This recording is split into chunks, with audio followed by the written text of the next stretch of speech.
What's up, good people? It's your boy DJTheParkBoy. We're in the building, and I had to bring back, my favorite competitor. Had to get him out the house so he can go ahead and take some more L's the way he naturally does against me. Take L's. How y'all people doing today, man? It's a good Thursday. We got football coming on tonight. We got verses coming on tonight. We definitely gonna get into that verses because y'all, come on, y'all already know who I'm rocking with on that one, man. We got a new commercial that's being played overseas that has sparked a viral moment.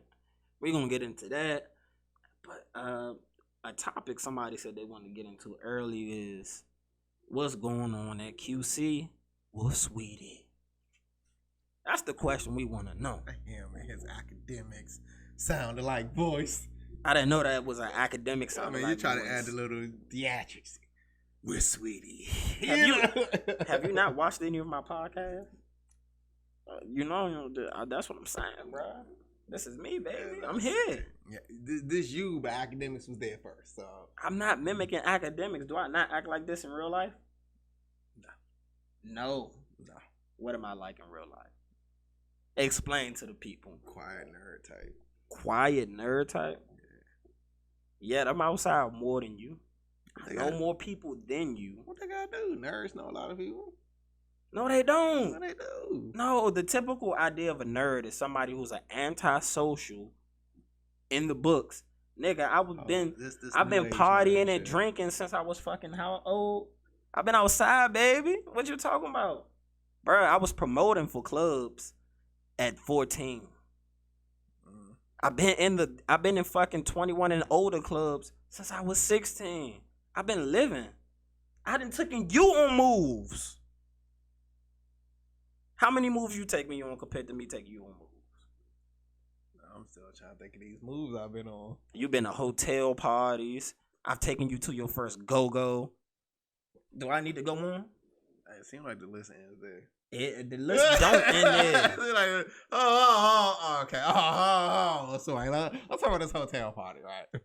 Oh yeah, hey. So this is a funny. I'm gonna let you go ahead and tell the story. Let's talk about this one, right? So I don't think this one counts. It still counts. Because first of all, we was only in there for about 10 minutes. What I want to explain to y'all is if you go on a move, whether good or bad, you went on a move. I ain't really count this. We not counting it. All right, for instance, if you went to go rob somebody, but you got away, versus you go rob somebody and get caught by the police, you still went to go rob somebody. You still went to go do what you went to go do. No, see what I'm saying. If you go on a move, that's what I'm saying. Whether good or bad, you went on it for the experience. That's what I'm saying. If I was riding with you in the car, right? And you hop out and rob somebody, right? I'm not counting that as I went with you on the move. I didn't know I was going on that move. But you knew you was going to a hotel just party. Happened. No, you knew you was going to a hotel party. Yeah, but we went and got some liquor.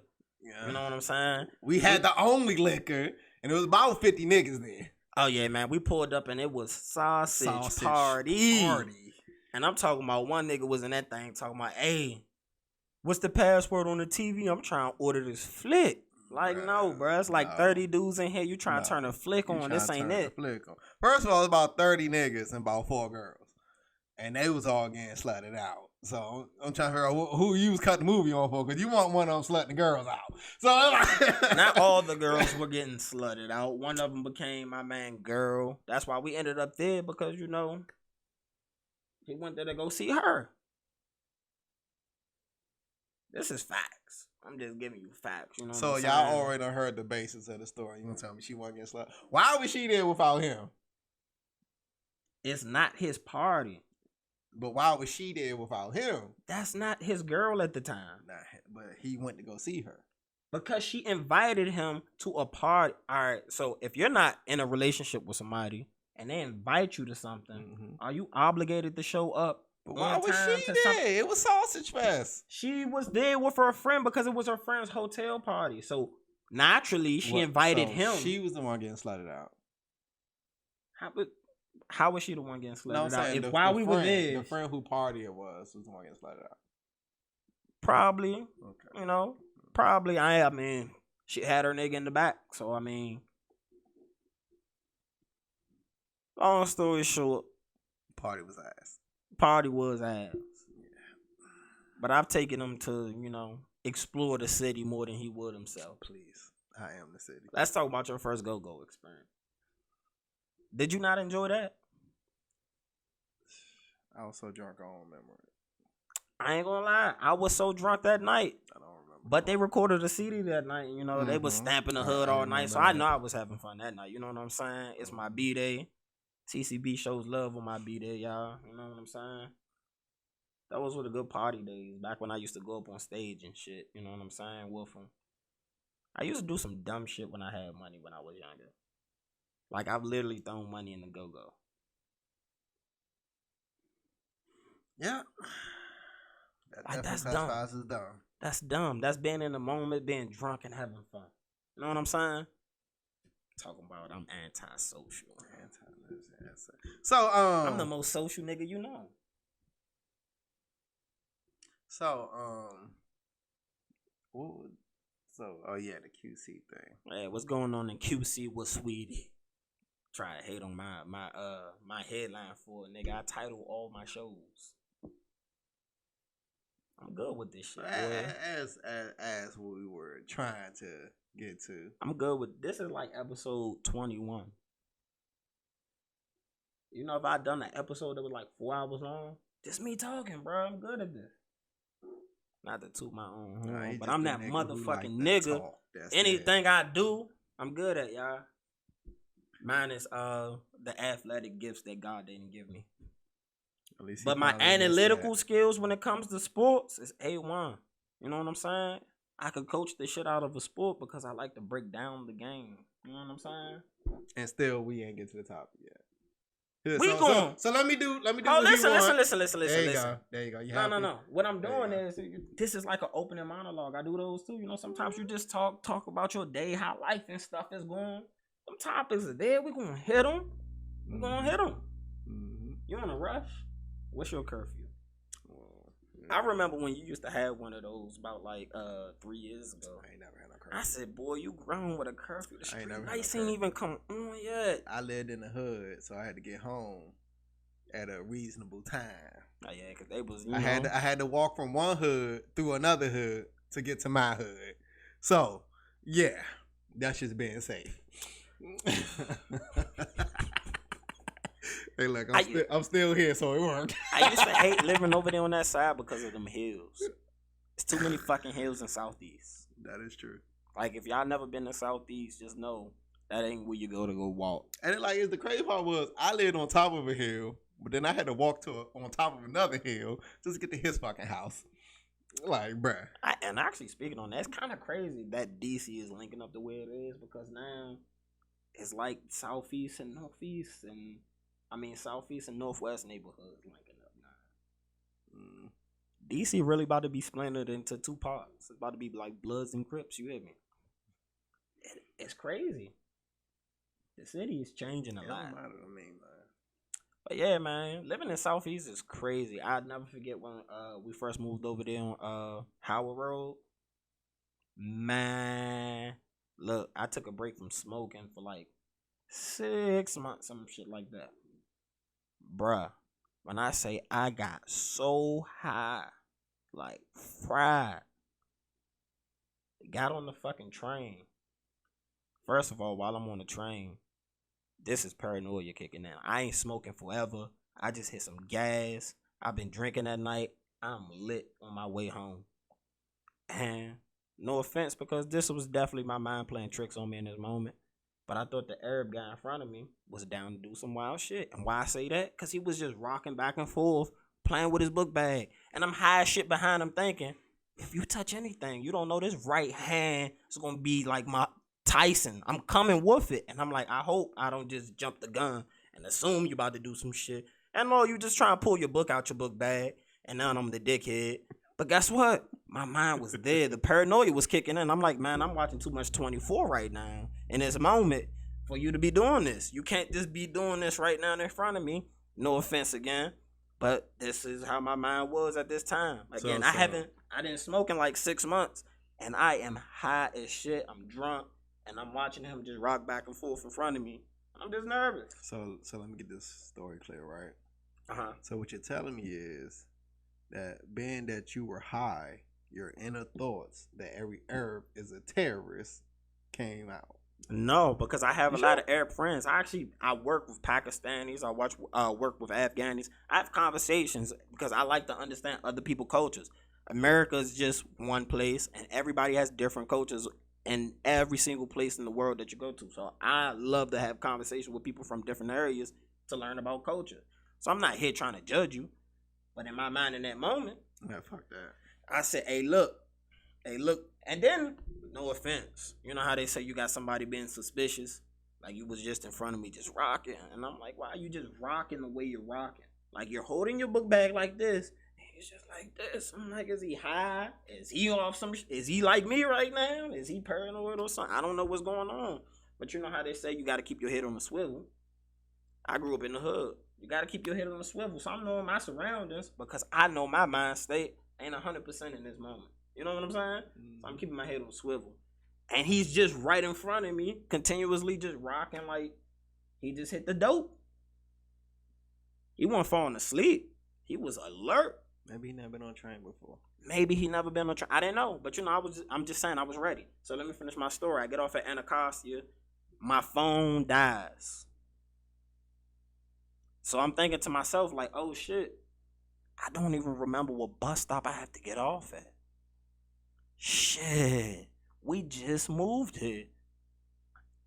I know what bus I got to get on. But what the fuck is my stop? And that's why I played Get Off and Find Out. That was an amazing trip walking through Southeast that night. So many arguments. But I was like, damn, here's my block though. I made it home in like no time because I was like literally down the street. Mm-hmm. But I damn sure got off on the wrong jank. And then I'm like, dog, I have been drinking. I don't want to fucking walk up no hills. But Southeast ain't nothing but fucking hills. So you can't miss your bus stop because you're going to be mad. Especially when you're inebriated. But yeah, man, that was a fun night finding my way home with no GPS. And, you know, it was dark as shit through some of them fucking streets. Like, dog, they don't give a fuck about y'all being able to see where the fuck y'all going. You know what I'm saying? But, you know, living in Southeast again. Because that was my second time ever moving back to, like, Southeast. I prefer Northwest. You know what I'm saying? It's just a... Home is where the heart is, and it ain't in Southeast. But you still enjoy it over there? You basically a Southeast baby now. Yeah, pretty much. More than half your life has been in that Southeast section. Mm-hmm. First apartment. No. Your first apartment? No. I'm talking about in District Heights. Your first apartment with just you. I never had an apartment with just me. Oh, so you don't like being lonely? No, I'm not. I hate it. Right, let's get into that, man. Why do you don't like being lonely? Do you feel abandonment issues? I do. This is therapy time with DJTheParkBoy. I do. And these are going to be free. So let's get into that. How does abandonment issues kick up with you, man? Well, you know, I don't want to go too far into it, but you know. Because I definitely know what you would start this. I definitely know where to start, but we ain't going to let it go there, man. I was going to say, you know, it started in Trinidad, you know, about 30 odd years ago. But, you know, I've grown since then. You know, I still have some lingering trauma, you know. But, yeah, you know, I think I'm getting better. You know what I've learned as an adult? Being a parent is the hardest job in the world. It's so hard, especially if you have more than one kid and it's different personalities. Then it's like to try to make everybody feel as equally loved. It's the hardest shit to do in the world. It's so fucking hard. And then watching certain TV shows, the media is just fucked up. Niggas be having good fathers on TV and niggas just hate their fathers. I be like, wow, your mother left the house, but it's your dad's fault that he stayed and did everything you ever wanted to do in life. And you do everything just like him, but it's his fault. I be like, dog. Because that's the stigmatism that that we've been brought to believe about black men? Well, this story actually partakes a white father. Oh, man. The mother decided she wanted to take a job, and she didn't tell the son that's why she was leaving home. So his whole life, he just figured it was his father's fault that his mother wasn't there, even though he was there for every single moment in your life. Okay, fuck it. This is stigmatism for just fathers, period. Men don't get the fucking love that females get. And I don't understand why. Depends on if you got a daughter. I got 2 of them. And you don't think they tend to show you more that daddy's girl love type feel? One of them do. But then the other one, they just lost. They just lost. Yeah. Why? Because they love their mama? No, they just in that stage where they only love themselves. So, that's called getting older, man. Huh? That's called getting older. I guess, but still, it's like at some point in time, like I explained to them the other day. I said, you know something? It comes a point in a time in a person's life where they have to love more than just yourself. You know what I'm saying? Like the world doesn't revolve around you, your feelings, what you're doing. It don't revolve around your life. But something I learned about this younger generation, social media has fucked them up. That too. It's not just the rap music when we talk about that and how social media affects that. Social media, period. Your TikToks, your Instagram, your Facebook, all that shit. Yeah, it definitely. See, I mean, if y'all don't know, Facebook changed from Facebook to Meta in order to try to protect liability. So they move all their assets to a parent company, and they're still going to operate it as a separate entity that's totally owned by the parent company. So if you sue Facebook, you're not really touching the real bank. So that's a little mindfuck they did, because now they're understanding the way they build algorithms, how fucking these kids, like they are destroying these kids, bruh. It's amazing. Yeah. But, how do you feel about that metaverse? Because that's definitely coming. Have you ever seen the movie Ready Player One? I heard of it. I'm not sure if I've seen it. All right. I heard somebody tell somebody else, you gotta go watch that movie. And me and Kayla watched it that night. Bruh, movie is like that. Steven Spielberg did it. That movie like that. And that looks like what the future's gonna be. I ain't gonna hold you. The virtual world in the movie was kind of cool, but it's also shows that in the future, nobody's really gonna care about anything else in the real world, because you can just create your whatever you want. Yeah. You can just build your own reality and act like nothing else exists. That's true. But in the virtual world they had, it was lit. I ain't gonna hold you. Like, you can literally go. They had a museum of the guy who built it. Mm-hmm. So the plot of the movie is the guy who built this virtual world, which becomes the most successful company in the world because everybody's playing in his virtual world now. When he dies, he leaves Easter eggs in the game. And whoever finds these 3 basically keys, which are the Easter eggs he left in the game. Easter eggs are, for people who don't know, things thrown into games that's hidden, but it's been there the whole time. And if you find it, you get like extra bonuses and stuff. And not like well-known things, but a lot of games have Easter eggs, or movies have Easter eggs in them. So he basically got these keys spread out, and everybody in the virtual world is trying to play to find these keys. And then it's an evil corporation that got they enslaving people in the future to force them to work for the company in the virtual world. Mm-hmm. So yeah, man, it was a good movie. Really, really good movie. Like, the stuff they can do in the game would be cool if you can do it in real life. Like, they went from being in the virtual world, they're watching a movie, and they jump into the movie. Like, imagine how that would be. If you had an opportunity to go jump into a movie and interact with that movie, how cool would that be? I mean, yeah, that shit would be fun. What would be the first movie that you would think off the top of your head you would go jump into? I don't know, man. I've been watching a lot of movies lately, so I definitely gotta. I don't know. Bro, I will pull up on Smokey and Craig so fast. You know the funny part is I just watched. I will pull up on them so fast, bro. Hey, I'm saying that like that would be a lit experience if I can go pick a movie and actually go live the movie. Or I don't know, cause like me, honestly, my shit would be different. Like, instead of a movie, I'll probably be watching motherfucking History Channel and be like, oh yeah, I need to go to this, some shit like that. But the only thing about that is, if you're watching it from there, like, you actually need the documentation to put you into that place inside the virtual land and shit. Cause they could just make some shit up and cite you while you're there. At least you got records to go back up the movies you in or things like that. But something that was also cool they had in it was the guy built a memory museum. So say if, for instance, if you die, all your memories, people can go visit it as a museum if you wanted them to. And you can pick and choose what memories to be there.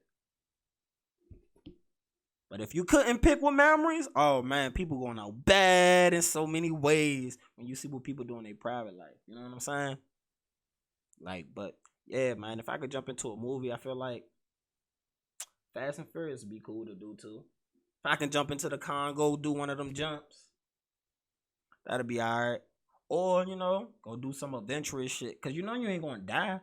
But one thing they did have in it was like these huge ass battle royals. If you die in the battle royal, the person who kills you can collect all your coins. You lose everything. But you can gain so much, so it's like a huge ass gamble. But yeah, like that'd be cool to do too. You know what I'm saying?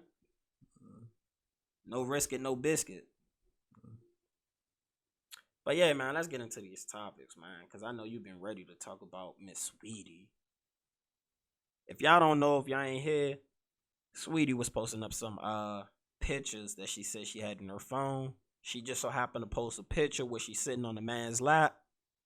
And the internet does what the internet does. They the greatest detectives in the world. Oh yeah, hands down. I'm sorry, you don't. The only thing you need police for is just to go arrest the people. Cause they solve crimes before. They solve crimes in no time. Hey, so not only did they find Lil Baby's picture where he's wearing like this really distinctive outfit, in the picture he has the Sweetie mail right there on the side. I said y'all found everything in this picture to connect the dots, and this comes after, Lil Baby was denying he was even seeing Sweetie. Then the picture comes out. Then he also posted up some tweets saying, like, people try to use Baby for clout. Quavo spoke on this matter where he said, everything good, we can swap them out. And Lil Baby's baby mama liked that picture. Well, like that post that was up about that. What's your take on all the shenanigans? My take is, I don't. If Quavo has a problem with his ex dating somebody, bruh, grow the fuck up. Well, it's not just dating somebody, bruh. First Did of all, they have a kid together? No, but look at it like this: if you ever had actual love for me, you wouldn't do something so distinctively as go date somebody I have an open issue with, right or wrong. Look, if you got love, even if you're not dating somebody no more. So again, you would go break up with a girl, and immediately go date the girl that she hates. If you have love for that girl still, we don't have to be in a relationship for me to have love for you. I don't have to be in love with you to have love for you. Look, at the end of the day, everybody's grown, consenting adults. They are. But this is the thing, right? If it's like that, then it should be a problem in Hollywood, period. Because they all date and fuck the same female.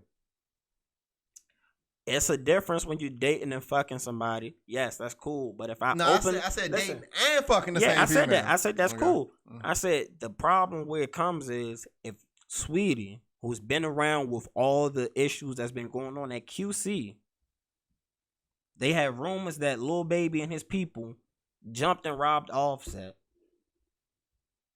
So they already having actual issues. You had the complaints with the Migos coming out talking about QC and showing them no love because of their relationship with Baby. But I understand the record label, they're going to stay with the high hand. Who making the money? Yeah, so I understand the record label's position.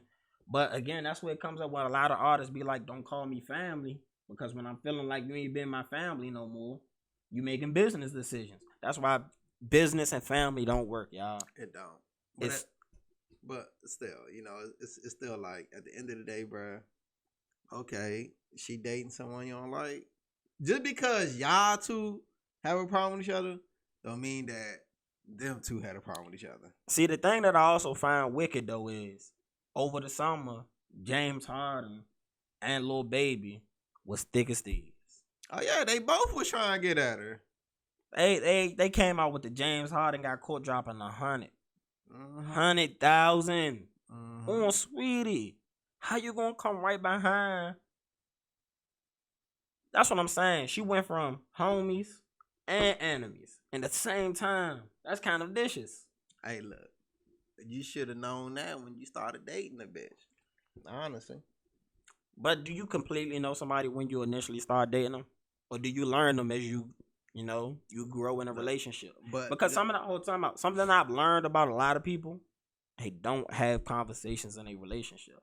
Me, the nerd in me comes out, and I have conversations. Like, if I'm going to date you and possibly we be in some long-term shit, I would like to know how you would like to raise your kids. Because that'll let me know in the future how long I want to stay in this shit. You know what I'm saying? Some people mindsets be so fucked up or just diluted. I'd be like, okay, you can't be the one because your mind's not where I'm trying to go.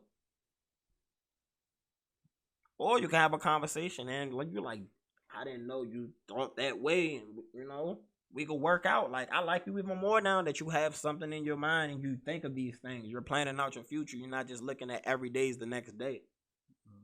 You know what I'm saying? But still, I'm sorry. You can't get upset because somebody dating somebody else. At the end of the day, bruh, that's fucking life. Guess what? They was dating someone before you started dating them, and they gonna date someone after you start dating them. Point blank period. I get that. I just don't see going from I see her going to James Harden now. That's no Quavo connection for real. But to go from James, I thought that James Harden and Quavo had a relationship. James Harden kind of fuck with whoever's hot as a rapper. Yeah, but some people. I think James Harden and Quavo did have a relationship because I think it can't. I think when it was reported, it was saying how James Harden and Quavo was friends or some shit. Well, that's the Breakfast Club, not me. So if I'm wrong, all right, friends for me is this: James Harden and Lil Baby went on a summer vacation together. You ain't see no pictures with no homies, no entourage. They just out in the streets, enjoying life with each other, wearing some of the wildest clothes I've ever seen. They call high fashion, but they did it. If I go on a vacation with you and you just mention my name in the song, which one really makes us friends? Shout out, dog. You look good on that song when you mention me. I'm cooking these niggas like James Harden. You know what I'm saying? Versus, hey, come on, let's go take a vacation together. But it's also levels to friendship stuff. That's what I'm saying. Maybe they didn't, maybe at that time both of them was too busy to take a vacation. You know what I'm saying? I mean, I don't know. Lil Baby's kind of in the hot rapper category right now. So to be taking, but him taking a vacation could be going out the country to shoot a music video or some shit. Or doing it could be that too. It could be that as well. So it's like he still could be working while walking around the street dressed as an ass. So why can't we use the same logic with the Migos? Why you got to make a qualifier for one may be busy and the other not? Okay, Lil Baby hot. He busy. So cool. Let's say the James Harden went with the Baby during the off season. Okay. So James Harden on vacation. But let's say about time the Migos, Quavo was on his off season. It was during the season for James Harden. So it's a lot of different variables you can add into it. Again, qualifiers, man. Qualifiers. Hey, man, what Meek Mill said, man. Let's level to this shit. So, that's like, for instance, if right after Meek and Nicki broke up, Nicki and Drake was stepping out together. I would feel like the whole time we were together, you never really loved me, or you never really had love for me, because you wouldn't do something like that in spite. I don't know. See, that's a tough one. That's a tough one. If these niggas just robbed and beat up my cousin, that's real violence. Who was the cousin? Offset. Oh, okay. So you back to. So again, you know these things. You know anything else that occurred that didn't make it public yet. How much love do you have for me to try to make me look stupid? Man, fuck all that, man. You know what they say about a scorned woman.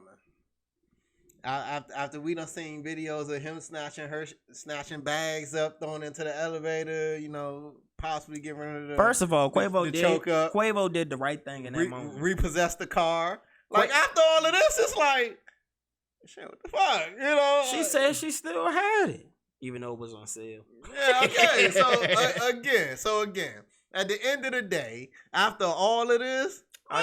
All the gloves are off. All right, yeah. When you put it that way, like, come on now. But you know, that's probably a whole different topic. Right there. I still believe, you know, some women, you know, I like to view them as flowers, and I don't want everybody plucking your flower. Man, fuck this. Don't get me wrong. If you now, to me, it's worse if, let's say, Quavo and the baby were like brothers. Lil Baby? Yeah, Lil Baby, my bad. When he first came... It's too many goddamn babies. Nah, when he first came out, all of them were cool. They were hanging out, all of that. Yeah, but I'm saying, but it's different if you was to say, if they was like, you know, like, damn, like me and you, right? Mm-hmm. Like, I would never, you know, step to someone who you used to, you know, be with. Because, like, all right, it's a respect level there. But... Unless you had that conversation, like, hey, you know, it's been a while. You got you a new bitch, you know what I'm saying? I still would look at it. Like, if someone who I consider myself close with came to me and be like, hey, you know, I understand, you know, you moved on, but you know, da-da-da-da, you know, blah, blah, blah. I'll be like, nah, nigga. No. That's like one of my homies coming to me and say, hey, man, you know, Terry looking, you know, me and Terry been talking, you know, she like, nigga, what? No, nigga. Like, what the fuck is you doing? Like, what type of shit is this? Okay, but that's your ex-wife. But still, listen. If you had a girl from 10 years ago, you don't speak to her, you don't see her, you ain't fucking her, you ain't thinking about this bitch. You're happy in your life. And one of your friends just happened to bump into him, and they spark something. I'm not worried about her no more after that time period. If right after... That's what I'm referring to. If right after you just out here, you know, with the ops, I'm gonna feel some type of. But you made some points too. You know, he repossessed the Bentley. He rapped about that. She made a diss song for him too. And technically in the elevator, she was swinging on him. Ladies, do not swing on the man. That's domestic violence as well. Nah, you let the law tell it. As we seen, the baby mother got she got a charge. Simple assault. He's on video swiping at him. You know what I'm saying? That's because he was trying to humiliate. We had this conversation. We had that conversation. I'm just saying, domestic violence is domestic violence. That's true, but somebody can say anything they want to you. Domestic violence as well. Listen, somebody can say anything they want to you. It's your objective to remove yourself from the situation before you put your hands on. So I have a question. Huh? Is this thing called verbal abuse? Yes. Okay, so if someone verbally abusing me, which can cause, you know, go towards mental abuse, which is more harmful than physical abuse, unless you're dead. I'm sorry. I don't know, man. Yeah, look, bruh, I've heard stories of how some girls get beat on, bruh. It's hard to compare. Yeah, but let me finish. But at the let's take Chris Brown and Rihanna, right? We all seen the pictures, right? We all heard the stories, right? Mm-hmm. So Rihanna, if you look at Rihanna now, right? Well, what version of the story did you hear? No, we're not talking about we talking about. We just getting to the point. Chris Brown put them paws on her. Oh, put it in whole context. Look, I'm put just it saying. In a whole context. No, because we getting to where we don't need to go. We just getting to the meat. Just listen. The meat of the bone is domestic violence is domestic violence. If everybody keep their hands to themselves, no matter what's said or what occurs, then you solve a lot of problems. I get that, because but you're not letting me finish this. Okay, statement. go ahead, because you're about to make Chris Brown just look so wicked. I'm not about to make him look like anything. He just decided to do that night. What I'm saying is, now I'm not saying what he did was right, y'all, because I don't want y'all to kill me for that neither. This is what I'm saying. I'm saying the reason why I brought him up, because I'm saying, okay, so we saw how Rihanna looked in them pictures, right? Okay, so what I'm saying is, you look at Rihanna now. Do you see any remnants of that moment? No. Okay, because that healed. Maybe. No, hold on. I'm talking about, do you not think being physically abused to the point where you think you might die is not going to cause mental trauma? You acting like physical trauma just disappears when bruises go away. You getting into deeper than we're no, it's not getting deeper, bro. You keep saying that physical abuse. Stay in the 2 feet, and you trying to get to the 12 feet. Have you ever met a girl who had issues with sex because she's been sexually assaulted or something like that when she was younger? She has mental traumas that blocks her from fully blossoming into maybe what type of intimacy she may really want, but she has a mental block. Women have those issues. Okay. To say that physical harm is not the same equivalent as verbal abuse, you can get away from, especially if you got money. I don't have to stay under your wing. You can keep on continuing the verbal abuse, but in a parent situation, I'll take your ass to court, and I will go get court orders and handle things the way adults should actually handle things. But people want to be children, so if somebody verbally abuse them or do something they feel that's provoked, instead of removing themselves from the situation, you try to justify swinging. No, because at the end of the day, if you look at it, she probably was removing herself from the situation. He called the police twice. Right. These were 2 different instances. Back-to-back days this occurred. Okay, but at the end of the day, all we know is his side of the story. Why? Because he's the more famous person. At the end of the day, she spoke on the whole situation from when everything first happened. But that was after. This was after he already, acted like a little bitch. I said we talked about this before. In my eyes, he acted like a little bitch. But what I'm saying is, right? That's just like they say, the people who write history are the victors. The people who write history are the ones who won. Okay. Except one time in history, and that's when the South decided to, still control their power, and they rewrote a lot of history with the Law Society. So historically speaking, that's an outlier, but yeah. Bruh, you bring up one thing to go against thousands of years before and after. Because I want the people to listen. I want people to listen to look those things up. But you bring up the 0.000005. Like, stop. That's one of the most important times in American history. But we're not talking about that. We're talking about the majority. We're talking about the main thing. I know. I'm agreeing with you on that. I said it's an outlier. Okay. I did say that. But at the end of Random the day. thought. But at the end of the day, and that's all he was doing. He's the bigger person. He say, well, I called police that day. They came out. I called police this day. But at the end of the day, it's 3 sides to every story. Him, hers, and God's. Okay? Fuck the truth. God's. Okay? Them 3, and only one of them really, both of them, all 3 know the truth. But everybody has to give their side to justify their reaction. Okay? So at the end of the day, all we hear is his side because he has the bigger platform. But we don't know the fuckery that he was doing to cause this to happen. Because for what I see, his reaction in his motherfucking videos, he's a dick. So if he's a dick on live, I'm sure he's a dick when the camera off. But I would also like to state, if I never made you my main girl, then technically you are side bitch. But how you going? But we don't know, bruh. She showed texts of them. Lovey-dovey, oh, this, that, blah, I love you, this, that, blah, blah, blah. Do niggas not love that? Do niggas not love on they side bitches too? No, do niggas not love on they side bitches too? Bro, back in the day, people would go to funerals and find out they got other halves of families because niggas was loving on they side bitch, taking care of their other family too. Don't sit right here and fake like that shit ain't never been happening. That's not a side bitch. That's a whole, no, that's a whole nother family. Bro, the side bitch, trust me. The side bitch, now if you're a rich nigga, your side bitch might have an apartment, might have a car, might have a bag. That's it.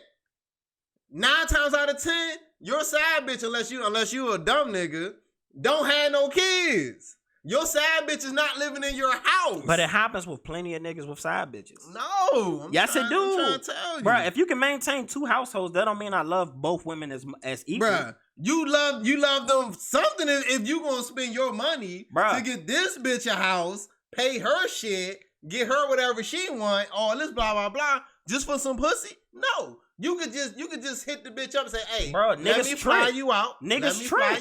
Okay, but I'm saying it's levels to tricking, right? And once you get to the point to where you have a bitch, you supporting a bitch, you got her the house, you got her car, you paying all her bills. I'm sorry, and I still don't love her. You go beyond, and I still don't love her as much as my wife. I just have the funds to do it. Nah, nigga, bro. I'm trying to tell you, when you have, like I said, when I was younger, I wasted a lot of money. When you have money to waste, you do it. Nah, bro. Yes, you do. I get that, but at the end of the day, I'm sorry. You can't call the bitch a side bitch if the bitch is living in your house. Again, not her own house. Listen. But your house. But as you stated, we don't know the whole story. So how we don't know that was not like a secondary resident he had in the city? People have more than one real estate inside cities. Yes or no? But they was living together, not apart. That's what I'm trying to say. You can't say, oh, you're my side bitch, but we living in the house together. Okay, also look at it like this. No. If you're staying at a place that I come frequent when I come back home and I'm not on the road, because I'm this pretty was in his hometown. Bro, listen to what I'm saying. Listen to what I'm saying, because you still not hearing me. Nah, you not hearing me, bro. Listen to what I'm saying. Okay. Mm-hmm. I have money. Mm-hmm. I'm rich for the average person just in America. Mm-hmm. In Charlotte, which isn't the most expensive city in the world, I can afford more than one location. Not only that, if I'm still lamping up with my baby mom, so I keep saying I love, the nigga fucked the hairdresser, then set an appointment for his baby moms. The niggas just have a lot of bitches on the side. It seems he loves his baby mother, but he's not gonna stop fucking with her. She just probably don't like all the bullshit the nigga do. Did the hairdresser have her own house? I mean, I don't know if he tricking like that. No, I doubt it. See, because that was just a piece of side pussy. So again, side pussy. Niggas trick on side bitches all the time. I get that, but if this is your side bitch, she's living in the house with you. Again, bro, I have a perfect example of a side bitch fuck up. But let me finish. My God. But let me finish. Ooh. So again, we stated it's levels to tricking, right? So. And it's levels to side bitches. I get, it ain't, nigga, if you're a side bitch, you're a side bitch. It ain't no grand side bitch and slum side bitch. Side bitch is side. So if I let her know I'm never going to marry her and you're never going to be the one I really love. Do we know that they had that conversation? He never showed in public the way he did with his baby. If you treat your baby mother and me in separate ways, then yes. Bruh. Just because a nigga take you on vacation, I got money, I can do that. Just because a nigga buy you a lot of gifts, I got money, I can do that. Bruh, just because a nigga buy you a car, I got money, I can do that. You missing the point, bruh. Bill Gates was still going on vacation with his side bitch for like 20 years. I got money to hide you. That's the difference. When you have money, you play a different level of games. Okay, so was he just going on vacation and fucking his side bitch? Or was the side bitch living in his house with him and his wife? Maybe he has another house he lives in that's in his name. Okay. Technically, you live with me, I own it. But any of that come out? No. And we all know Bill Gates got the funds and probably got the real estate portfolio to have hundreds of bitches. But again, he just wanted his one side bitch. Okay, but listen, because they're level to side bitches. If you've been fucking with this girl, taking care of her for over 20 years, but you still have your wife, but you have a side bitch that you love, nigga. But listen, it's not only one the baby and his baby mama wasn't together. Whether he still love her, put her on a pedestal, they wasn't together. I believe that was the thing that broke them up. Is when I think she posted. Yeah, it was because of her. She posted a picture of them kissing. Okay. Which let the cat out the bag that he's fucking her as a side bitch. That's but listen. So now we're about to get into the meat and potatoes. So the baby and his baby mama breaks up. Okay, they break up. So now he's publicly fucking this joint. Cause they got pictures of them on vacation together, messages, all this shit, and the bitch lives in the house with him. I got a question. That's not a side bitch. bitch. If the whole time he's trying to fight to get his baby mother back, how does she not still a side bitch? I'm still fucking her. Bruh. She got more of my time because I don't have time to spend with you anymore because you're not trying to give it to me. Just because that situation changed don't mean I love you anymore. That's just something. No, listen. Bruh, if I like you enough that I can spend time with you, but I'm not in love with you, it's a difference. Do we know that he never was like, oh yeah, I'm not in love with you? Do you know that he said that? But the text message that I saw, what is saying? Them motherfuckers was lovey-dovey. Paraphrase for me. Lovey-dovey. Paraphrase for me. Man, I swear, paraphrasing, it looked like they told each other they love each other. Fuck all the bullshit. This nigga's not gonna sit here and feed me the bullshit. Oh, even my parents know you my side bitch. But you living with your side bitch. How is it the side bitch and you live with her? That's not the side bitch. You don't live with your side bitch. You just fuck your side bitch. If I never call you my girlfriend, you're a side bitch. But we don't know that. But you don't know that he did because you never seen it publicly. No matter how much I tell you. They live in the same house. That don't mean shit. Bruh. Okay, so they live in the same house. They most likely sleeping in the same bed. They doing all these relationship things together. But if I don't give you a title, I'm a fuck nigga. A fuck nigga and still being a side bitch is two different things, bro. Oh my God. No, because now, no. And this is why I talk about people just be chilling, fucking around, and then people get ideas in their mind. We just in a relationship. And that's when a lot of women get to the, oh, you a fuck nigga because you out here texting me every day. You take me on dates. You buy me gifts. That's the conversation. You sound like a bitter ass girl. But they not living in the same house. Some people do that. You got the money to do that. Bruh, you don't live in the house with your side bitch. Just like they said. This is like I said. If a house mouse go outside, he's a rat. But if a rat come inside, he's a mouse. Okay? Same principle apply. If you fucking the bitch, nigga, those are two different animals. Those are two different. They part of the same family. They part of the same family, but they're two different breeds. But listen, nigga. Fuck, humans are different breeds, so it don't matter what you say. So a mouse and a rat are not two different things. No, because once one go outside, he's something else. Then once one come inside, he's something else. So if a rat gets into your house, he automatically changes into a mouse. Yes. That's not how it works. He's just a big ass mouse. Now I've had a friend. He's a big ass mouse. No. Fuck you know the wildest. This was one of the wildest experiences in life. So I had this friend back up on 11th Street and shit. Somehow, some way, a rat chewed through a little hole in their basement. It ain't somehow, some way. Well, them niggas be. That's creative. what the fuck they do.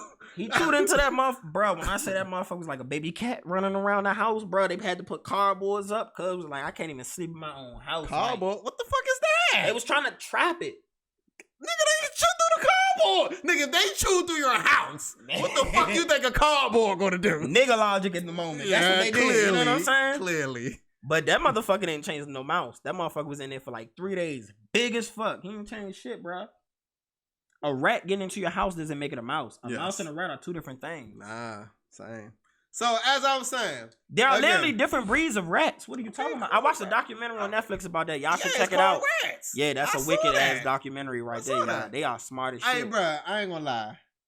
When they was in Vietnam and they was drowned in a bag of rats, I almost cried, bro. No more catty out. Nah, fuck that. It wasn't even. I was like, damn, y'all got rid of these niggas like that, dog. Y'all sitting here drowning them in a bucket of water, like. Oh, you felt bad for the rats. I felt bad for the rats. I was amazed that they have restaurants based. I mean, I shouldn't be amazed because that happens, but they have a whole restaurant based on that. You know. Nigga, look where they at. The fuck. You ain't seen no motherfucking cows and pigs out that motherfucker. They nutrition was the rats. Shit. Vietnam has cows and pigs. Yeah, but you ain't seeing it in that documentary. That's because they still fucked up from that Agent Orange. They was eating that rata. like motherfucking Sylvester Stallone and Demolition Man. I don't think I ever seen that. Why you look at me like that? Alright, so Demolition Man literally came out before I was born. I don't care. So, I'm gonna check it out. Okay, look, cool. How about can I explain? So you know, if for y'all who never seen it, it was pretty much LA in the future, after a giant earthquake, they renamed it, rebranded, made it more futuristic, blah, blah, blah. So you had the people who wanted to follow the law who lived on top, but then the people who didn't want to follow the law, they lived in the sewage and shit. So one day so Sylvester Stallone was a cop. He went down there to go find the guy who, was running the Outsiders. So, he went, got him a beer, and got him a hamburger. So his partner was like, he said, "You want a bite?" And she was like, "No." He was like, "Oh, cool, more for me." And she like, "You see any cows down here?" So he asked the lady who cooked it, he said, "Yeah, what is this?" She said, "Rata." He said, "Rata?" Oh, well, this is the best damn rat burger I've had. Like, I know. Apparently rat is a good source of protein. I don't think I'm gonna be trying that anytime soon. I'm not trying it either. But I ain't curious to try that cuisine. I said I'm a cultural nigga, but I ain't trying to go do it that far. I said he ain't deep in the culture. Not that deep. Not that deep. Some things I'm gonna stay away from at the wet market. You know what I'm saying? I don't know, bro. I think if I was going to China, I think I would try a lot of shit. I bet you would. I don't know. I wouldn't try dog, and I wouldn't try bat, nor monkey. Anything else could be open season. So you'll eat a cat? Yeah, I ain't gonna try that either. Okay, I ain't trying no house pets unless you're a fish. I don't know. I'll probably eat your pet parakeet. I'll probably eat him.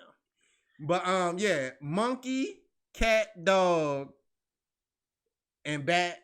Why no monkey or bat? I understand the cat and dog, but why no monkey and bat? Well, because bat has a lot of fucking diseases. Ebola came from them. They have corona. They have all types of shit. And I don't think no cooking is going to eliminate all of that. So, yeah, I'm going to stay away from that. But if they was clean, I would try it. But I heard them some dirty motherfuckers. Well, if you caught your organic bat. He might grass go down. Fed. Grass fed, he definitely might go down. He definitely going down. It's going down. So monkeys? Monkeys because the same thing. Ebola and I mean, it's a fucking monkey. Like, I don't know. They are super geniuses. Yeah, but they don't look that appealing to eat. Do you also understand they feel like in science now they're going through a new stone age for the monkeys? Like, oh yeah, they starting to become human. Yeah, they starting to build their own tools and shit again. Mm-hmm. Like, that's amazing. Be around to see something grow like that in science. Yeah, but this is just to further prove that for them that we came from monkeys. It's bullshit. But that's all they're gonna say. Oh, say that again. So you're saying we're pro evolution or not evolution? We evolved, but we didn't come from a monkey. I mean, we evolved because the aliens did spermogenetic. Mm-hmm. So that's why we evolved. But I'm sorry, you can't convince me that at the same time humans was transforming from monkeys, that monkeys were still breeding monkeys. Like what made the monkeys stop turning into humans to stay monkeys? I mean, I can give a few examples. Oh, please. It could have actually been possible through millions of years of adaptation. That through cataclysmic events that has happened throughout the years, like the Hunger Dryas. Mm-hmm. The Hunger Dryas period possibly took out Atlantis. Because from the time period from which taught that Atlantis, he's talking about Atlantis. He's talking about Atlantis that's in Africa. Yeah. Okay. I put you on game. I put you on game to that. Yeah, I put you on game to that. I don't agree with it, but okay. I'm just saying. I just said that because we literally have the geological patterns that would fit the description of the rings of Atlantis. Yeah, but that's found also in the Horn of Africa. But that's also been found in other places too. But in those other places, they don't have salt reserves on top of the sand and rocks that's found there, which dictate water recently in the past couple thousand years being removed. Also, things that are known. So that's the fucking Middle East. The Sahara Desert wasn't always a desert. So what's the Middle East? Let me finish. Did you ever hear of the Mega Chad Lake, which was the largest fresh body of water? The Sahara Desert was Greenland. So was the Middle East. So was most of Africa. But when did they find something in the Middle East that resembles the rings of Atlantis? No. So that's a bad comparison. No. Because what I'm saying is, you say, okay, well, the Sahara Desert used to have water, used to have Greenland. Well, yeah. So did Iraq and Pakistan and all these places that was fucking desert now. Even here, the deserts that we have in California, guess what? Show signs of used to be a very green, watery place. So we can't just say, well, just because this has 3 rings in the ground, which we don't know how they got, it could be any. The aliens could have did it, okay? The aliens could have did it, and this is Atlantis. Well, maybe that was one of the starting places for civilization from it. You don't know that. We don't know how Stonehenge got there. The pyramids, they don't know how those were built. Oh, we know how the pyramids got there. How the pyramids get there? Aliens. Can you show me some proof? Yeah. There's no records of Egyptians building the pyramids at the Giza plateau. Don't get me now. You see, I had to specify the Giza plateau. One of the wonders of the world. One of the wonders of the world.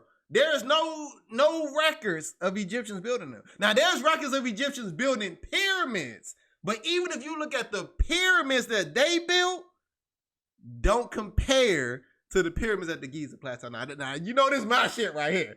Okay. This is my shit right here. And since we're speaking on that, and we know that Egypt was the most advanced civilization that we could think of in before the past, 600 years? I'm gonna say no. Who was more advanced than the Egyptians? The people who was there first. But you don't have no record of them. So I'm saying.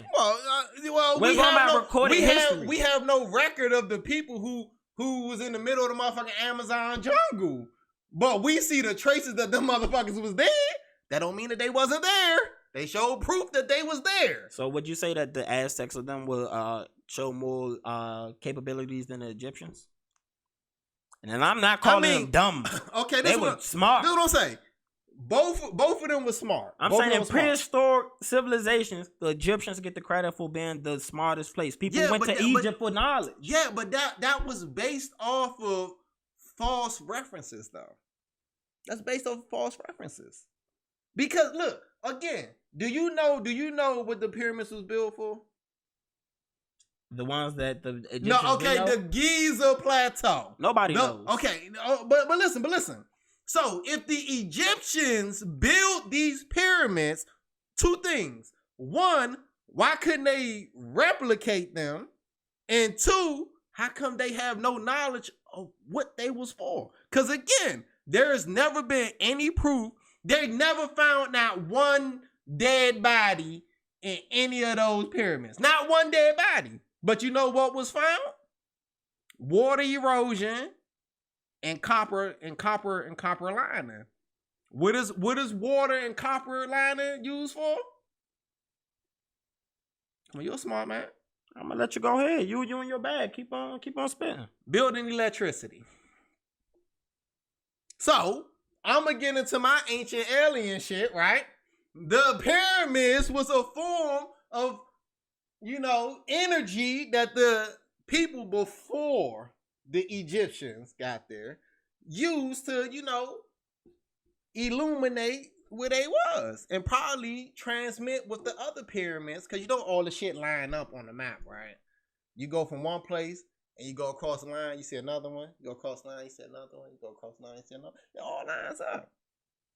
So me, being the person that I am, I believe that this was either a teleport between civilizations, or a way to communicate between civilizations, or the same aliens taught all these motherfuckers how to have electricity before God said, let it rain.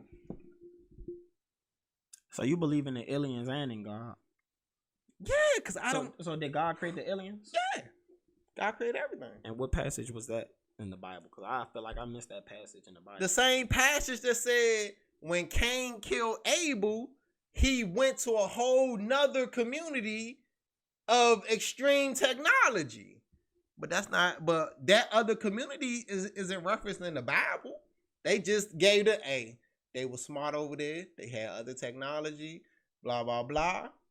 So again, the Bible gives you hints of things, but don't really elaborate. You wanna know why?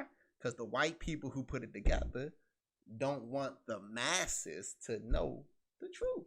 Because the Vatican know aliens exist. They have admitted that we are not alone. There's been several popes that said, look, I can't disclose everything. We ain't alone.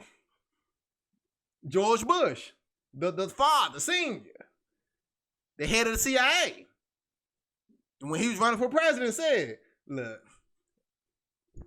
aliens exist.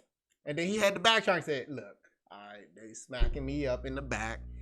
I can't disclose no more. You ever heard of Alan Lazard? Yeah, Bob Lazar, nigga? Yeah, Bob Lazar. That's gonna give out a wrong name. Yes, I know who Bob Lazar is. So I'm saying, man, there's been proof of him showing that things exist that we had no proof of until recently. Mm-hmm.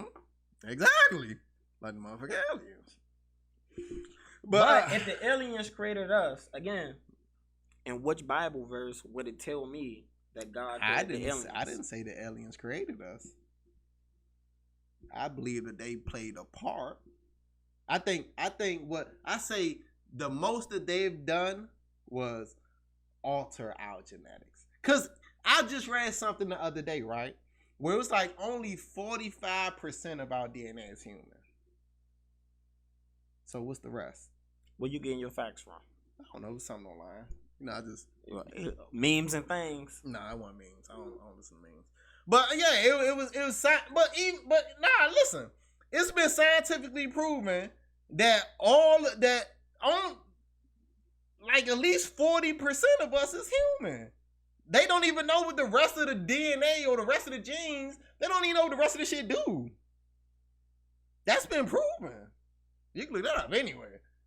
I'm definitely gonna do my Googles after this. Do your Googles, man. I'm trying to tell you, man. I'm here to enlighten the world. But we got way or here to give us disinformation. I don't one or the other. I don't do that, man. So not getting off topic, but I ain't trying to keep beating a dead horse. I'm just saying if we never established that we are boyfriend, girlfriend, and this is the situation that we're in.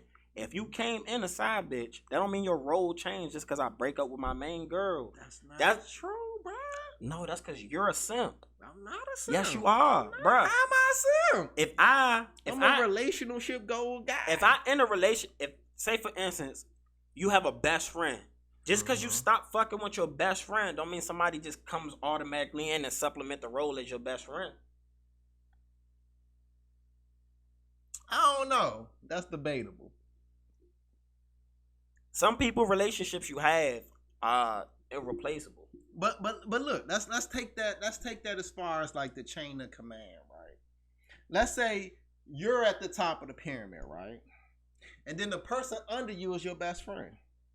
But then under them is somebody else. So when your best friend disappear, the chain shifts. So the third person on the list become the second person on the list. Not always. Shit, yes. Because your relationship could never be with the relationship that you're actually looking for.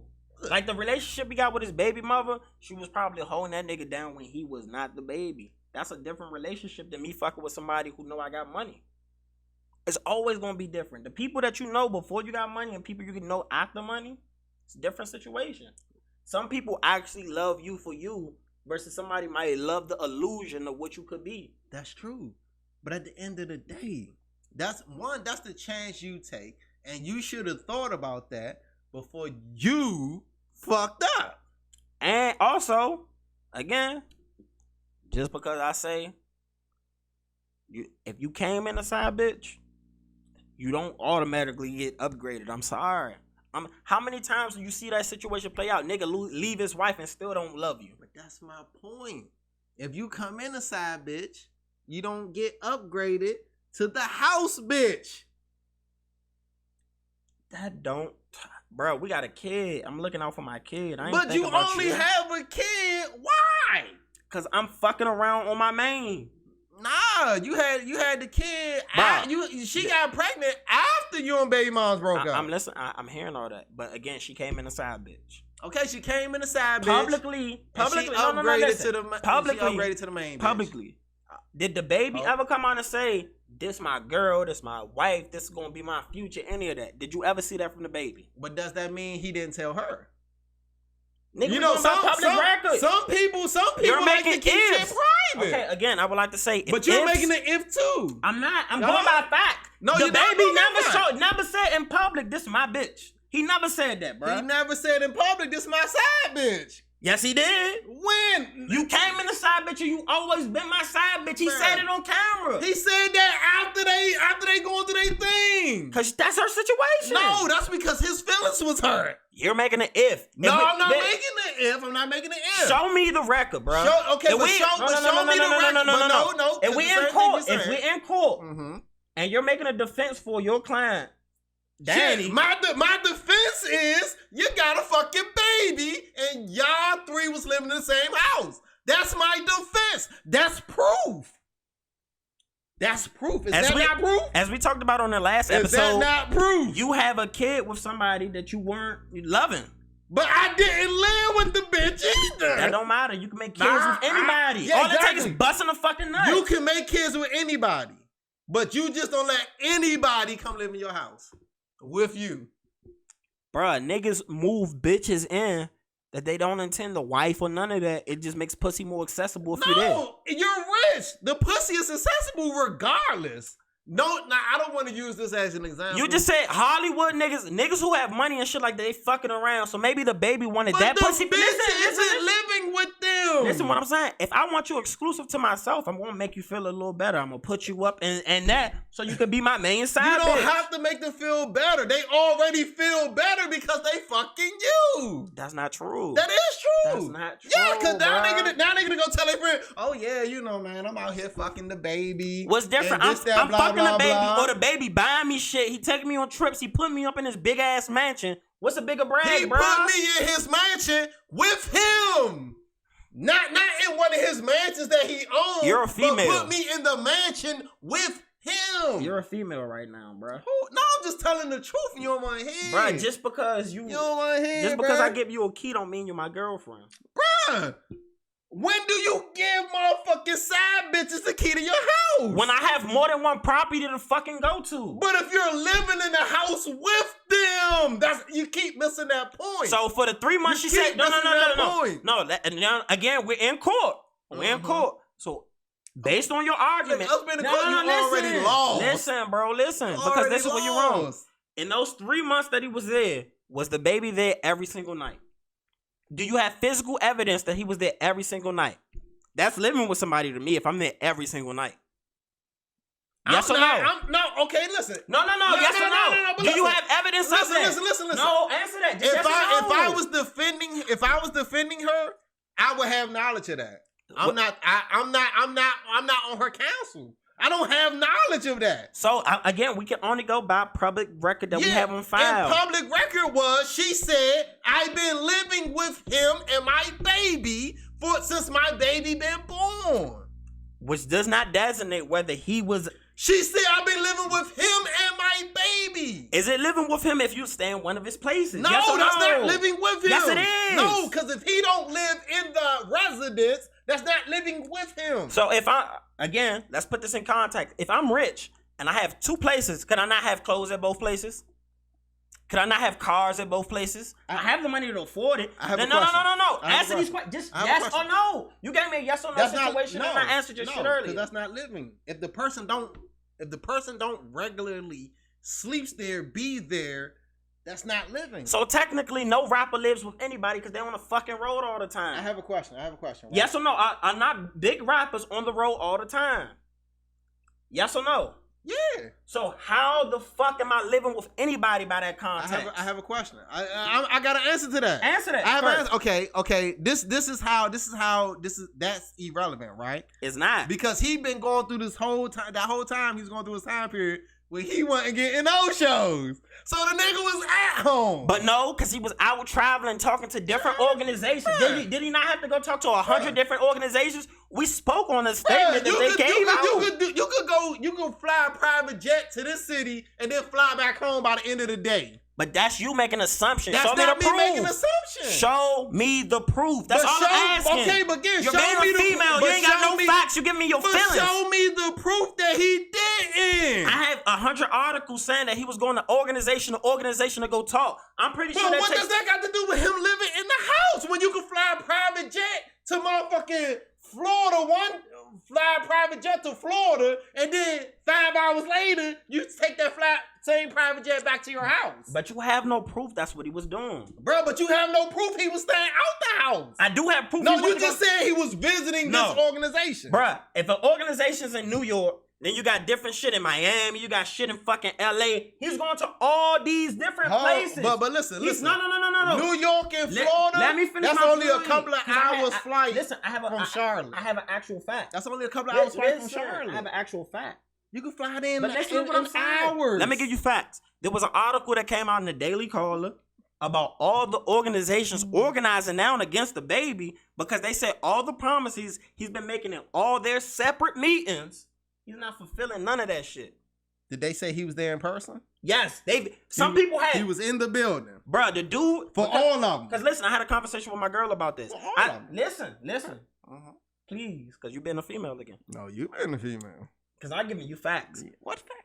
He had a meeting with the Black AIDS organization in New York. Because me and my girl was talking about this. I said it's wicked that, it'd be the Black AIDS organization. And it's damn sure not a black person running it. Nigga, it's like Black Lives Matter.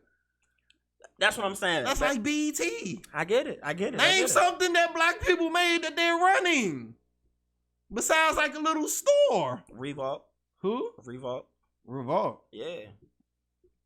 That still exists? Bruh, Byron Allen, just because you don't know Byron Allen, he is like a billionaire who owns his own TV channels, his own What channels are these? Again, you're not watching. He got like what channels are these? I'm just asking a question, bro. He got like Car TV, Animal TV, Mother TV, Fitness TV, shit like that. But are those specifically for black people? Like BET, Black Entertainment Television. He has content specifically for black people. Yeah, but are these channels specifically for black people? Yes, like he BET. Listen, Black Entertainment Television. Listen, nigga, you just Revolt. If I say yes, and you keep making an argument, what is it? I don't know all his channels, bro. He got like name one. That's for black people. Bro, I ain't saying show. Listen, he owns over like 100 broadcast stations, so he broadcasts even his own channels. I don't get the channels, so I don't watch the content, but I know he has it because when I was looking up who Byron Allen is, I saw he has original content for black people on the black specific channel. I can't tell you the name of it. Bounce TV. Then don't come here with nothing. Bounce TV is a black-owned TV channel that comes on your TV if you have an antenna, because it's a subset digital channel of CBS. They got that channel from. Who owns CBS? No, Bounce is owned by Martin Luther King Jr. and a whole bunch of other black people. They paid for use of the subset digital channel. Okay, yes. So that's a different situation. Black owned. Just because you don't support it don't mean it's not there. Just because you don't look for black owned shit. I don't watch TV. Name something that's black owned you participate in the last year. Me. And that's the sad fucking problem. How? Because I'm pretty sure you give your money to the white man often. No. Lie again. What lie? You got HBO Max? No, quiet in the motherfucker. But you can't watch not one Bounce TV. You ain't watch one Zeus Network. You ever heard of Zeus Network? Yeah. Black owned. You ever watch anything on there? No. I don't watch TV. You ever heard of For Us By Us Network? Never black owned network.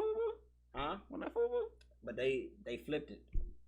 Since it's in a different category of business, you can actually use the same names. Did you know that? No. If you're making fashion and I'm making this and you don't have anything that's tied into this type of business, I can use that name. That's why you see a lot of big labels branch off into other small accessories and shit like that. Again, I don't watch TV, so you keep bringing up all this. But TV you have channels. HBO Max. Nigga, that's not a TV station. Have you ever heard of All Black Network? That's like saying I have Netflix. All of these things I named are things that are black owned that you can watch the same as HBO Max because they have apps, but you don't participate in the black owned content. You watch these shows? We have some of them. Do you watch them? Yes. You watch them? Man, me and my girl watch Zeus faithfully. That's the only what reality. Comes on Zeus? Oh, they have comedy shit with Michael Blackson. They got some funny ass reality TV shows. I ain't gonna hold it. I don't even watch that much reality TV, but we make sure Sundays is reality TV with Zeus. They do got some nigga programming, but guess what? They have original content. It was created by black people who came up with. All right, I heard of Zeus.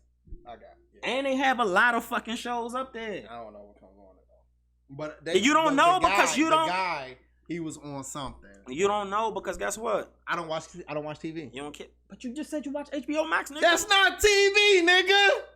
Why you ain't got All Black Network? They got movies. What's that? A Boosie movie was on All Black Network. Why you ain't on? Why the fuck would I watch a Boosie movie? But they got movies. That's my point. They have movies, and you're not even trying it. But you'll watch the white man shit. Oh, cause maybe I just never heard of it. We don't stop thinking about that, huh?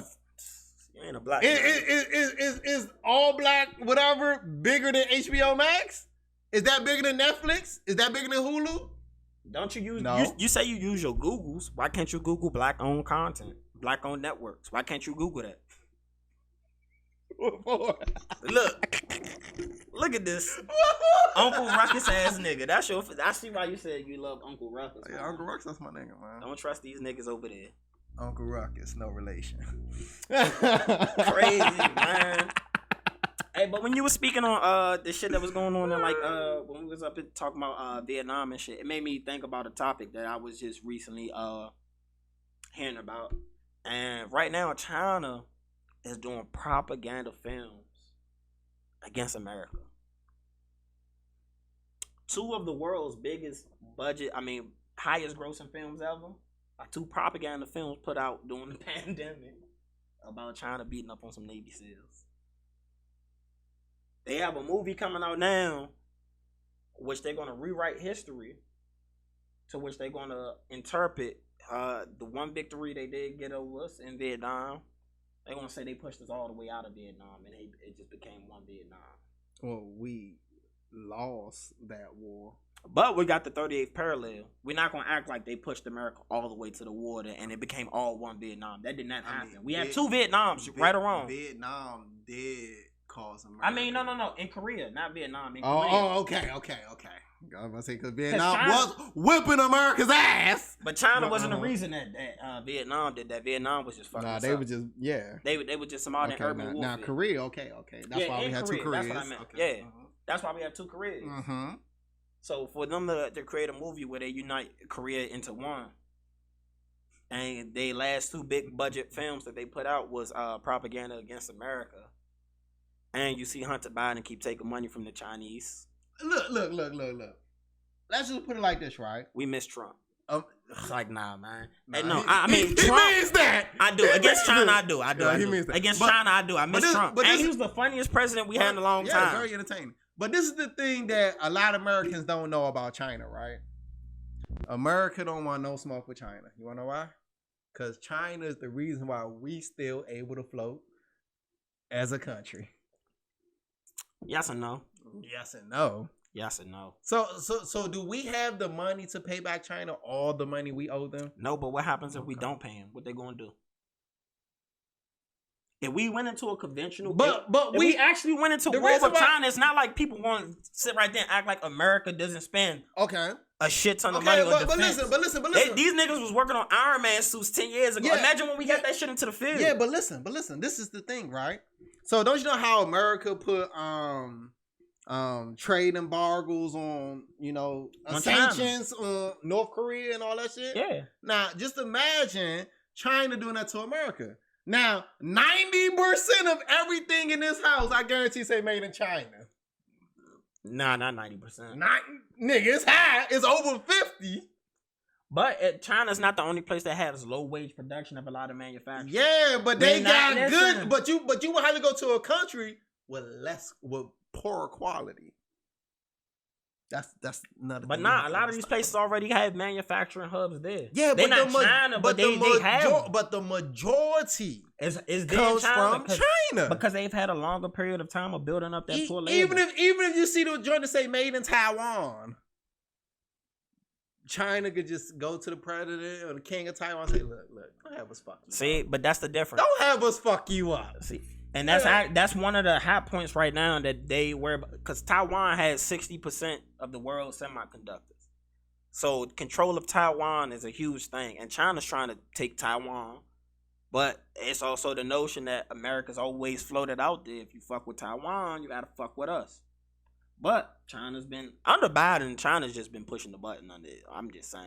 Cause Biden was a motherfucking nigga who y'all motherfucking niggas voted for on his third time running for fucking presidency. Like he didn't lie the first time around or the second time. And he lost those times. But he was embarrassed the first time around. Like I feel like that would have been the clip. If I had a commercial, I would have just ran that commercial. Like Joe Biden, he's been found to lie about here. He said he was first in his class. No. He was 82. Like I would have just ran that news clip. You can't deny the facts of the shit you actually did. I'm sorry. Y'all niggas got dude. That's just point blank period. Y'all got dude. Y'all got bamboozled. Well, you also saw the media kind of converge into the just straight up anti-Trump thing ever since he started. That's it. That was it. That was the again, I'm sorry. Anybody could have ran against Trump and won. No. Yes. No. Yes. No. Yes. Anybody. If Hillary would have ran, she'd have won. She'd have lost. She'd have won. Trump shouldn't have became president the first time. Reason why Trump won president the first time is because he ran against Hillary Clinton. People don't take. Yeah, but he would have won. She would have won this time because the media and Black America. Let me finish this point. Mm-hmm. If you want to speak on Black America, Trump actually the second time around got a higher percentage of black votes than he did the first time around. So let's continue on with some facts. Black man went to Trump at a high percentage of numbers. I did. Black women just go to the Democrat Party no matter what goes on. But if we speak strictly the facts. In every single election Hillary Clinton runs in, she starts at the mountaintop, and then every time she speaks, does debates, commercials, or any of that, she falls. Or doing the dab. The more somebody has to see or hear from Hillary Clinton, the more they dislike Hillary Clinton. That's in every single election she's ran in. She starts at the top and it falls. From a Senate race, she barely won the first time running in New York. She started at the top. She's the president's wife. Everybody knows her. She has name recognition. She has the party behind her. But people just don't like Hillary Clinton. Because she eats little black kids and drink their blood. We going to add, what's the qualifier we got put there? Disclaimer? Yeah, what's the disclaimer you got put in there? Allegedly. Allegedly. This allegedly takes place. We're not going to put that out in the factuals until you show me the proof. Ask Wikileaks. Tell her release the video. Hey, I don't know if you ever seen the last WikiLeaks file that came out, but it was a file in there that I was like, wow, these niggas lie about everything. Well, no shit. No, it was a famous person who died of AIDS that they lied about his cause of death. And it was on WikiLeaks. They had like his medical records. And I said, damn, y'all niggas like that. Y'all get everything. And it's one of the most powerful people in the world. Well, he was one of the most powerful people in the world. I'm going to tell you off camera. Damn, who just died recently? Nah, this ain't even a recent death. But he a big dog. Well, you all knew Rockefeller died of AIDS. I ain't talking. That Rockefeller was from the hood, nigga. That's Rockefeller from the hood. Hey, I ain't gonna hold you. When I first heard that bar, I really had to go research and be like, hold on. Is this what's her name? Is he talking about this James D? Like, John D? What up, David? I ain't gonna hold you. I think this phone number calling me is a prison call. Oh, here we go. And I think you know who it is. Let's cut the damn. Shit. He just hung up. Let's cut the mics off. Yeah, I definitely think that's the prison call. No, for real. Yeah. Yeah. Cool. Yeah. They only call me. You said that. Oh, you going next. But damn, where the fuck was that before then? I'm the high one. I don't know what's your excuse. I'm high too. I'm high for life. I'm high off life too, man. I'm feeling good, baby. You have more than life. Whew. But damn, what the fuck was we just talking about? We were just talking about WikiLeaks. The powerful person that died. You was trying to guess. We was talking about John D. Rockefeller and all that. But yeah, man, that WikiLeaks drop. I went through some of that, and just the shit that gets covered up, you'll be amazed. Like, did they ever arrest that guy? Created it. They still try and get him. Are they still trying to get him? Okay. I mean, technically, he's locked. Yeah, he's locked up. He locked up, but he ain't locked up. Right. He can't leave that building. See, the only thing that sucks about that is if it's anybody you see on TV that's supposed to be a journalist, any person who's looking for the persecution of a journalist for releasing actual information, you're dead wrong. You're wrong. That is not the art of journalism is reveal the story no matter who gets hurt, who gets burned. The truth is the truth is the truth. You know what I'm saying? Mm-hmm. And those journalists who go down in history, like Deep Throat, you know, we wouldn't know about Watergate without that. I don't know why they called them that, but you know what I'm saying. That's an important person. Called Deep Throat. That was his name. That's what they called him. I know, but it was an actual movie. Yeah, that's why they called the movie that. Right. Okay. You sure? Yeah. Because the person in the movie was sucking dick. So I don't think that's why they call it. You watching the late night flicks now? No. I never seen the movie. I just heard about it a long time ago. So you want to think about that flick you was watching yesterday? What flick was I watching yesterday? Talking about, you know. I don't know. You know what I've been into lately? Porn. Yeah. It's entertaining. And it's not I literally have to go back. Cut that one word out. Why? Because they will take that shit down. Oh, my bad. You got to say grape. Oh, grape. Okay, so it's still bad. It's still. I mean, I'm just going to take that. I'm keeping all this. So, I mean, they're going to go. They're going to realize what you're talking about. Oh, yeah. So, yeah. And I'm going to tell you why, right? So I'm rewatching Sons of Anarchy, right? You seen it? I seen Sons of Anarchy. It's a really good show. The way Jack go out at the end, man, I was like, man. Yeah, that was fucked up. But so it was an episode of where, you know, these Armenians was hiring, you know, street workers to perform in their movies. I remember. But they didn't tell them that they was gonna get the beats beaten out of them. And yeah, so you know, they, you know, grabbed one of the girls who worked for Jack Teller, and you know, they put the beats on her, you know. So they went to go shut it down. And you know, then that's why I heard the term, you know, can I say it? Grape? Oh yeah, grape porn. And so I was like, does that really exist? So of course, you know, you go on the internet and just type in anything. They have whole websites for that. And I was just highly intrigued. And you know, it's all acting, you know. It's all acting, but you know, just to give the illusion that it's happening. But yeah, see my face, man. What? Hey, when I say again, that's why people don't want. That's why I say he don't want the memory hole. He don't want people going through his mind and seeing what the fuck he's been on this whole time. Like, I just told you, you ain't got to go on my mind. I just told you. Like, that's the secret you supposed to keep to yourself. Oh, bro. My man said great porn is the thing for him. No, I'm saying like it was very like it was like wow. What's entertaining about forced sex? Well, it's acting, but you know how you know you ain't come across a video where it wasn't acting? You're right. I don't know. But I could just tell because these bitches wasn't fighting. You know, they give up a little. What if they're drugged? Nah, they was too active to be drugged. No, all of these joints was squirming, but you know, when they put the caucus in their mouth, you know, they definitely going at it. You know, it's like, you know, you could be drugged, not in control of what you want to do, and still be active and participating in life. Yeah, they was active in acting, trying to get away. Mm-hmm. For every 10 that you enjoy, one of them was a real sin. And you still don't care. Well, it was a lot of them motherfuckers real scenes. How many of these have you watched? I went down the whole website. You Kurt Franklin. Nah, see, the reason is, right? You're Kurt Franklin. See, now we're about to go into that dark hole, right? The reason is, I'm a guy, when I watch my videos, I watch a video to see if it interests me.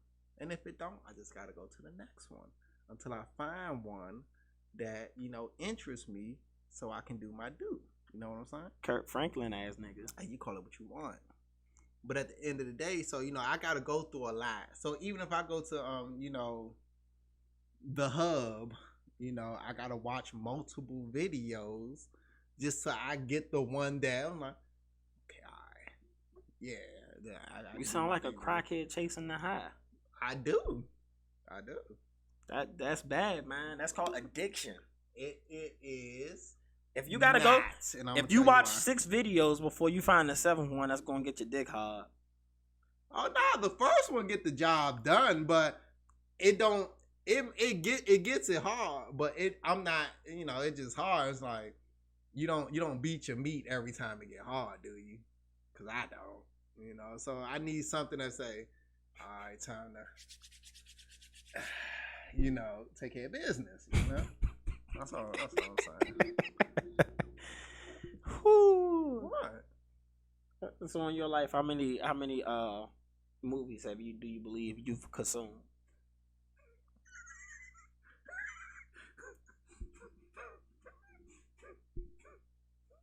I'm just saying, if you're watching more porn than you having sex, that's called addiction. No, you can watch porn while having sex. But you didn't say you were doing that. You said I'm saying you said I'm fine. I'm watching 8 videos so I can get my man on. But I'm saying, but you said how many have I consumed? So I'm saying like, well, I know your ass cheeks be hurting sitting on that toilet. No, I'll be on the toilet, man. I be in my room. Oh man, you said times you've been in the toilet. Oh yeah, I know if you sitting down that long. On the toilet, yeah. I know your legs be sleep on you. Yeah, so yeah. I'm in there watching 2 hours worth of porn. Go ahead, shake that off and keep moving. Ooh, that just consumes a lot of your day. No. Bro, if you watching, I'm a night guy, so I only do it at night. You know what I'm saying? That still takes up. You could be being productive after 5 minutes instead you 2 hours in. Being productive. This at the end of the day. This why this that motherfucking money don't sleep. This that melatonin. You know what I'm saying? If you up at 2 a.m, you could be trading forex. You know, I do that. I do my trading during the day. You know, I try to get all of the shit I need to do during the day. So at night, yeah, like I did some trading today. I was proud of myself. How much money you make us? I ain't make us none. But I ain't make me none ever. You know, I did some selling. I sold at a loss because I got tired of it going up and down. So I'm like, look, I just need to invest in something a little bit more stable. You know, so my money can work for me instead of against me. So I came up with my own little formula for Forex. I never watched anybody trading tips or nothing like that. And I figured I was just going to jump out there because I knew somebody who was doing it. And I'm like, nigga, I'm me. If you can do that shit, I can do that shit. You know what I'm saying? How much money you made us? I made some money.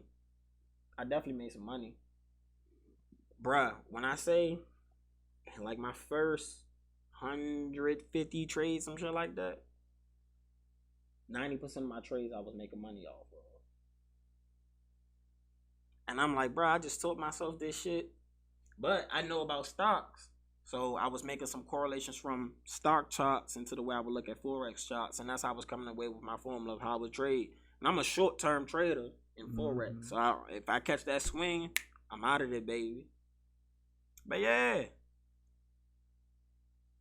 But I've also had some in some of those 10%. I done went to sleep and woke up like, what the whoa. That has happened to me. What the fuck? I was up like $30. Why is it down this much? Oh no. Nah, you know what I hate? When I check it before I go to sleep, and then I wake up and it's an increase, but then you look at what has been happening while you was asleep, and saw that it was way bigger than what it was when you woke up. Oh yeah. And I'd be like, what the fuck? I've had a couple of those. Bruh, be like, damn, look, I still made money, but I didn't make that. You know what I'm saying? Like, so the thing that I did that made me hit on a lot of my trades. Just a quick tip. I'm not a financial, expert on none of that. I'm just a smart nigga. I always go for a 10% gain on my investments. Because 10% gain, it compounds if you keep on hitting 10% gains on whatever you invest in. Regardless of investments. Even if I'm doing stocks, if I'm doing short-term trades, I'm just looking for a 10% gain. You know what I'm saying? Not looking to always hit a home run. I'm cool with hitting singles. You hit a lot of singles, it'll be Pete Rose. And that's the mentality I go for. Do I catch home runs? I definitely catch home runs. But I strike out like all good players do. Jordan ain't hit every game winner. But guess what? He the GOAT. Why you look down when I said Jordan the GOAT? I don't understand you, man. Like, we will put all the facts on the table, all the numbers on the table. And because I like Jordan, you gonna find a way to hate on him. I don't hate Jordan. I love Jordan. Who's the greatest player in the game? Ever? In totality. So that includes statistics, awards, championships, winning when it matters the most. See, and this is where you start to hate Jordan. Look at the face that he's making right now. Look at the face he's making. He's just looking up in the sky. You asked, and I'm thinking. He's just looking up in the sky like a little puppy, man. Come on, you know the answer. I'm not being a hater towards LeBron. He's the second best player. I mean, I love Kobe, but LeBron's better than Kobe in totality. I love Kobe's killer instinct, but he's not as efficient as a player. And efficiency matters to me.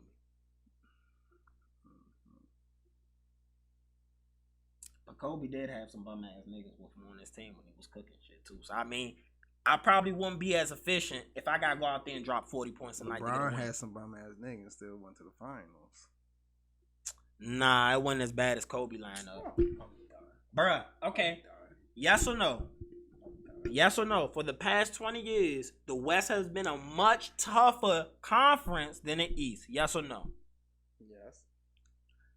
By statistics, we've had teams in the West win 50 games and not make the playoffs, while teams in the East were going under 500 making the playoffs. Yes or no? That's called disparities right there. If I have a bum team in the East where you can go under 500 and make the playoffs, but I'm in the West and I got to win 50 games to make the playoffs, I'm already at a disadvantage. There's more competition in my conference to come out of the playoffs with. So you caught a bum-ass East, and you ran through the bum-ass East. So why do you like LeBron more than Kobe then? He's more efficient than Kobe. Because I hate to break it to you. The biggest knock I have on LeBron is he should have never left Cleveland. Should have never left Cleveland. Why? Because before, again, we've had this argument. Before LeBron, anybody else you consider a GOAT, the top 5 niggas, one at their locations. And I don't want to hear all the excuses why or not. The people about the first, 70 years in the NBA? Nah, no, not since the first. If we look at the top players in the NBA right now. Stop it. If we look at the top 5 players in the NBA right now, 2 of them that you would include there would be Steph, Giannis, LeBron, KD, and for that 5th, you can, I don't know who else you're saying that 5th. But Steph and Giannis also been in the league less than LeBron. Listen, let me finish making my point. I asked you who would be your 5th. Steph, Giannis, KD, LeBron. Those are the best niggas right now. Two of those guys came to losing organizations, i.e. LeBron, had bad talent around them, just like LeBron. No. When Steph came to Golden State was perennial winners. Yes or no? Yes or no? Yes or no? Were they perennial winners? But no. But the team that Steph won with wasn't the team he came to Golden State to. But he stayed down until it got better. He only signed like his second contract. What are you talking about? He was on his second contract when he started becoming a winner. Thank you. So come on. So no. So that means we had 6 years of us not doing anything in the West, and then we do it. Okay, but listen. But who plays a part? Who plays a part in that? Coaching and management. LeBron didn't have the management, that's for sure. Dan Gilbert. He didn't have the coaching. Who the fuck was it? What? Mike Brown. Okay, who's an assistant now and who's but again, did he or did he not get LeBron to a finals? You can't discount that. LeBron got LeBron to the finals. So LeBron scored 100 points a night. Did he score all the team's points? Did he get all the steals, assists, all the blocks? He did 50% of everything you just named. So if the team averaged 10 steals a game, LeBron had 5. If the team averaged 90 points a game, LeBron had what, 45? All I'm hearing is excuses. How many the team had? Let's say the team had. Damien, how many 20-point scores that Jordan played with? 10. How many 20-point scores Jordan played with? None. He's never had a player on his team score over 20 points. But name a player on the first Cavaliers that was better than Scottie Pippen. None. Name one who's even better than Dennis Rodman. None. Stop. That was his second run. Stop. Nobody. I'm just saying. Just name. Nobody knew Scottie was going to be Scottie till he became that. Name a better shooter on the Cavaliers than Steve Kerr. I got a question for you. John Paxson. I got a question for you. Ron Harper. Bro, those are not elite niggas for real. Oh, Ron Harper was a motherfucking beast. What are you talking about? He was a Tony Allen ass nigga. Ron Harper was averaging 20 points before coming to the Bulls. And was a what when he was with the Bulls? What did he do on the Bulls? He came off an injury. And was a Tony Allen. No, he played defense. He was not scoring. He wasn't getting all the assists. That's because the ball is in Pippen and Jordan hand. That's just like Chris Bosh. Chris Bosh was giving you 20 and 10 in Toronto. So again, as the best nigga in the league, Kevin Love was giving you 20 and 20 in Minnesota. So being the best nigga in the league on a year where my team has money to spend in free agency, why as the best guy I have to leave my squad instead of recruiting? And I'm tired of hearing... Because no one wants to come to Cleveland. Nobody wanted to go to Golden State. Nobody wanted to go to Milwaukee till they started winning. Nobody still wants to go to Milwaukee. They don't have the cap to go back get big free agents right now. So that's not even a conversation. They traded for Drew Holiday. They drafted Chris Middleton. No, they didn't. They did. Oh, no, They signed Chris Middleton. Okay. I mean, they traded for him. No, Chris Middleton was nobody before then. Stop. That's my point, bro. Brook Lopez, he was at the end of his career. He was happy to get a fucking paycheck. And he just evolved into what he is now. No, he's kind of always been what he is. No, because he wasn't a three-point shooter. He wasn't a defender. Right. Now he's a defender and three-point shooter. Hold on. Early on in Brook Lopez, he wasn't a defender or three-point shooter. Early on in his career, he was not his brother. He had a much better offensive game than his brother. I'm not saying he was. 2, the nigga never rebounded. He still don't rebound now. But he blocks and get threes now. And he didn't do that as a net. He been shooting threes forever. Not as a net. Not at the volume, but the whole league shoot a lot more threes in a bit larger volume, bro. That's the change in the league. Ain't shoot no threes as a net. His ass was in the post. Yes or no? NBA game is different from 10 years ago. Yes or no? Yes. Much different game. But he still wasn't shooting no threes. You know who changed that game? Steph Curry. No one's denying that. One of the GOATs. No one's denying that. A guy better than KD. I don't see why you defend KD as much. Like, he had to... again, if my logic is I don't respect LeBron for leaving this team, I'm never gonna respect somebody who wants to be the best. So you gotta go. So your logic. So your logic is just based off your personal opinion, your personal feeling. But that has LeBron's number 2. But that has nothing to do with his capability. But he's still number 2, bro. I'm not taking away. He's the second greatest player I've ever seen play basketball. I'm talking about LeBron. I'm talking about KD. Oh, KD? Yeah. But let me give you more context when it comes to that, because historically there's always been great niggas offensively. There's always been great niggas defensively. But you know something statistics don't do? No matter how many statistics you put up, it doesn't guarantee you're gonna be a winner. Right or wrong? KD was always a winner. He didn't win a championship till he went to Steph Curry's team. But he was a winner before he Did he have it? Did he just blow 3-1 lead? Don't tell me you'll win if you blowing 3-1 leads against fucking Steph Curry. Oh, you talking about what? Baby Durant? And the baby OKC Thunder? All them niggas in their early 20s? No, I'm talking about when Klay Thompson came out in the playoffs and he eliminated the Thunder damn near by himself when it mattered. Klay was getting hot on their ass. So what could be considered the top 3 greatest shooters of all times? Okay. With the number 1 greatest shooter of all time. By that context, when Michael Jordan was playing, Reggie Miller was the greatest shooter of all time. Fuck no. Reggie Miller statistics was ass. Okay, answer this question. Who had the record for most 3-point shots before Ray Allen? Reggie Miller. Then don't say that he didn't have a record, That's bro. because he just sat in the corner and just shoot him. He has the record. You tell me, look at Wilt Chamberlain records, even though Wilt Chamberlain played. Wilt Chamberlain didn't sit in the corner. But he also played in a fast-paced league that everybody was getting like 20 fucking rebounds too. But we also have to acknowledge that too. But Wilt Chamberlain also won a ring with averaging like motherfucking 8 points a game. We forgetting that. Wilt Chamberlain won a ring without even averaging a double. We forgetting that. Right? Because sometimes on a team you have to learn, even though you're the best player, you have to know how to get everybody else involved and motivate them to win as well. It's a difference when you're the best player and you have significant talent around you. When he went to the Lakers, or before the Lakers, he didn't have significant talent around him because all of them played for Boston. Billy Cunningham was a Hall of Fame. Why you naming one nigga? He was one of the greatest scorers in the league. 5 niggas on the court. Okay, Damian. So, because somebody has more Hall of Famers, my Hall of Famer don't count no more. Did Michael Jordan not? No. Listen.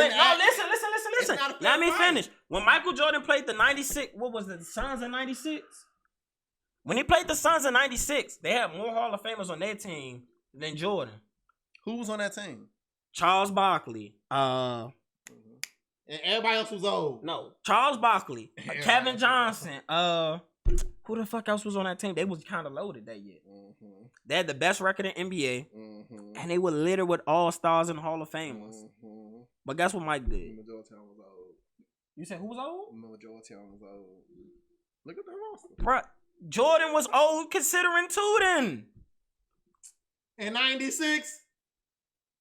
That's only 12 years in the league. Bruh, in 96, motherfucking, nigga, he was drafted in 81. Barkley was still an MVP candidate. Come on, man, bro. No, he was drafted in 84. His shoe came out in 86. Mm-hmm. The year I was born. But, yeah, come on now. And you said 96? Come on now. That's over a decade. Joe was in his early 30s. In his prime. Charles Barkley wasn't in his prime. Who else was on the team? AC Green. How old was he? He was Charles Barkley age. How old was Charles Barkley? I mean, he was born in 63. That's what, 33? Okay. Both of them younger than Jordan. Mm-hmm. Michael Finley. Danny Manning. He ain't a Hall of Famer, but he was a good player. I think that's the wrong one. What was his name, man? Kevin Johnson. I think I'm on the wrong year. It must have been in 95. I mean, 94, 95. They had Damn Ollie, all them, bro. They had a squad. They probably still had Dr. J. Not on the Suns. Oh, yeah, not the Suns. Damn, I was doing Smoking that dope. Oh, Danny Ainge. Where's he at? Oh. I'm saying, where's he at, though? I don't know. Where is he? He's a Hall of Fame. Charles Barkley, what is he? Not on 2K. Hall of Famer. You trying to be funny? I'm just saying, bro. Bro, Danny Ainge is about 50. Did Danny Ainge play with motherfucking Larry Bird? All of this was, 80s. Jordan played in the 80s. Why can't Danny Ainge play in the 80s? I'm not saying that. I'm just saying Danny Ainge was old as fuck, just like I said. Then you gotta say Jordan was old as fuck, still accomplishing shit. Jordan was what, like 30-something? Danny Ainge had to be about 40. That was his 13th year.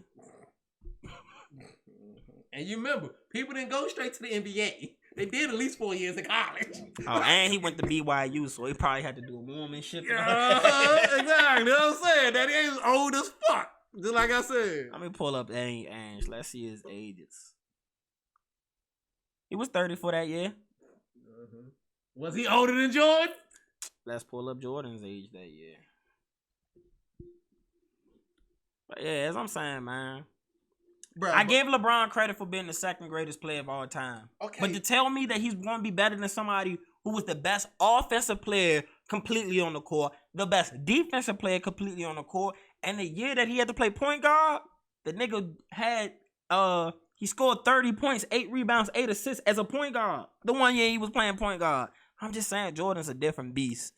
Like, there's amazing people, but not everybody puts it together all the way as Jordan. And when he made it to the finals, he didn't lose in the finals. He got losses in the playoffs. Everybody loses in the playoffs. But what do you do when it's 7 games left and it's do and die? That's what I'm really judging you by. You have 7 games left in your life. It's do and die in that situation. Okay, listen, right? The first Cleveland stint, bruh, you can't count that, bruh. Again, nobody on that Cleveland Cavaliers team was better than Scottie Pippen. None of them was definitely better than Jordan. None of them was better than Dennis Rodman. None of them was better shooting than John Paxson or Steve Kerr. None of them played defense better than Ron Harper. LeBron had a whole team of motherfucking Tony Kukoc coaches. All right, time out. And Tony Kukoc is probably better than all of them. Let's be real. Players and efficiency has improved. Horace Grant was better than all of them. So if we talk about player efficiency, he probably had better shooters than they had on the Bulls. Niggas shoot more now. Name one of the shooters. On the first Cavs team, what's that, 04 Cavs? Let's pull them up. Sasha Vujacic? Nah, that was on the second time around. But still, look at these names. Sasha could shoot, though. Yeah, but he ain't do shit as a Laker either. That's because he was a defensive liability. He was offensive and defensive on the motherfucking Cavaliers. So, okay, we're not going to act like LeBron had no help. He had Carlos Boozer, who was one of the better power forwards in the NBA. Who skipped town the next year? That don't matter. But Carlos Boozer wasn't even better than Horace Grant, Dennis Rodman, or Scottie Pippen. I don't know. Carlos might have been better than Horace Grant. Oh, no. Fuck no. We're going to act like Carlos Boozer wasn't good? But we not going to act like Horace Grant didn't carry a fucking team when he left Jordan. When has Carlos Boozer carried anybody? The Jazz, nigga? He was the best player on the Jazz. Williams. And he was still the best player. That's because of Darren Williams. My God, what you talking about? You pick and choose when people get credit. This nigga, all right, let's see who got more win shares in their career between fucking Horace Grant, Darren Williams, and Carlos Boozer. Nigga, a lot of those wins came with Darren Wilson. You can't count that. But win shares calculates your effect, your efficiency on the court. That's something you do as an individual, regardless of the team game. Yeah. You could be on a losing team and have a lot of win shares. That just means other people brought you down as a unit. So what you're trying to make an assumption with doesn't count. Okay. Because Juan Carlos Boozer ain't even played in Utah his whole career. He went to other places and was balling. Yeah, then he went to Chicago to play with Derrick Rose. To play with Derrick Rose? How efficient was Derrick Rose during them years, bro? Nigga, this was Derrick Rose when he got drafted. What are you talking about? What you mean how efficient? MVP, motherfucker. That's how efficient. Fuck you talking about? How efficient? What MVP? So one player has a player efficiency rating of 19.5 versus somebody who has player efficiency rating of 16. Which one is higher? Bruh. One person had played with more stars than the other one. You just said he was carrying a team. If you carry a team, then your shit gonna be high. Who was carrying? You said Horace Grant carried a team. Oh, he did. Who? What team? Orlando. Shaq, nigga. Carry no fucking. He had Shaq. Did he? Yes. I don't know. Yes. Horace played with Shaq? Yes. We gotta look that up. Horace played with Shaq. I don't know. We gotta look that up. Bro, that's a fact. I don't know. Horace Grant went to Orlando in 94-95. Shaq was already in the league. Right. Okay. Again, what team was he carrying? He was a good player, but Carlos Boozer was a better one.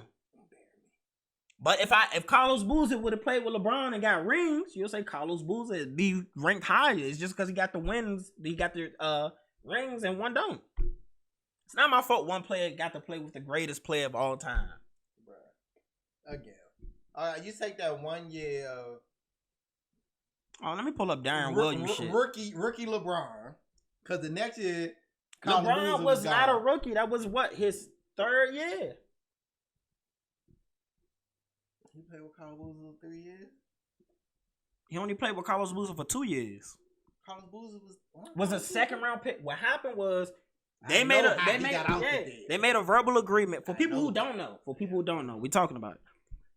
Carlos Boozer made an agreement with the Cleveland Cavaliers that since he was a second round pick, you have basically a 1 year guarantee and 2 option years. So they was gonna end his third option year and give him an extension to pay him immediately. But when they dropped him, he rolled out and went someplace else because niggas don't like playing with LeBron. He went to Utah. Look, Jordan was the biggest asshole in the world, and you ain't find that shit out till later because he won so much. But LeBron's not an asshole. And he don't win as much. Maybe you need to take up that mantle. Man, because he had less inferior teams. Like, you only named Carlos Boozer. Who was left? Oh, let me finish. That was the first name that popped up. Yeah, that's the last name too. So I'm saying Carlos Boozer is better than Horace Grant. Because Horace Grant was the third wheel on that team. Just because you're the third wheel don't mean you're better than somebody else. You had Jordan, bro. Okay. You had Jordan and Pippen. Yeah. Why was Horace Grant not included in the top 75 players? Because there's other niggas better than him, bro. Let's be real. But it was niggas on there who don't deserve to be on there. Who? Besides Westbrook, who else would you take off? Oh, somebody else I just heard the other day. Should not have been on there. Anthony Davis should not be on there. Oh, I agree with that one. He definitely shouldn't. All right, let me see. Carlos Boozer, Tony Battier, he was ass. And that's in context of NBA players because all these niggas will beat me and him one-on-one. I don't even know J.R. Bremer. Never heard of that guy. Kendrick Brown. Monteith Cleaves. He had Ricky Davis. Ricky Davis was just ass. Yes. So Ricky Davis was not a good role player to have on your team. Nigga, Ricky Davis got traded because he said he didn't want to play with LeBron. But as a rookie. Listen. He said LeBron's not gonna make us better. He said LeBron not the savior. Yeah, okay, Ricky. Where you at? So if difference in play efficiency between Horace Grant and Ricky Davis is 1 point, is Ricky Davis not a good role player if Horace Grant is elevated to a really good number 3? Because Ricky Davis was not even the number 3 on this team. He was like the number 4. Can we continue who was on this team? I'm just saying, we're going from totality of careers. You trying to you trying to act like LeBron did everything on his own in 04, bro. He did. So, again, Nigga, we know LeBron. Bruh. We know Ricky Davis scored 20 points a game that year. 20 points a game. Jordan never had a 20-point score, but Ricky Davis was ass. Bruh, they played for the Cavaliers. Cavaliers. With the second best player ever. Them empty stats. They went to a finals. What Ricky Davis doing in the finals? Bro, how was it empty stats if I'm scoring 20 points on a team that goes to a finals? Because you so much of a LeBron stan. I don't even like LeBron. But listen to what you're saying. You're saying that one player who has a player efficiency rating one less than somebody who is the fourth option on the team is not valuable. He scored 20 points a game. Crazy, man. What's up, good people? We back, man. We had to take a quick break. But we got some more hard-hitting topics for you. Because tonight we have verses coming on TV. And tonight's verses is going to include two legendary groups. Two groups who made their bones in the 90s. And some has extended it to currently. But two legendary groups. Mm-hmm. Both have hit records. Mm-hmm. But I'm going to rock with my favorite group of all time. And tonight in the battle versus Bone Thugs and Harmony and 3 6 Mafia. And I'm going with 3 6 Mafia. I believe they have the cultural cachet and relevancy today with the younger generation. With people. This nigga sound like he reading off a sheet of paper or some shit. Just because I'm educated, bro. That nigga sound like he reading over Titantron and just because you're used to talking to niggas who ask for change outside the liquor store, don't mean. Nigga, that's every fucking liquor store. What the fuck? But you're used to talking to them. Look, my conversations, go beyond the peasantry of certain classes of society. You see, that's what I'm saying. It's niggas like this to get niggas bad names. And I'm the nigga in the room. I'm just saying. Oh, he definitely. I hang with high class niggas. I hang with no niggas. But yeah, man, I'm saying they got that. They cultural relevance is something that they do have. In the past 5 years, there have been hit top 20 songs remixed from 3 6 Mafia. You have groups that 3 6 Mafia is currently suing because their whole catalog is them just basically trying to sample 3 6 music and mimic them in the early 90s when they was extra raw with the Memphis style type of music that was coming out of that region. But Memphis is probably one of the most pivotal regions when it comes to music, and I don't think people take notice to the effect that it actually has on society from what came from Memphis. And a lot of that is attributed to 3 6 Mafia. I mean, all the niggas ass. I'm sorry. All of who was ass? 3 6 Mafia and Memphis rappers. Yo Gotti's one of the most successful businessmen.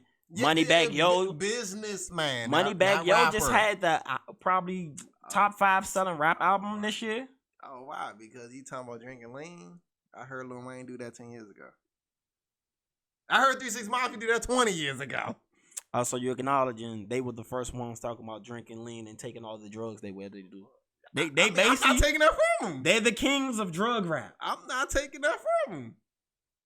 I ain't taking that from them at all. And while we speaking on that, I actually have I don't know if you want to, defend song for song or try to pick what songs you were playing, which order.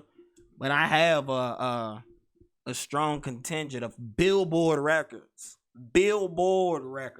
from 3 6 Mafia that, I had to sit down and think, because I got in an argument with him earlier and my cousin earlier. My cousin's a huge Bone Thugs and Harmonies fan, one of their biggest fans I could think of. They came to DC on tour, and guess who's there up in the front?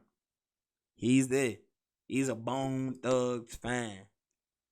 So I can't act like Bone Thugs don't have good music. I'm just saying when it goes to culture, bigger hip-hop records affects more of the culture. You can have really good music, but if the masses aren't listening to it in the same amount, do you have as much cultural relevance? Because nobody's jocking the Midwest out. No offense. Mine is drill music. minus drill music, nobody was taking anything from the Midwest. Other than Bone Thugs and Twista, no black people were really trying to rap extra fast.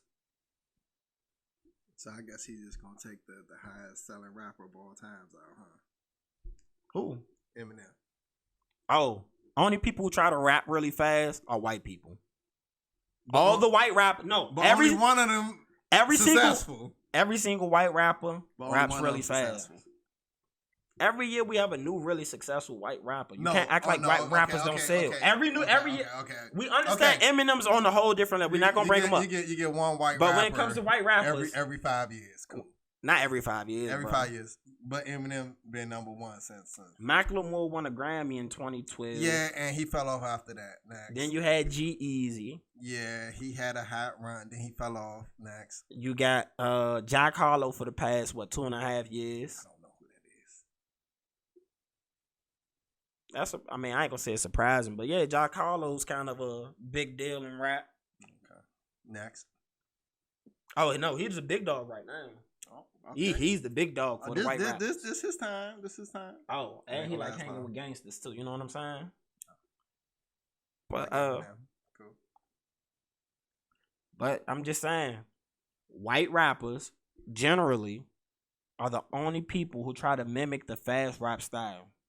Am I making up a falsehood or anything? Because you tried to argue with me just because you rap really fast that it give you better lyrical ability, which doesn't mean so, because you can rap. I don't think I said that. No, you did say that on the phone. I said I think it's hard. But because you know what I stopped and thought of? It's harder. What I stopped and thought of is, you can rap fast, but you still ain't got to say shit. Just because you rap fast don't mean you was saying something that was so prolific. See, that's why I don't think I said that. I just think it's harder. I thought you told me Bizzy Bone was like the greatest nigga ever. Bizzy Bone.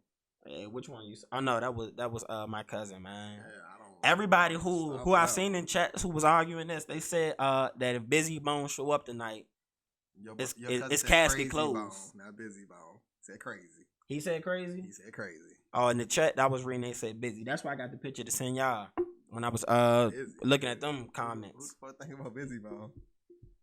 I'm sorry. You think about Thugs first one coming to mind is crazy. Everybody has their opinion on who they would like the most in a group. Nigga, if anyone say Bizzy Bone's better than Crazy, they smoking dope. Unless something Bizzy Bone was always rapping about spoke to them more than what Crazy Bone did. That's crazy. Just because you like somebody don't mean somebody has to like exactly what you like. That's called fascism. All of them is hard to understand. So how can you really decipher? If you which one saying what? Time out. Listen to that. If you just said all of them hard to understand, and 3 6 Mafia got about like 40 Billboard records, how is this even a conversation? Oh, 40 Billboard records. Yeah. Listen. Hickory Dickory Dock. Your mom's dirty slut. Wow.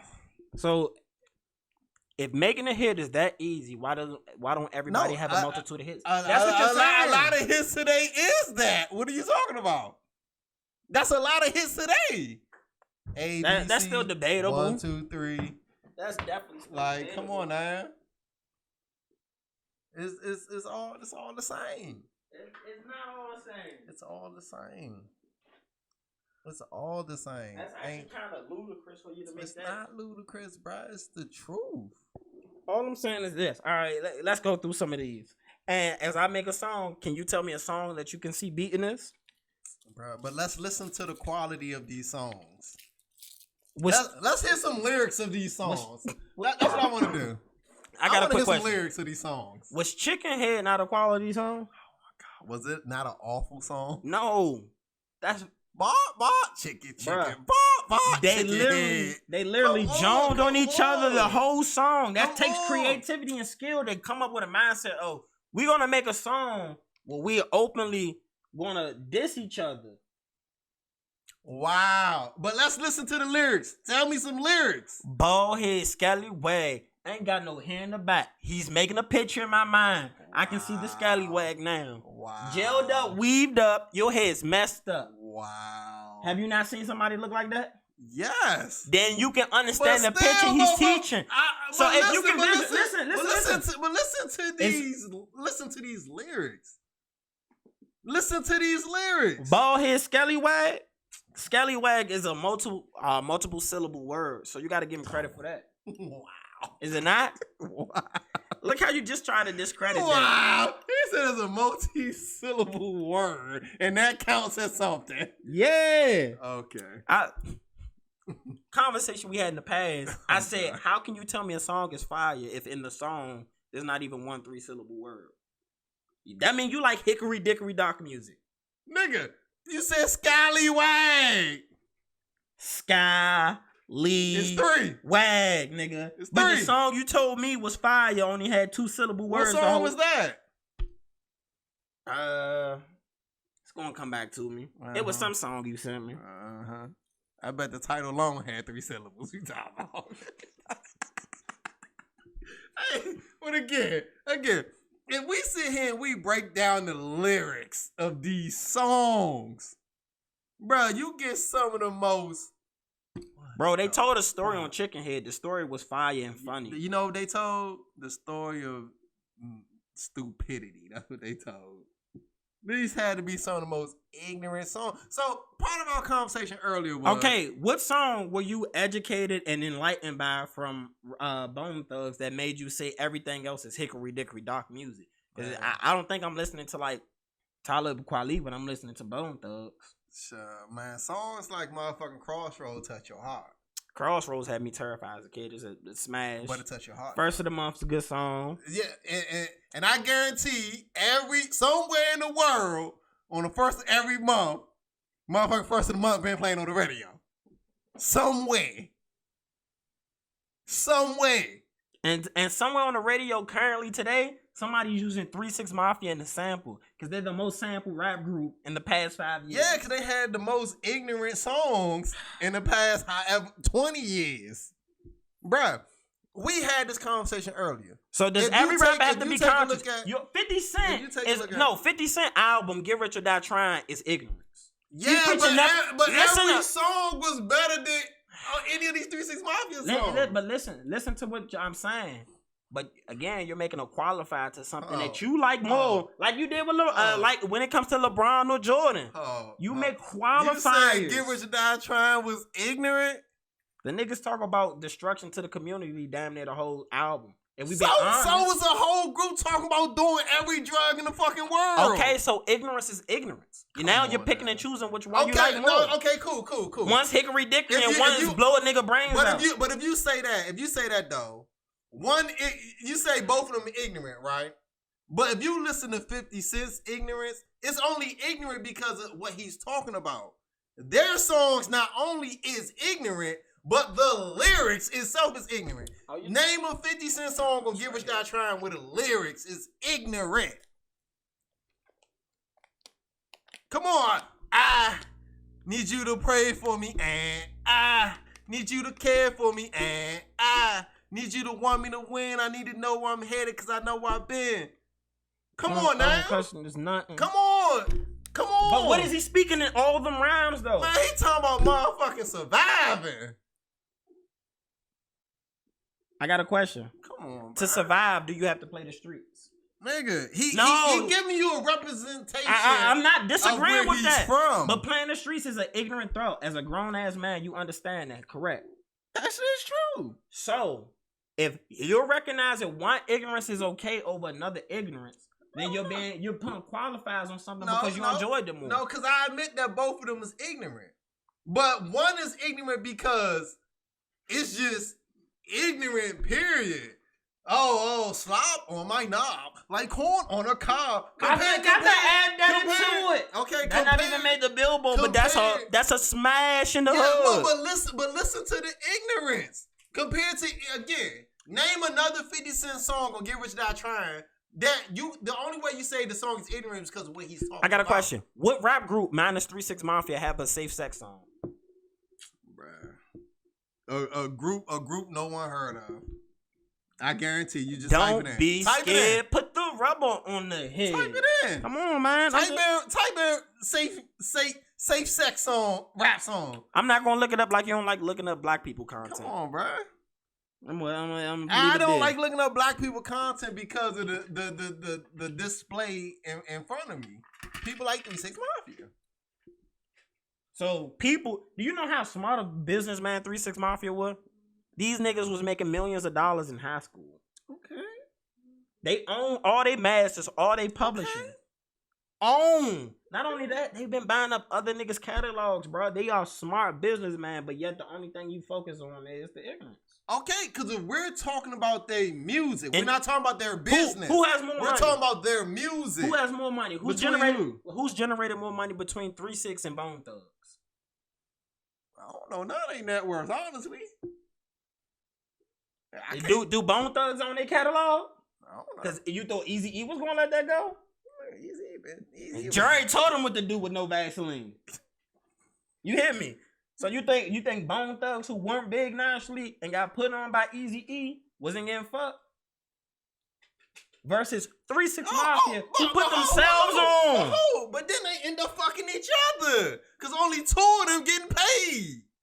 It was about 20 of them in a group. Those were the 2 who handled all the business. Yeah. And just like Jerry Heller and Eazy-E was fucking everybody else.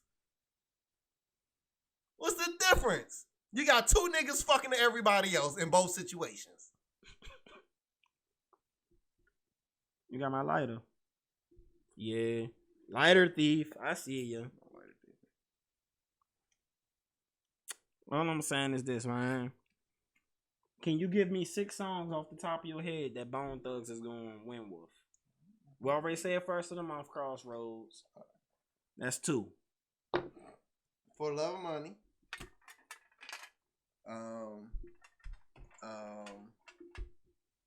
Thug Harmony. Notorious Thugs. Those 2 ain't beating no 3 6 songs. Bruh, Notorious Thugs gonna beat something. Bruh, I'm trying to tell you. If they go up against motherfucking some dumb shit, bruh, Notorious Thugs could come out. Alright, so you got the game fucked up. So I'm saying this is what's gonna happen. If 3 6 opens up, which for 10 songs they're gonna have the first lead, meaning they set the tone of where we're going. Mm-hmm. How do you counter if they come out side to side? They have nothing to compete with side to side. They come and play. I love having sex, but I'd rather get some hit. How you compete? Bro, but these those are big records, but these songs dumb as hell.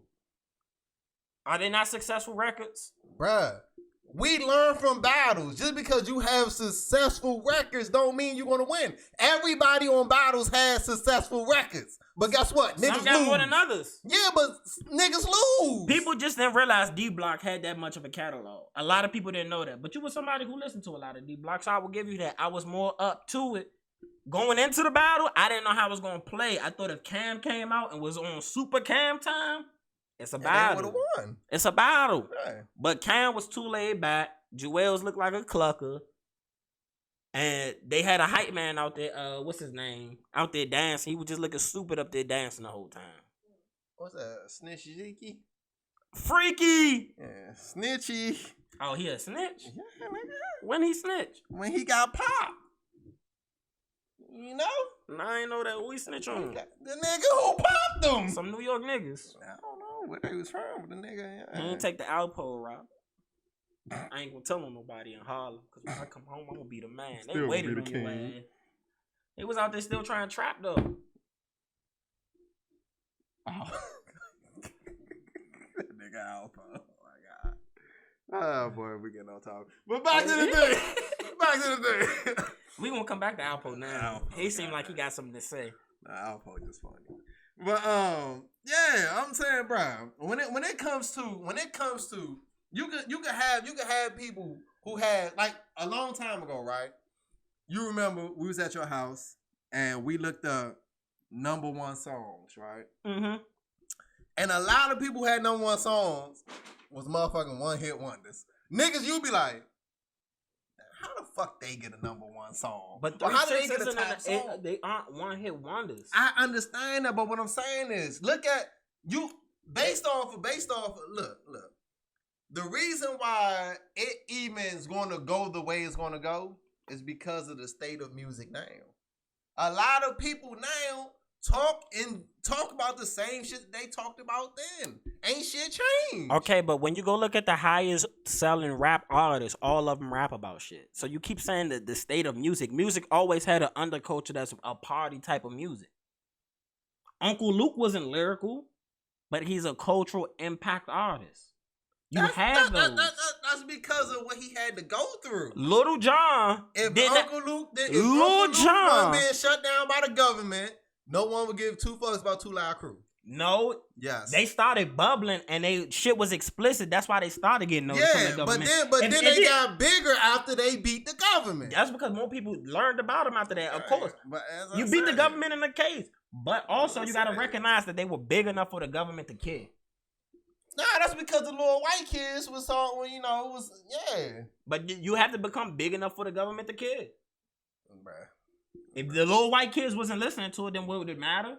No, because they were big enough for the government to care. That's what I'm saying. Nah, I don't think it was because they big enough for the government to care. Is Little John not a relevant artist if he went to go have a versus because he didn't have any lyrics, but he got hit records? See, I'm not just saying that they don't have lyrics.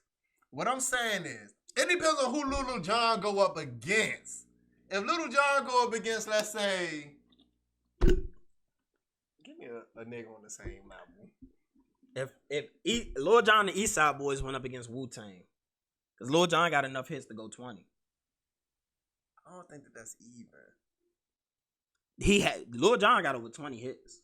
Yeah, but Wu-Tang. He has a whole movement. But Wu-Tang has, not only they have group hits, they have solo. I get that. But you can only play 20. I understand that. Lil Jon's going to give you a strong 20. Yeah, but I don't think he'll be Wu-Tang. When they go 3-6-9. But again, you got who's scared against someone who going out there. I ain't listening to Wu-Tang, so I can't take none of their songs. I ain't gonna lie to you. But damn, you don't know Wu-Tang? I don't know Wu-Tang. You ain't even watch the Wu-Tang TV show? I be seeing it. It's a really good show. But I see, as I said, I be in Sons of Anarchy, so I only go watch one show at a time. So I need you to become a multitasker. I can't. I need to focus all my attention on one thing. But at a time. But what I'm saying is this, man. When you have people in hip hop who you don't have to be the biggest lyricist. That's why hip hop is so wide range the way it is. I get that. I don't go to Lil Uzi to hit Jay-Z. I don't go to Drake to hit Jay-Z. I don't go to Kanye to hit Jay-Z. All those are different artists, but that don't take away from catalog. I understand that. But the thing is, when you putting catalog against catalog, now shit changes.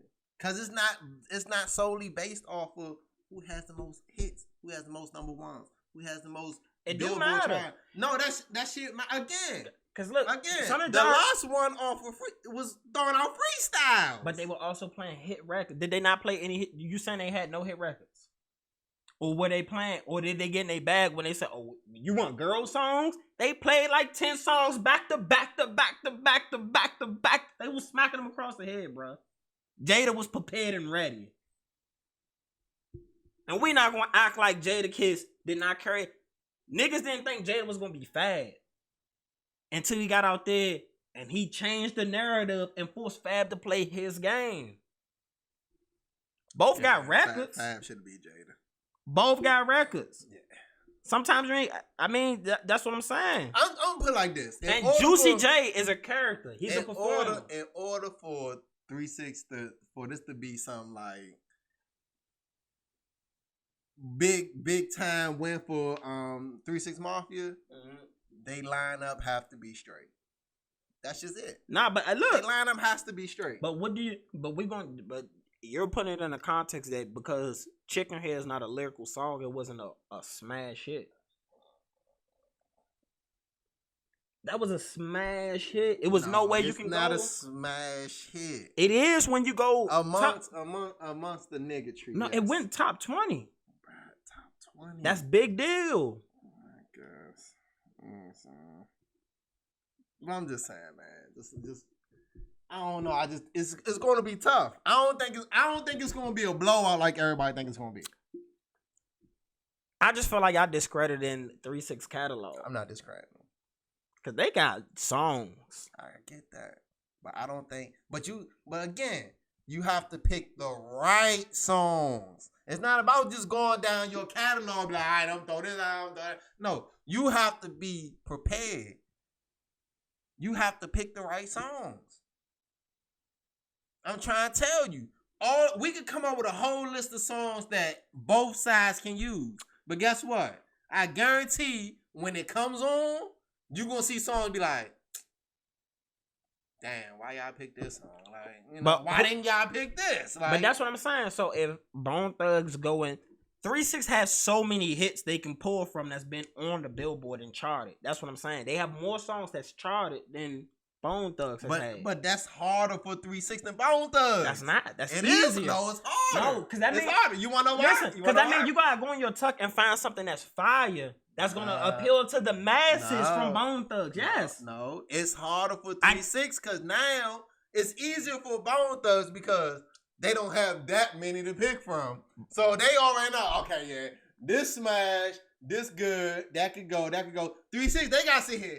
Damn. Okay, so what we gonna put right here over this, or can this go over that? Like they have to strategize more than Bone Thugs. And one thing you also got to take into account. That's DJ Paul was an actual fucking DJ. They met from Juicy J going to a party. DJ Paul was DJing there. I have a question. Huh? Do he only have one arm? Who, DJ Paul? Yeah. Nah, he got 2 arms. I think it's like arthritis or some shit. Oh, okay. When I say, do we only got one? Nah, because Did you ever see him with a fake hand? Just be like, nah, I didn't think he had an arm, honestly. I just...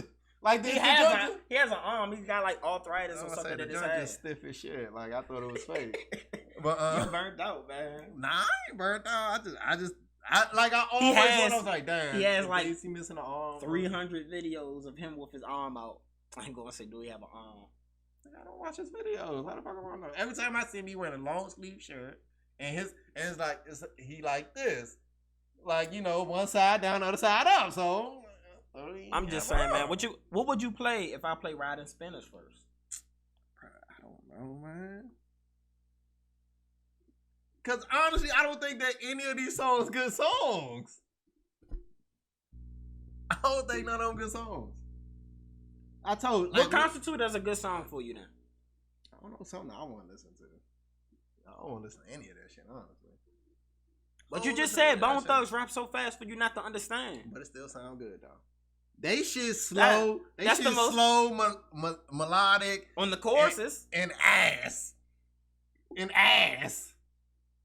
Like, bro, the shit just be like. All right, so hold on. I just got dumber, like, listening to this shit. So hold on.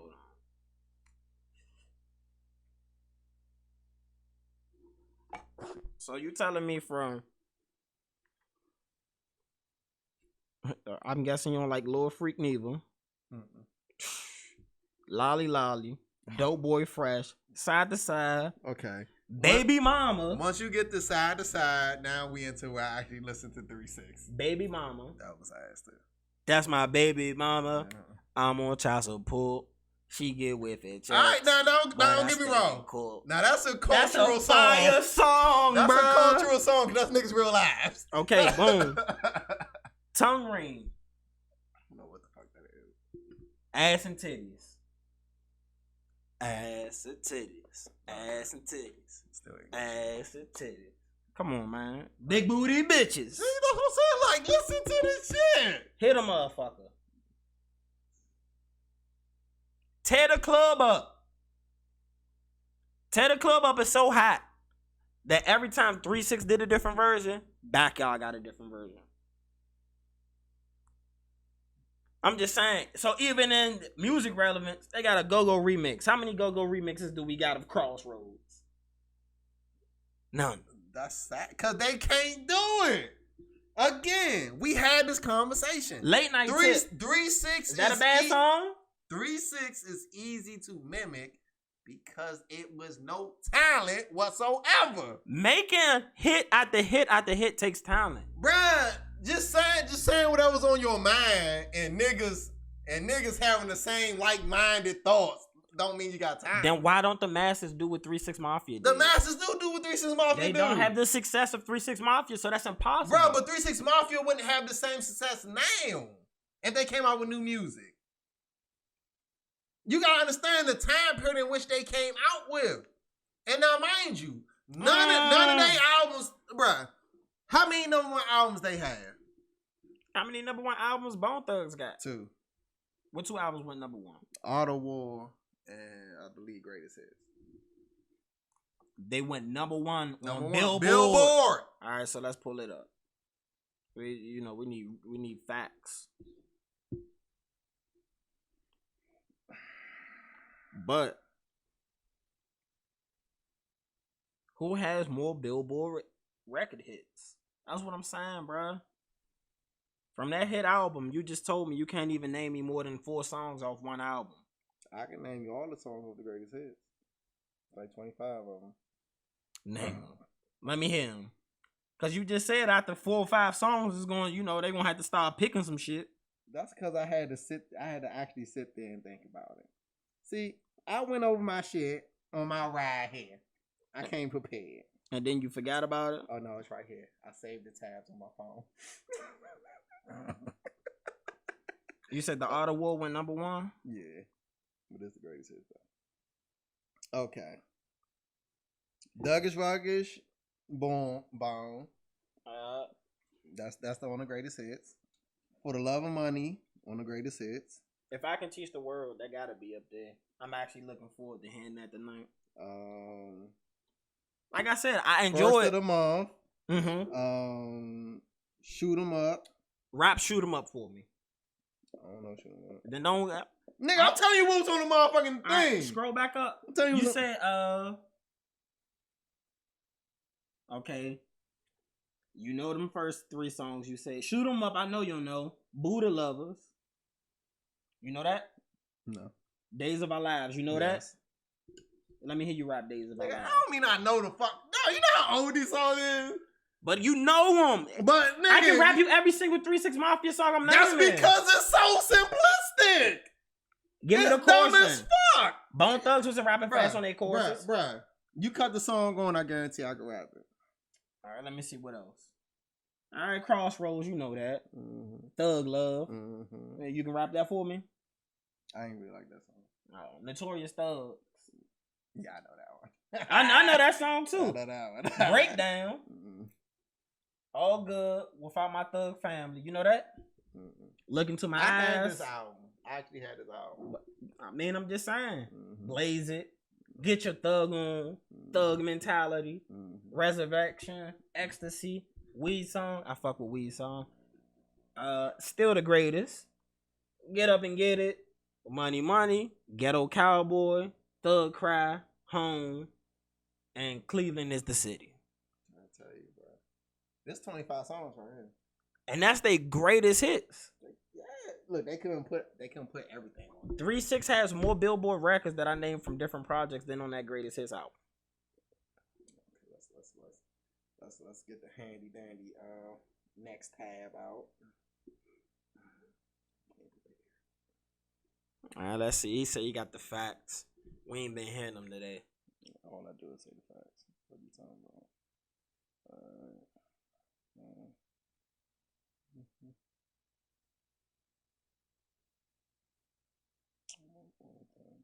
Oh, that's the chart battle. Let's see who has more records on the chart battle.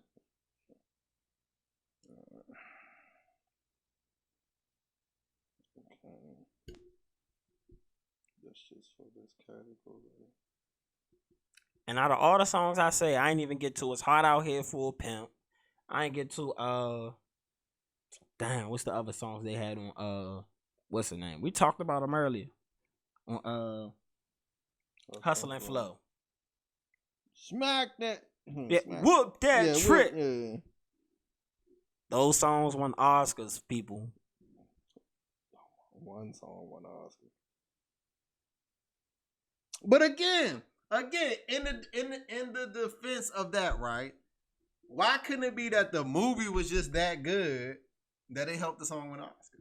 Because in order for the movie to be good in the context that we saw the movie and its greatness, you had to see him go through the development of saying, I don't want to pimp no more, I want to rap. And in order for him to rap, you need the original songs to slap. Because if you came out with some Empire shit, I wouldn't have liked it. But Empire had hit songs. Name a hit song from Empire. Nigga. Drippity drip. Yeah, that was a fucking hit song. That's the songs you say is fire. I said it was a hit song. I didn't say it was fire. I said it was a hit song. Big difference. I hit with. Nigga, the day after that show aired, everybody on Facebook drip, drop, everybody. Nigga, what are you talking about? So that was a cultural moment. A cultural moment isn't a hit. Shit, but nigga, all of these songs that they have, you said, oh, they're for the culture. This, that, blah, blah, blah. They moved the culture. This, that, blah, blah, blah. So, but you just said a cultural moment's not a hit. Empire did move. I'll give you that. Empire did move the culture, but they also have hit Billboard records to go along with that. Oh, Jussie Smollett had songs on the Billboard from Empire. I can't remember what the fuck the song was.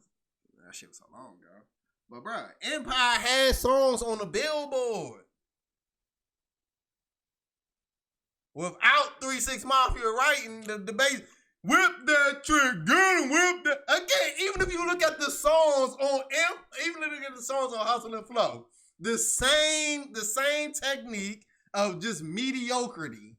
Cause you know what basic. You know what Memphis stands for? Yeah, mediocrity. No, boy, you disrespectful. Memphis stands for making easy money, pimping hoes. It's serious, and it's true. You don't understand the pimp lifestyle because you ain't got it in you. You know what I'm saying? You've never been a pimp. You've been a lovey-dovey nigga. We've had that discussion. I'm not ashamed. You've never been out here living that life, boy. I'm not ashamed. You know what I'm saying? Not ashamed. You just in here. Mr. Lover, man. Look. I'm not ashamed. So you can't understand that. You can't understand that type of pimping. I'm LL Cool J. I need love. Fuck you talking about, motherfucker. And look where he at. Oh, people don't even appreciate his rap career. Man, I ain't gonna lie. I saw the Ghostface interview when he said it'll be hard to beat LL. It will. So I went and listened to some LL songs, and I was like, oh. This shit was ass. I said, this shit was ass. I'm sorry. All right, one, he can't battle anybody that he started against because all they shit gonna be dated when he gets to his newest shit. Nigga. LL has been consistently over a 20-year career. He's had a multitude of hit songs. Okay, now when he got the Hush and all of that, okay, cool. But he was out there, I need a beat. That's what rap was, though. I like this shit is ass. That's what rap was. That's like remember the first time we watched Crush Groove and these are the breaks. No, but that was a smash though. Smash for his time, bro. We can't act like that was. But not how was shit. that a smash? And all you did was name everything that got breaks. Brakes on the plane, brakes on the bus, brakes on the train, brakes on the... Because the niggas like, not trying to... Not all the time somebody wants to sit down and have to go through the complexities of you going... But he went through the complexities of naming everything that had brakes. Brakes on the car, brakes on the something. Like, god damn. Like, really? Like, stop it.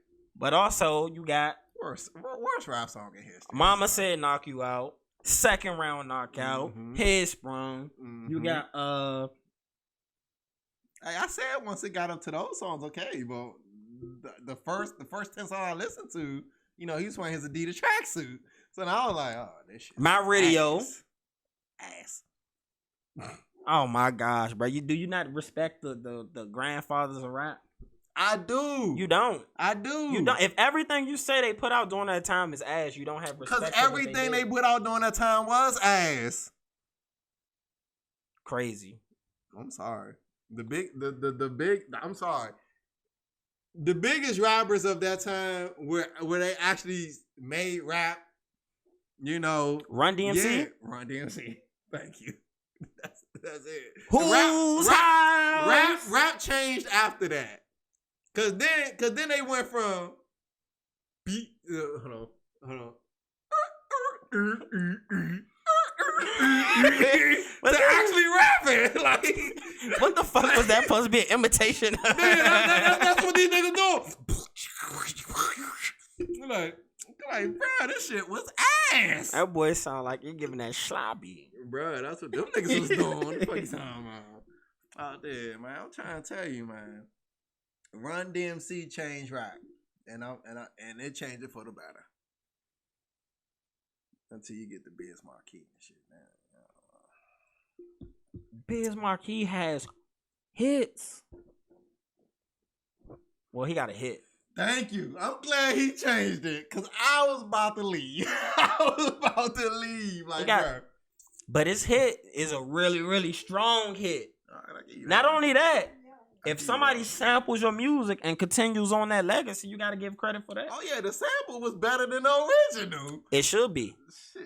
But how many samples have you seen of 3-6 music that's been better than the original? I don't even know any songs of 3-6 music.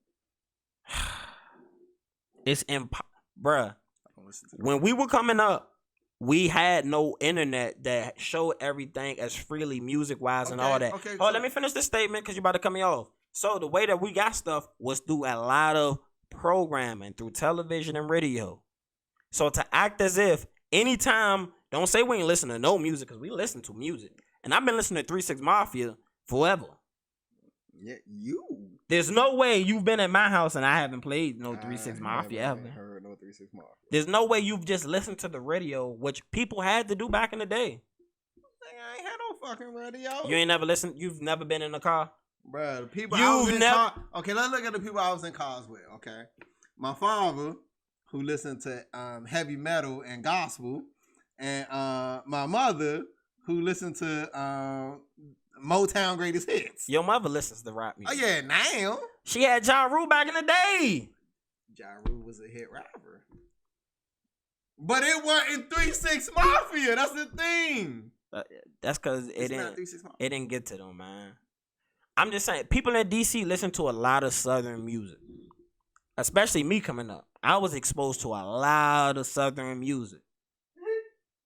And 3-6 was one of those groups. There's no way you know Slob on My Knob. Bruh, I've heard it. Joint still ass. You know Stay Fly. You know Poppin' My Collar. I heard all of these songs you name. I'm not saying I've never heard these songs. I've heard all these songs you name. So Don't Be Scared is an ass song, even though it teaches safe sex through a store. Bruh, I never heard that song. But bruh, the other ones you Slob name, on My Knob is a whole fucking story song. Bruh, they tell a lot of stories in their music. Do you not preach storytellers? So it's Kendrick Lamar ass? Me being a kid. It's Kendrick Lamar ass. Me being a kid who wasn't sexually active at the time, hearing about a grown man getting his dick sucked, what does that do for me? In the story, that's not what they say. That's how I know you don't. If you don't partake in something, just the motherfucking joint Slob on My Knob. I could put 2 and 2 together. What Slob on My Knob? I'm talking about Don't Be Scared. Oh, see, but I'm saying, like, I don't know that song. I'm just saying. But I'm saying the majority of the songs that I've heard from them, you gotta understand, I was a kid. So things like Sipping on Some Scissor, I didn't even know what Scissor was until like probably a decade later. Nigga, you know how much rap music you consumed as a kid? You didn't know what the fuck they were really speaking on? But no, because again. So when you're listening to... I didn't even really listen to rap until DMX. DMX is what brought me into rap. Okay, so when you're listening to DMX, everything he spoke on, you understood at the time. No, because you were a child. No. I was a motherfucking... I was in high school. What the fuck you talking about?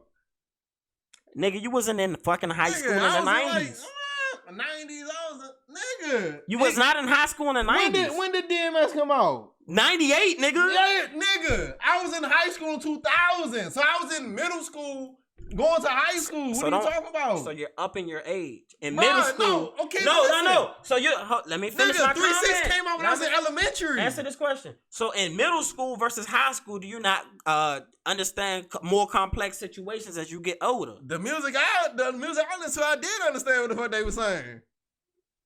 Nigga, again, in elementary. So in elementary. You hear people talking about sipping on scissors, riding spinners, all this shit. Like, bruh, nigga, ain't nobody where I'm from riding spinners. Ain't nobody where I'm from sipping on scissor. How many people from where you was from was robbing people with dogs? You said robbing people with dogs? Yes. Bruh. Something that DMX always rapped about because that's how he was robbing people. The nigga would pull up with dogs and rob niggas. Bruh, but it was easy. You understand? Tell me the nigga you know that do that. Nobody. How many niggas were you around at that time in middle school robbing niggas? A few. Okay. How many niggas were you around that was dope heads in fucking middle school? They became dope heads after middle school, but yeah. None. I'm saying it's certain things you won't understand. Yeah, but, if you're not getting listen, but if we you have to listen to the songs that was out. So let's say DMX, you said he walking up robbing niggas with dogs, right? What from Get At Me Dog did you understand? That was his first hit. What from Get At Me Dog was you understand? Rough Rider Anthem was his first hit. So Get At Me Dog came out first. Bruh, Rough Riders Anthem was his first hit. Get At Me Dog's not a hit? I don't consider it a hit. I don't like the song, honestly. It was a cool song, but Rough Riders Anthem was his breakout from motherfucking hit. What from Rough Riders Anthem do you relate to? Stop. Drop. When that shit on my brain. Bruh.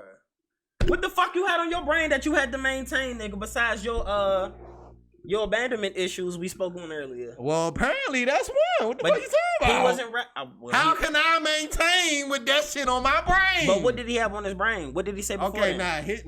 No, what did he say before then? You need me pull up lyrics for you or something, man? All I see is pain. All I see is rain. How can I maintain with that shit on my brain? I saw a lot of pain and rain, bro. You want to elaborate on that? We did. Abandonment issues. Nah, you ain't say shit from that.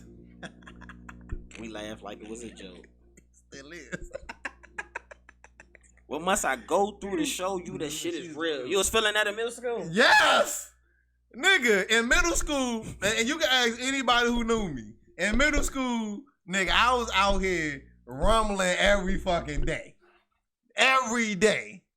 You got tired of niggas taking your lunch money? Nah, ain't nobody that take my lunch money now. Don't get that. We know big boys like to eat, man. Yeah, so you definitely ain't taking my lunch money. Don't do that. But again, listening to DMX, bro, and during those times, man, it was therapeutic. Now, when he get to, beat my dick and bust open y'all so you can see me coming, now, we take a little, I can't relate to that, but I get the metaphor. Oh, when he told Queso suck my dick? You felt that line? No, I ain't feel that one either. Oh. Bro, he said a lot of shit that niggas don't feel, but the shit was still hot, though. I understand when he said tell that nigga Queso suck my dick, he was referring to like it's up, nigga. Yeah. Like, bro, a lot of things he said was homosexual, but if you actually listen to you actually know the meaning behind it, you be like, all right. That's why DMX was able to get away with a lot of homosexual shit. But that line you said, he stole that.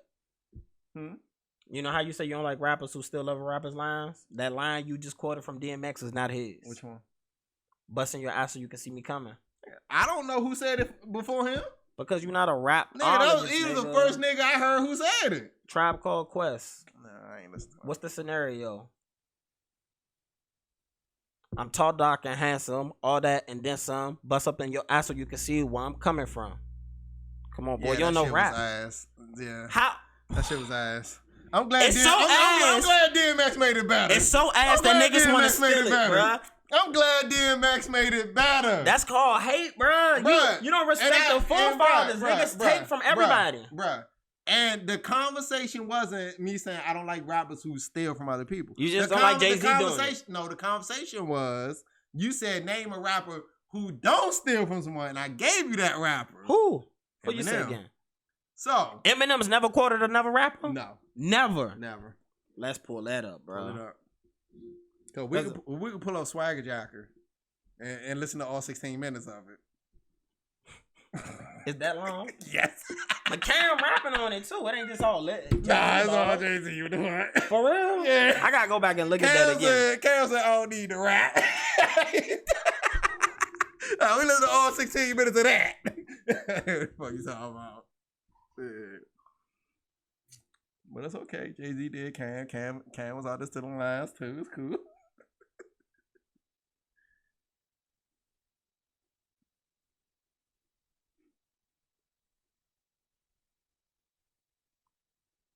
Well, y'all don't understand why pause. He's doing his research on the greatness of Eminem. Yeah, because I can't even quote Eminem enough for me to say this is a bar he stole from. Because if it was a bar now you've listened to Eminem. If it's a bar he stole, you would know. Because don't act like you didn't listen to Eminem. I never said I never listened to him. So, but you can't think of a line he stole. I just said Eminem's not the GOAT, and you got offended. I just said a random DMX song. Oh, you know who he stole that from? You know he stole that, right? All right, quote some Eminem bars, bro. And don't use anything talking about his mom. Nigga, all the songs. No, it's not. Shit, the majority, huh? What the fuck you talking about? Because I feel like I heard somebody say, I'm supposed to be a soldier who never loses his composure. I feel like I've heard that before him. Who?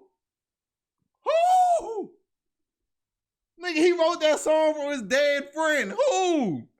So nobody else can say, I'm supposed to be a soldier who never loses composure? I guarantee no one else said that.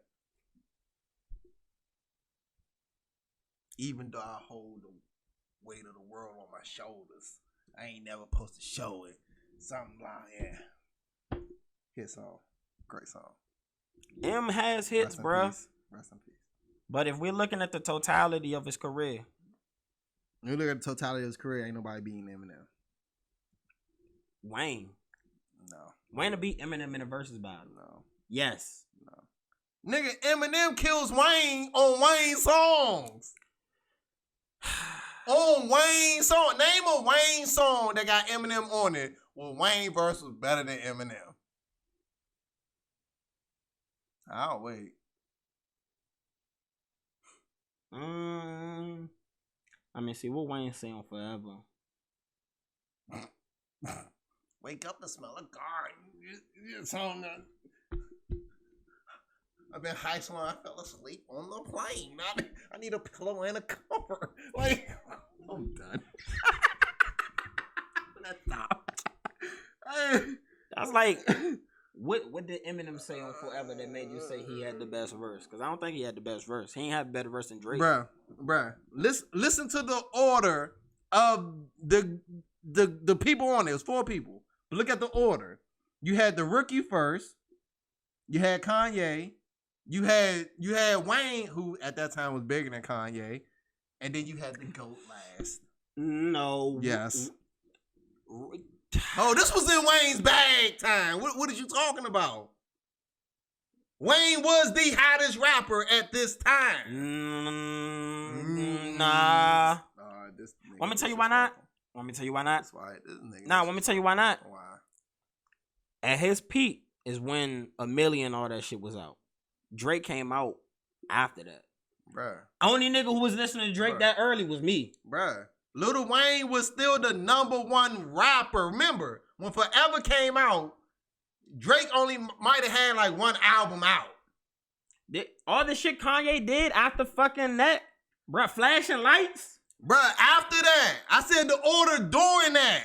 I'm saying. We're not talking about after. Right. At that time, Wayne was the biggest rapper in the game. Eminem was the biggest star.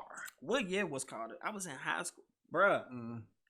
50 Cent and Kanye had a fucking album battle. Kanye after that took off way more. Nigga, that was between 50 Cent and Kanye. But I'm saying that was after the Carter 3, so you can't Wayne say Wayne was still the biggest when hotter Forever than came out. Nah. Yes. Yeezy?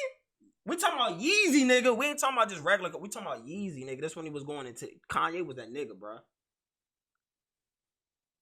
Wayne was #1 rapper in the game at that time. Eminem was the biggest star. Drake was the rookie, and Kanye was Kanye. Put some respect on that boy name, man. Kanye was doing numbers. Nigga, I never denied that. Flashing Lights destroys all of Eminem's catalog. Kanye could beat Eminem in the verses. No, he can't. Yes, he. Oh, bro, the 4 niggas that I say is the hardest outs in verses ever. Drake, Wayne, Kanye, and Jay. They can only battle each other. And matter of fact, it should be what they should do for fun. It should be Wayne and Drake versus Jay-Z and Kanye. You see how Eminem's not included? Yeah, because no one can battle Eminem. Why not? Because he's the greatest rapper of all time. But all right, then you also got to look at it like this. You remember when you say it depends on what you're going to come out there and rap with. Oh, trust me. Eminem is not going to come out there and he's not going to come out there in Superman. He's not coming out there in Superman. He's not. He's not coming out there in My Dad's Going Crazy. He's not coming out there in them songs. He's not coming out there in them songs. Trust and believe. Eminem would come out with shit from Kamikaze or some and he's shit losing. Recently. No, man. Kamikaze is better than the Kamikaze had hit songs. What hit was off Kamikaze? Bro, the joint with him and his numbers are just inflated. So when he drops, they inflated. They are. I'm done. You know why they inflated. This nigga got all the excuses to why Eminem sells so much records. Again, you say you related to DMX because it put you in a mood where you felt his pain and shit like that so you can relate. If you're a fucking little Iowa kid hating your mom, that's more than the majority of motherfuckers who are black going through the same shit as DMX. There are more white people in America than black people. So naturally, if I can have younger kids gravitate to me because of my skin color and the story I'm telling, of course, I'm gonna understand it. He's speaking trailer park shit. So you didn't listen to Eminem? Yeah, I listen to Eminem. Did people you know listen to Eminem? Not in the hood, bro. When I'm on the block, we're not listening to Eminem. We had that discussion, bro.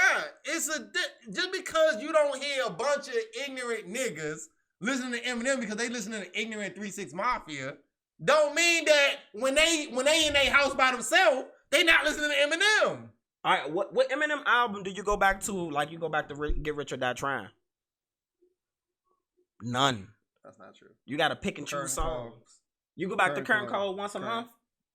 Yeah. Curtain Call from start to end. Yeah. Every song is fire. Nigga, every song is on my Alexa playlist. Yes, just like Get Rich or Die Trying. I mean, see what the fuck was on Curtain Call? Nigga. I know almost every song on the motherfucking 8 Mile soundtrack. The joint with what's that bitch name? What's her name? Cause that's back when you know Eminem was hot when you was in the suburbs, bro. What's that bitch name? Macy Gray. That shit was fire.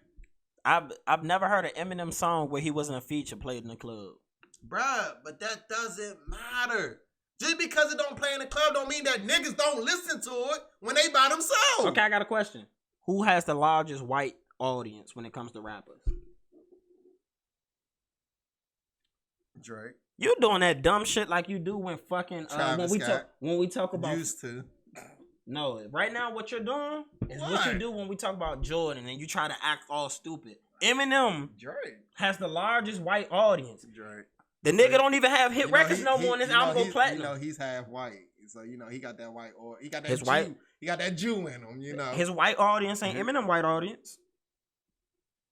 Nigga, Eminem has a black audience. Stop giving out. Okay, but you always answer this. Who black people don't listen to Eminem? How much percentage of black people are there in America? Nigga, everybody I know listen to Eminem. How many percentage of black people are there in America? Are there more? Getting out of Census Bureau? Are there 13%? 5% of America is white. But 65% of America also buy the fucking Migos albums. No, they don't. Bro, when these niggas do concerts, they don't go to Iowa. Nigga, they're not going to them white ass places. White people only in Iowa? Yes. There's white people in DC. Not to the ratio, bro. Bro, but listen. There's still more black people in DC than white people. But you're missing the point. I'm not. You are. If 99% of my population is white, nobody who raps are going to Wyoming except Eminem. Look, they don't have to go to Wyoming. But niggas in Wyoming will stream their music. Niggas in Wyoming will buy their album. Bro, streaming the music and going to a concert, two different things. No. Listen, this shows that they have support from white people. No, listen to this. Then why Meg Thee Stallion can't sell out her thing? She's been everywhere. White publications has put her. And when it came to her show in Houston, she didn't even sell out half the tickets. Did they say she didn't sell out half the tickets? Reports came out from it. Oh, because I thought that was speculation. Sorry, I thought it was speculation.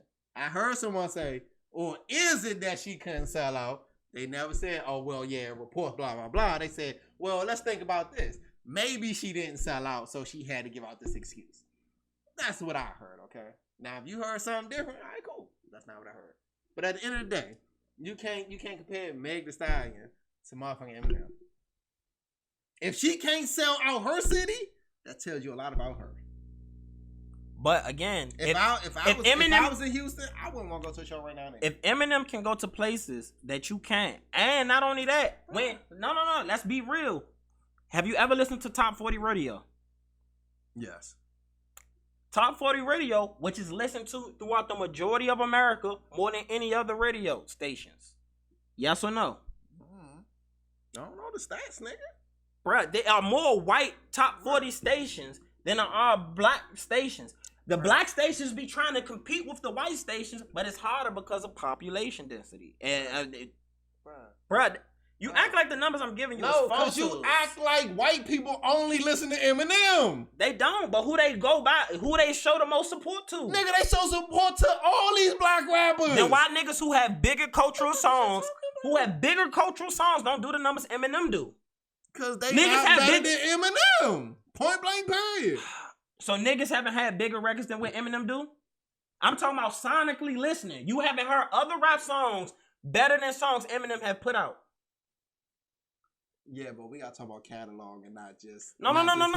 Because listen, if you listen to the totality of who you like the most between Jay-Z, Lil Wayne, or Drake,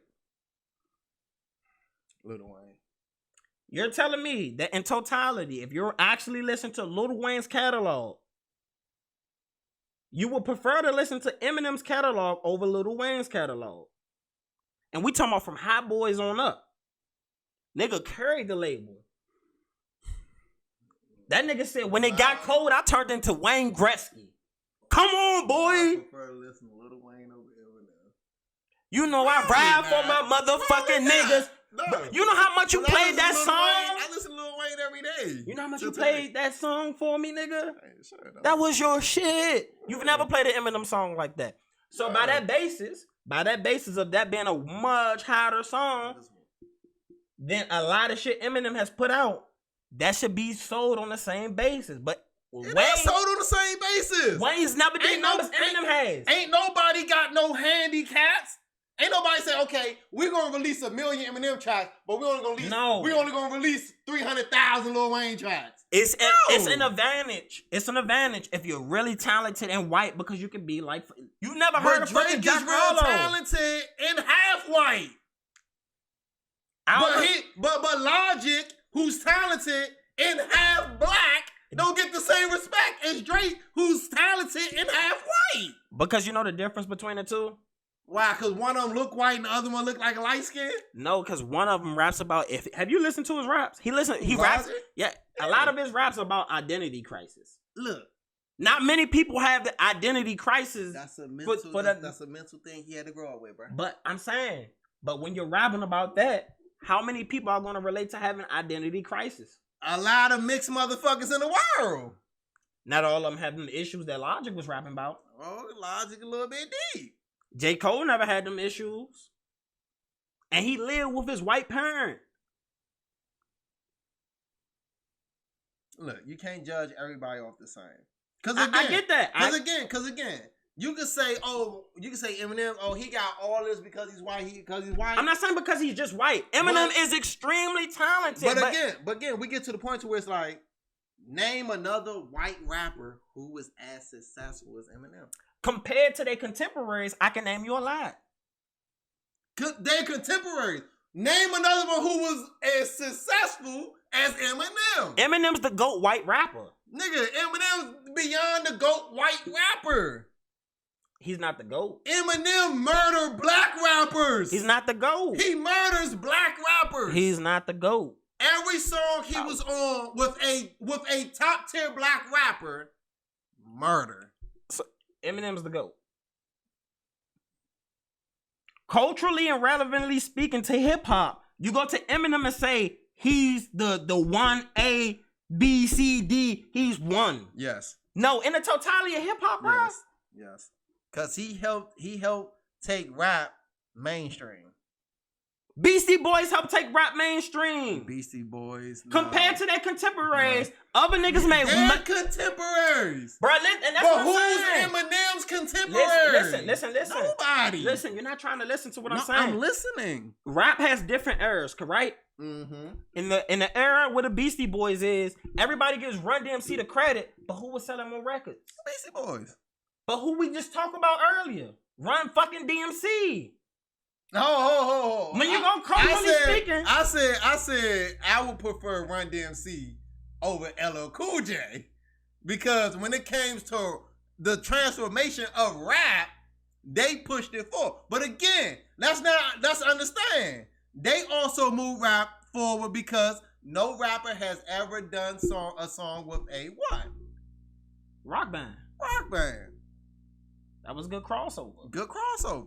Now they help get rap into the early ears of white people. No. Open up the door to people like Beastie Boys. Listen to this. So you're telling me that Beastie Boys was out during the same time already doing numbers. What are you talking about? But Beastie Boys was the highest selling rap group from that era. And they were white. I get that. You can't rap me one Beastie Boys song. You damn right. But they sold more records than nigga today. They ain't sell more than Eminem. He's the only one above him. And no one's above him. But again, I'm saying compared to your contemporaries in every era of rap.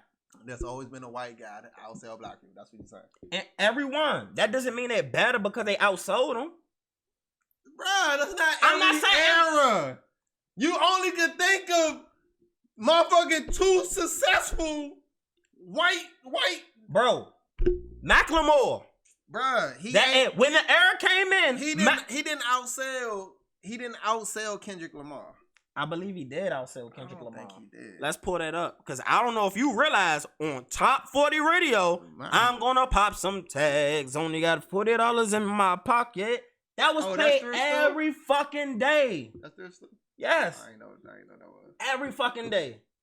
On Top 40 Radio, Kendrick wasn't getting played on Top 40 Radio. So if I can get played on white radio and black radio, I'm going to have a larger audience. Eminem, when he dropped records, got played on Top 40 automatically and on black radio. He didn't have to wait to cross over. That's what I'm saying. If you automatically can get both. He was the crossover. He didn't have to wait. He wasn't the first. I just showed you Beastie Boys did it before. But listen.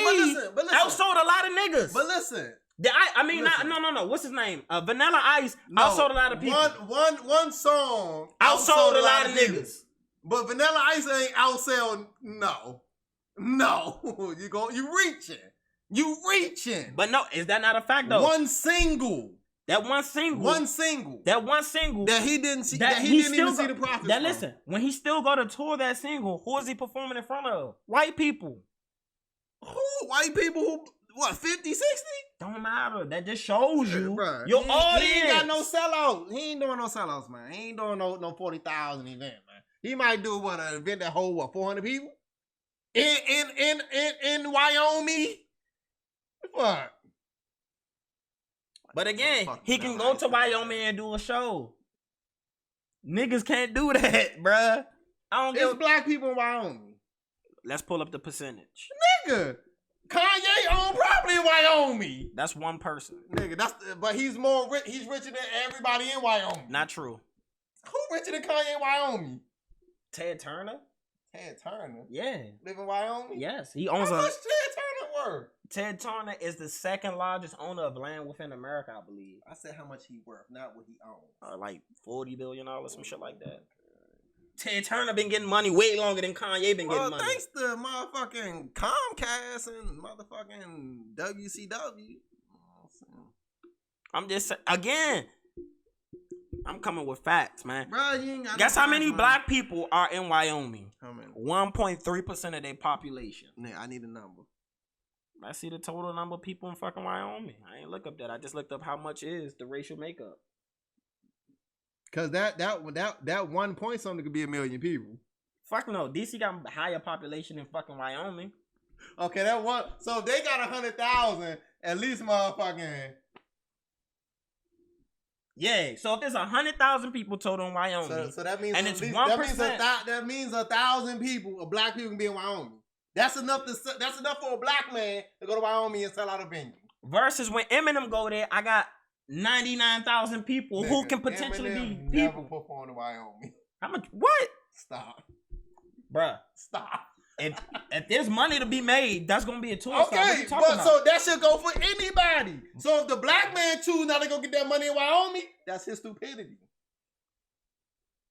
So if I get played on top 40 anytime I drop a record and I automatically get played in Wyoming, versus I have to wait for my record to catch against all the other black songs on rotation, catch one for it to cross over. But we can't acting like crossing over ain't a thing. But it is a thing. But this is the thing that you have to understand. This is the thing you have to understand. Why was Eminem able to cross over into black people music? You say why was he able to cross over? Yeah. Dr. Dre. Thank you.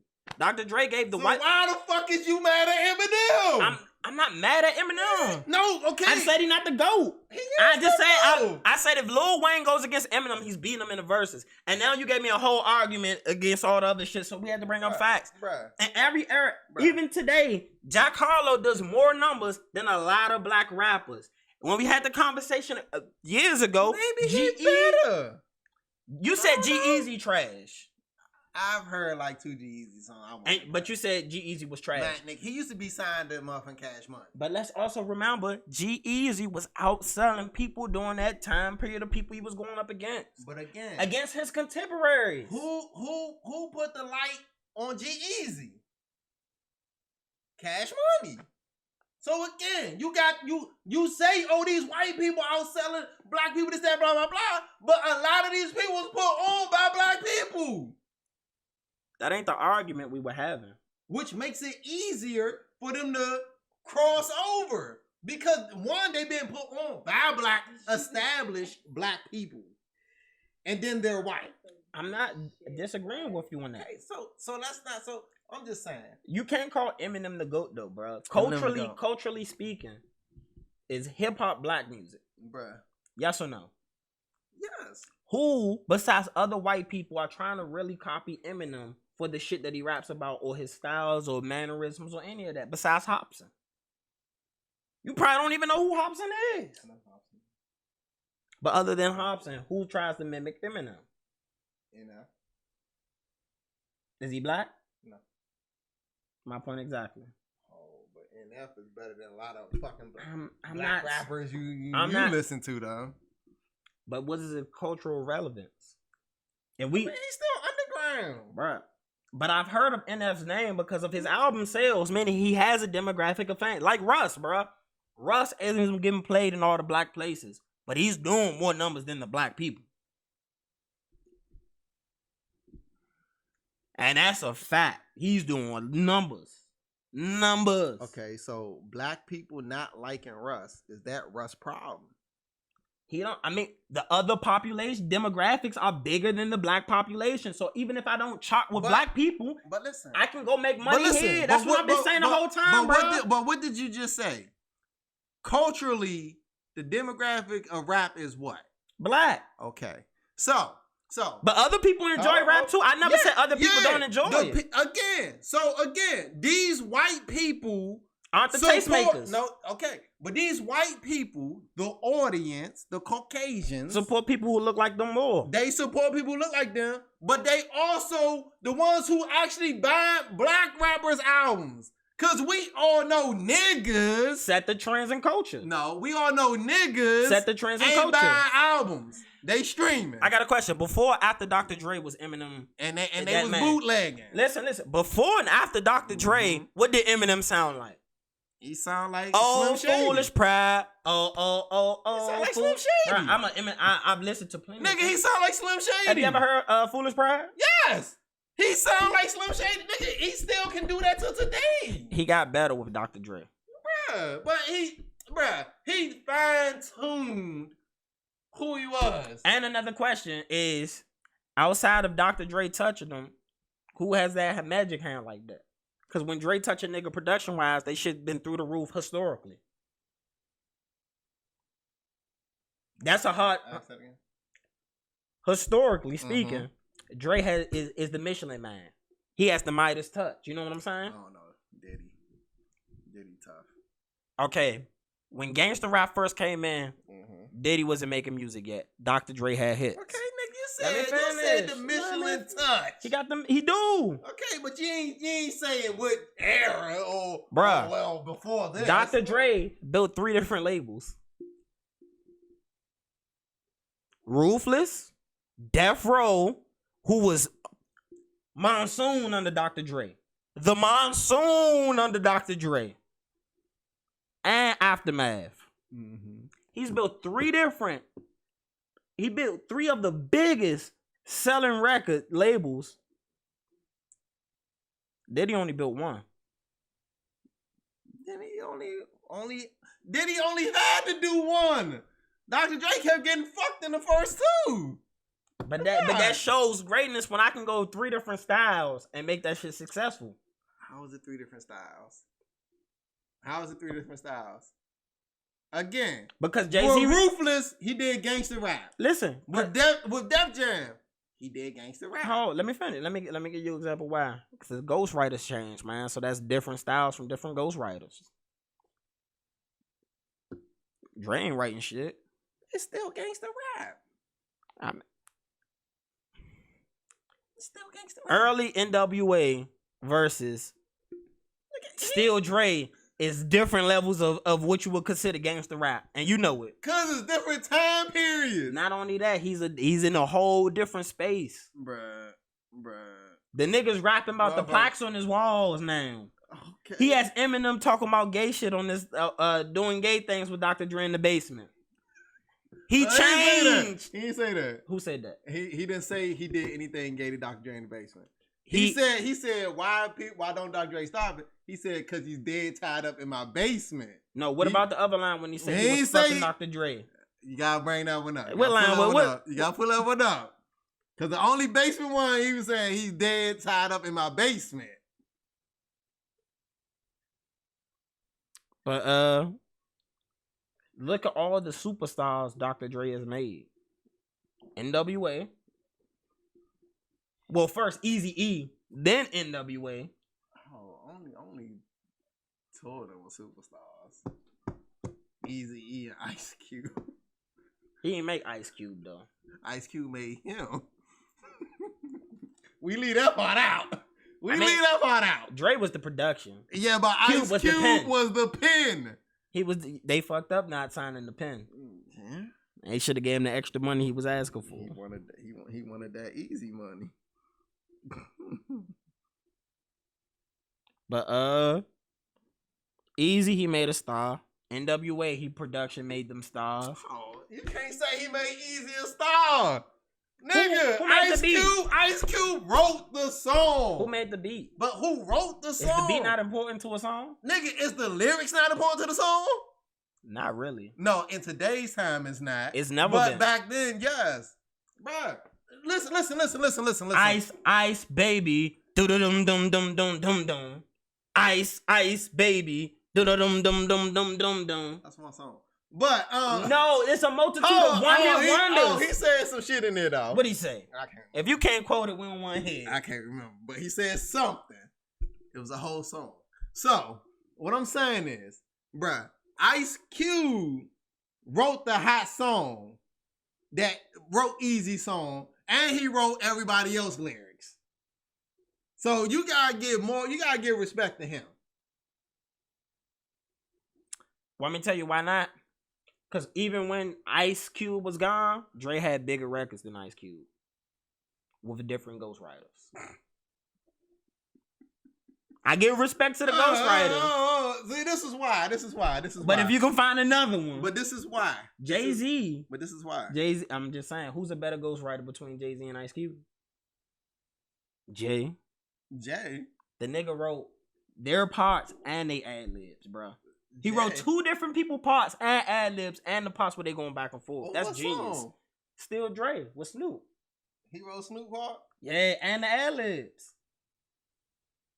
When Snoop said that, I said, hey, the one thing that fucked me up about Snoop is you've never said nothing that was like so fire fuck that you needed a ghostwriter. But he's had ghostwriters his whole career. Because he said having ghostwriters is not a bad thing. It's about the good product at the end. I've been using writers my whole career. I wonder why that nigga is. I swear. Snoop will be a hard nigga in the verses too. Snoop won't be a hard nigga in the verses. Nigga, Snoop lost to DMX. Did we forget he was in the verse? He lost. He didn't lose the DMX. He lost the fat DMX at that. He didn't lose the DMX. Go look it up. I'm gonna have to go back to it, but I don't remember him losing the DMX. The fat DMX. Fuck you talking about? In fact, DMX was inspired to write his first hit because of Snoop Dogg. And in fact, when they met head to head in verses, DMX knocked this shit out.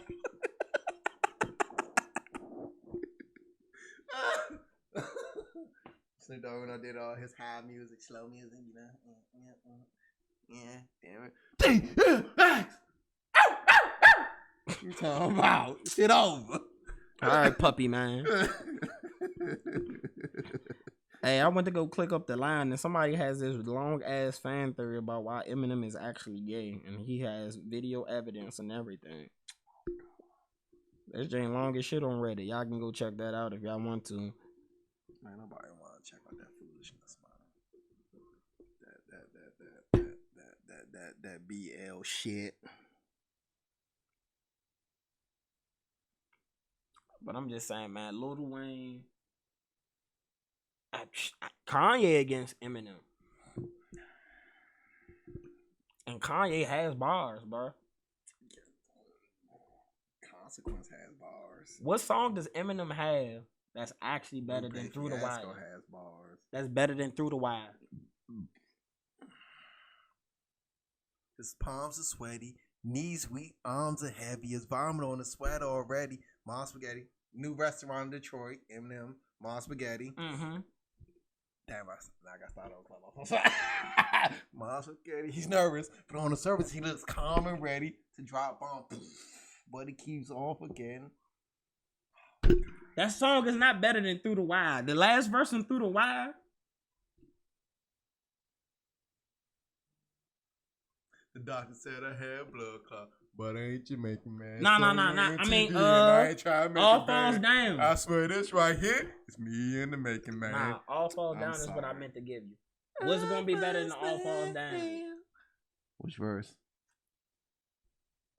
I can't even go nowhere without a shirt with a team and some ones that's clean.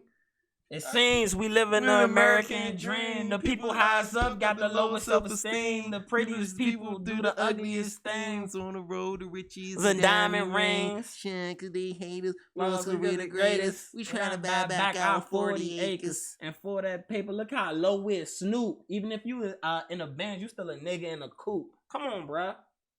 Bars. And then he come back and say, drug addict back, what is it? Drug user by crack, sneaker hit. Damn, I'm saying that shit back. I gotta start the verse.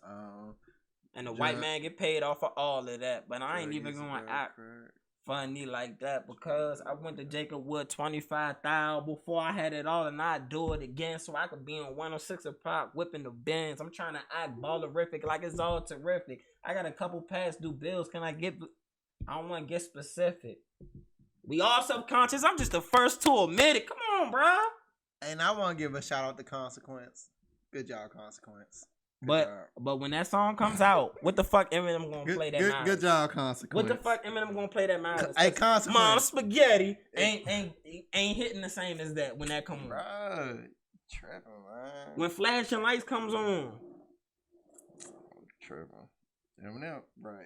I think Eminem could give it to Kanye. When Kanye plays shit off The Life of Pablo, off Don, when he Jesus, Lord, bro. Okay, Donna was ass. Life of Pablo was ass. Jesus was ass. You like How often, like, did you listen to it one time and come to that conclusion? Did you go back and listen again? Oh no, I listened to all. Well, Yeezus only listened to once. That was just abysmal. No. Bound 2 was a hit. Yeezus was abysmal. That was with Charlie Wilson. Yeezus, the album, when that nigga come on, was abysmal. When a real nigga hold you down, you supposed to drown. Bound. I felt that. You hear me? Bruh, Yeezus was awful. Worst Kanye album ever. That's my least favorite Kanye album. Nigga, that's the worst one. Kanye also changed rap with 808s and Heartbreaks. Second favorite Kanye album. Second favorite. You got that above Graduation. Yeah. Dropout. Nigga, Dropout the first. Above My Twisted Dark Fantasy? Yes. Really? Yes. Twisted Dark Fantasy might be my favorite Kanye album. That, like, the production on that, one, hands down amazing. Bruh. Hands down amazing. College Dropout. He crafted that shit so beautifully. College Dropout. And 808 Heartbeats. 808 Heartbreaks. That's my shit. I know all them songs. You said what? I don't know how I was going to order Jerry's from my phone. I was saying that. I didn't know.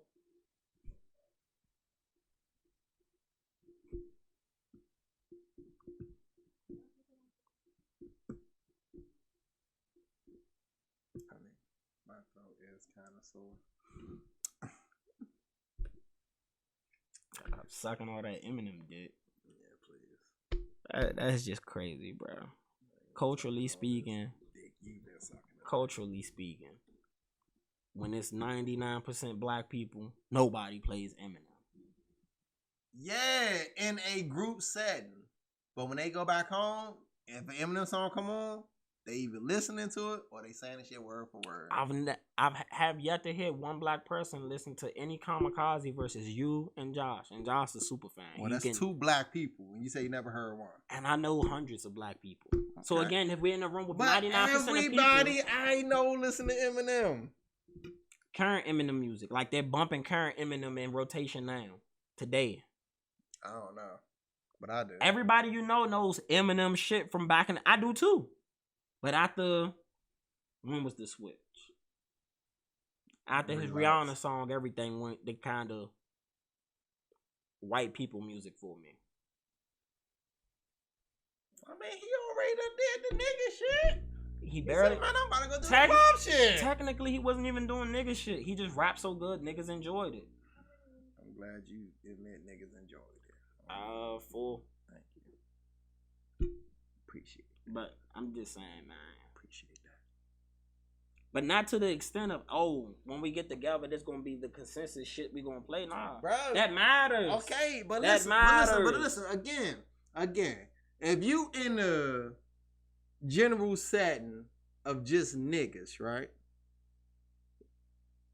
It might be, let's say it's about 30 niggas, right? You're not gonna throw Eminem. Cause 10 niggas might not even like Eminem, and they might not even want to hear this shit, right? But that don't mean that the other 20 might not. I'm cold with some M, blah blah blah. You just putting on shit that can please everybody. See, when you DJ, that's what you do. So exactly, what crowd am I gonna go into play? Time out. What crowd would I go to go play the Eminem, and it's gonna be the slaps for everybody? Heaven. You said heaven. Mm-hmm. What do you mean? Heaven and hell. Heaven. You talking about the club that? Yeah, nigga. They're not listening to Eminem inside the top. I've been in there and they had Eminem on. What Eminem song? And don't say forever. No, it wasn't forever. What Eminem song? They played a joint with Rihanna. They played a song with. They played one of the joints with Royce off the. Bruh, niggas know that because of Rihanna. Bruh. What about you said they played a song with Royce? Yeah. Now I know you making some shit up, bro. When did you go to Heaven and Hell and you heard them playing Eminem and Royce? I've never heard Royce outside of niggas. What are you talking about? I've never heard Royce anywhere in DC play by any DJ. That's see, Cause you going to the wrong club. Bro, I've been to Heaven and Hell more times than you. Bruh. So that would give me a better consensus. But what does that have to do with the time I went? Because listen, if I frequent an establishment more than you, I could tell you what the consensus of would be happening more than likely. Do you know that these clubs have different DJs and I understand that. Okay.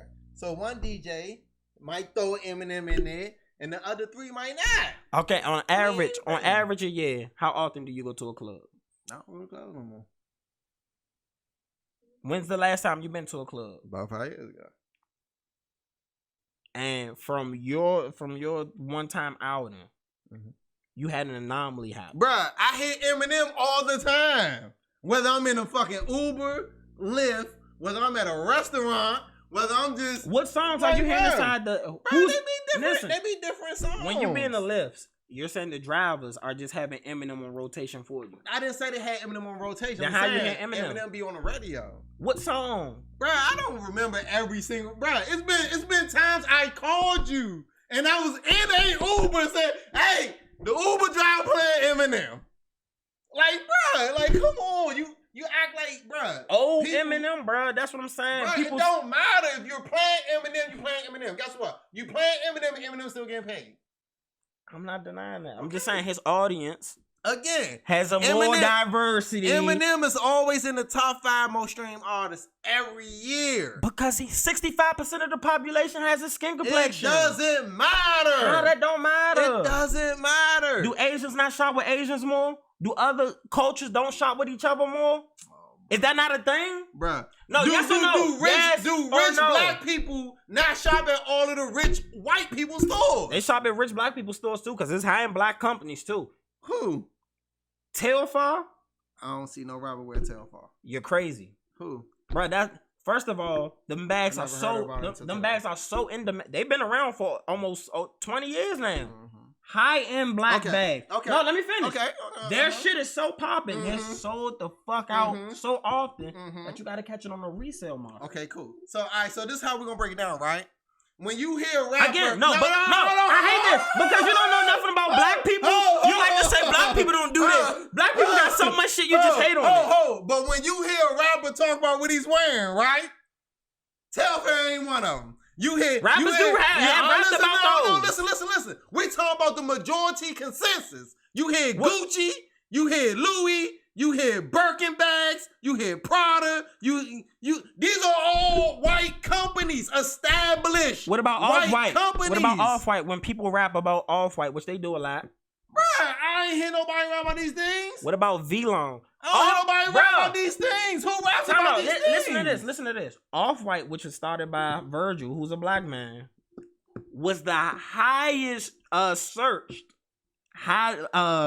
high-end fashion brand of the past 2 years. Bruh, people like Gucci and Louis, you don't have to search them. They established. They're pillars. Bruh, they're institutions. They've been around over 100 years. Virgil RP to Virgil because he did pass away recently. But Virgil and what he did, he accomplished something great. But guess what? He would never have the market value of Louis Vuitton. You still want your wing? Yes. Fine. He would never have the market cap of Louis Vuitton. Kanye's on his way, bro. In a short amount of time, Kanye has made billions of dollars with his brand. Nigga, Louis Vuitton been making billions since motherfucking Titanic. Listen to what I'm saying. I'm not disagreeing, but you're concluding somebody who's had 100-year head start versus what he's done in a small amount of time. What Kanye has accomplished is amazing. And there were times where Gucci were down and out, and they were able to be bought up by other fashion houses in order to put that shit underneath one brand. Well, the person who owns Louis Vuitton owns Gucci. Like what? Oh, no. So, yeah. But again, the top pillar in the fashion world, and then we didn't even mention Ralph Lauren and a bunch of other people. We ain't mention all of them. You bring up one or maybe two who's starting to get they foot in there, but still, every rapper you hear, they rap about V-Long, bro. When you hear them or you see them, they got some Gucci on, some Louis on, some V-Long. I don't see that, bro.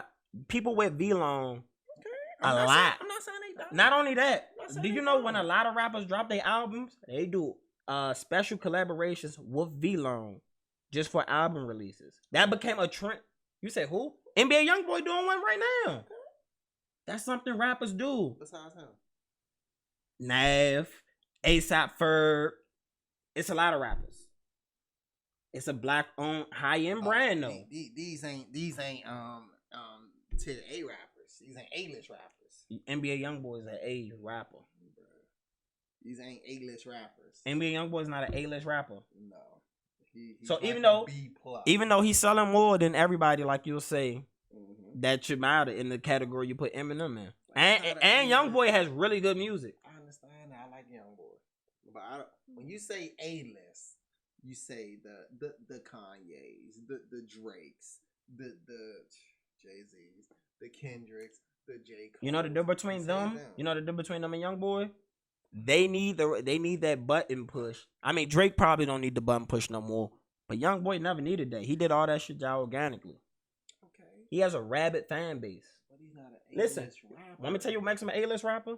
For the past 5-6 years, he's been the #1 rapper on YouTube. He has songs that don't even get put on all platforms. He gets no radio play, but yet every time he drops, his numbers go crazy. See, you know what's funny about that? And you can't laugh. Did you know YouTube's the #1 place that people listen to music in the world? Do you know what's funny about that? Right? You know what's funny about that? What's funny? You know what's funny about that? Because when I said the same thing about 6ix9ine, you said, but it's only on YouTube. It's only on YouTube. But when it comes to you justifying NBA YoungBoy, niggas listen to NBA. You bring up YouTube. NBA YoungBoy gets played in the hood. He gets played in the club.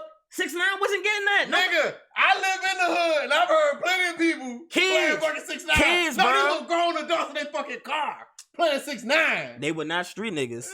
Nigga, how you know who the fuck they are? Because I have friends who's in the streets, nigga. Are they everybody? Do they classify? Do they speak for everybody? So you don't go to no functions. So if we go to Mochella, my neighborhood is the function. Listen, nigga. If we go to Mochella, which is a gathering of niggas, they're not playing 6ix9ine and he was hot. They was not playing. Bruh. Kayla. My neighborhood. Time out. Listen. Event. When you outside in your hood, was niggas ever playing 6ix9ine? When we was going to Mochella, cause you been to Mochella, niggas wasn't playing 6ix9ine. But I go out more than you. What got to do with niggas in my neighborhood playing 6ix9ine? So because you got one neighbor, he accounts for the rest of the hood. I ain't say one. Bruh, I go to more neighborhoods than you do in a year. I'm saying I'm out more places than you. What does that have to do with where I'm at? Because you're trying to justify, just because I'm in this neighborhood more than you, I'm in that neighborhood more than you, but I'm in my neighborhood more than you. So you're saying one neighborhood compared to a lot of more neighborhoods? Well, in the past couple of years, I lived in 2 neighborhoods, and then both of them, they play 6ix9ine. I just want to put that out. Kids love 6ix9ine. They weren't kids, you were adults. I never seen kids drive cars. I want to see these adults that still bump 6ix9ine now that you're talking about. I still bump 6ix9ine. What the fuck? And I've always, that nigga music is ass. I told you, it's 6ix9ine. Their music way better than his. How much was my food? I just want to say this. He has a ghostwriter for that ass shit. They didn't need ghostwriters for their hits. You don't need ghostwriters for that shit. Why the fuck do you need a ghostwriter to yell on a song? Why do you need a ghostwriter to say ass and titties? Ass and titties. That's for the script club. Big old boot. What up? Bro, you don't need no ghostwriter for that. Bruh, when I went to strip clubs. You just saying the first thing coming in your pocket. No, because I said that strip club music. When I was going to strip club, bruh, and I was in the fucking strip club once a week. Once a fucking week, bruh. I've heard Nav play more than 6ix9ine. Nigga, I was in the strip club and I ain't hit no motherfucking 3-6. I'm talking about current niggas. I'm saying when 6ix9ine was out, they were playing fucking Nav top before they would play fucking 6ix9ine, and you've never heard that song. Nope. And that song got played every fucking week in the strip club. And I've been in strip club, I ain't hit no 3-6. That has nothing to do with the niggas we talking about currently. No, because that's your excuse for Eminem. Well, when I'm in hood spots, I don't hear no Eminem. When I'm in a strip club with a group who makes strip club music, listen to what you're saying. I didn't hear no 3-6. When 3-6 was at their peak, you were not in strip clubs. Bro, but these songs still probably get played in strip clubs. Not really. Man, I ain't hear now 1-3-6. When the last time you been to strip club? About 3 years ago. Look at you, keep going in fucking years. I'm talking about recent shit, bro. Again, how can you make? Last time you was in one? Uncle Calvin's birthday. Over the summer. Did they play 3-6 in there? They didn't play none of the niggas we talked about today. Okay. So what does that say? You know what strip club music is? It's not meant for it's meant for a certain demographic. Yeah. Bitches to shake their fucking ass to simplicity. I heard bands make her dance, so you lied. We said I lied. No, you said I didn't lie. You said what did they pay 3-6 Mafia? Bands make her dance was played in the strip club. I never said they didn't. I said when I was in there, I did not hear it. And then I asked you the last time when you was in there, did you hear them? That's what I said. Yeah. Now it's because it went from no to yeah. It went from we didn't hear nobody we talked about to Nah, I had to sit back and think about it. They definitely played bands make her dance. But when I think about it, I'm just reaching. I have a witness. Hypocrisy. I don't know if they're gonna remember like all the songs in rotation. No witness, then. You want to call a stripper? I got a stripper we can call, and we can ask her when she's shaking ass. How many Eminem songs has she ever heard? I don't think Eminem makes strip club music. I've heard non-strip club music songs get played in the strip club, so that's a bad cop out. What song non-stripper song you heard? Anytime they play some fucking singing shit. Fuck you. Why the fuck you getting emotional when you supposed to be shaking ass? I've never been in a strip club and they play singing shit. But that's just me.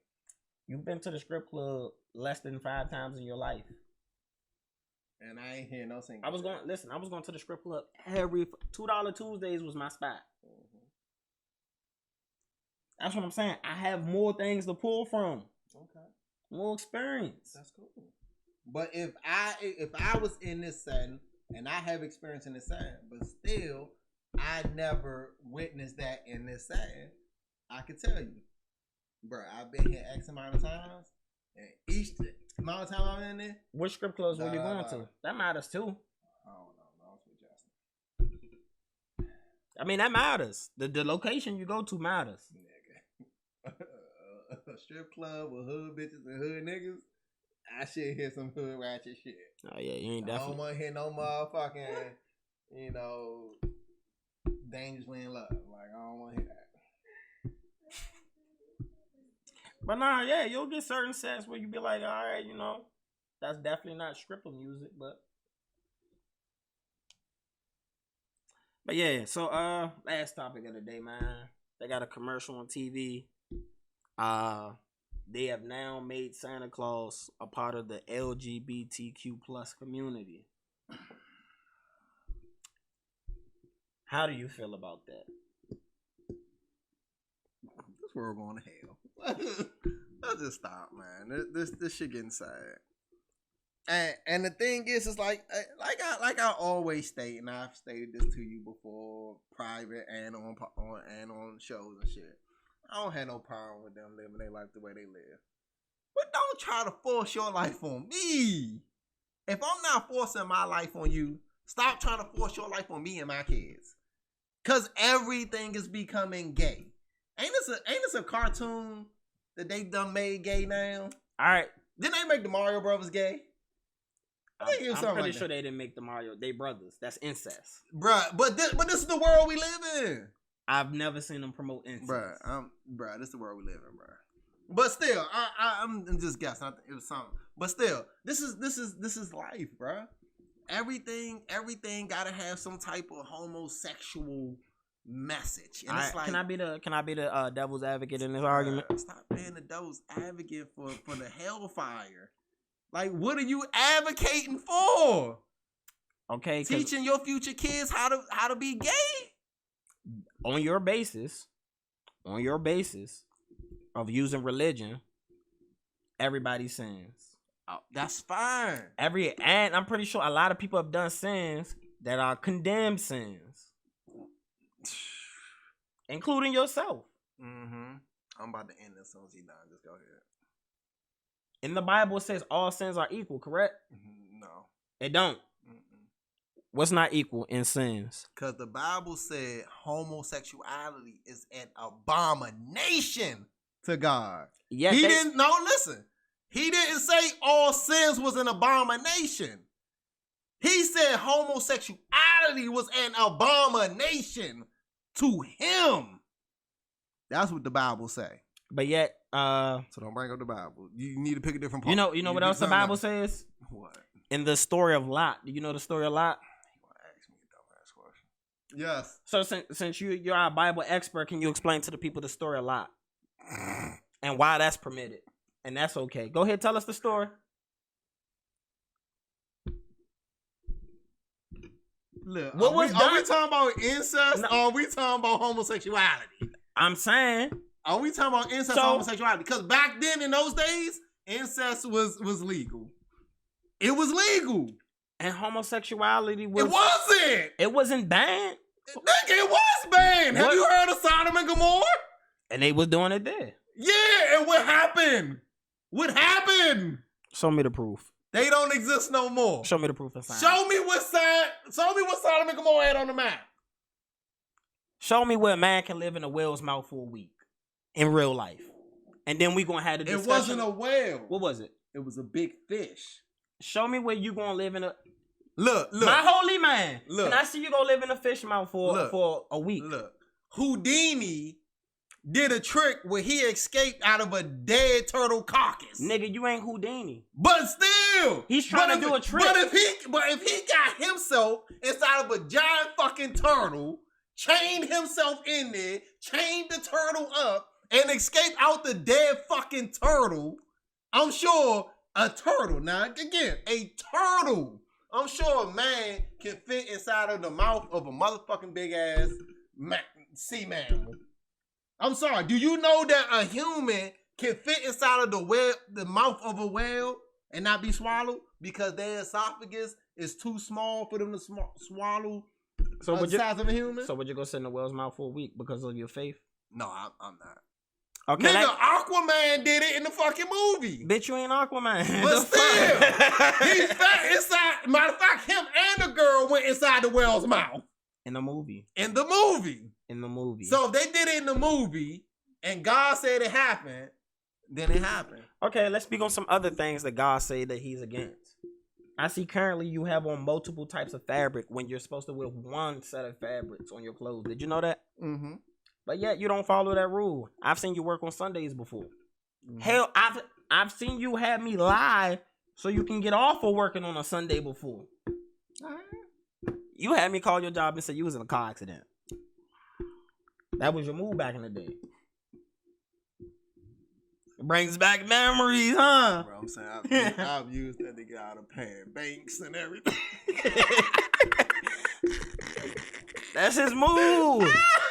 You've scammed motherfuckers. You've stole. Why is it that your sins and the multitude of sins that you know you commit? Mm-hmm.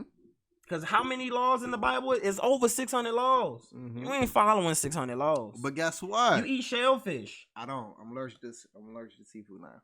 So, but you've eaten. I remember when that happened. Yep. Mm-hmm. He was such a little. Whoo! Y'all should have seen we out at a restaurant. I was chilling. He taking bites and looking like he's about to die. I was chilling. But back to what we were saying. Again, but the Bible said, okay, don't do this, don't do that, don't do that. What about swine?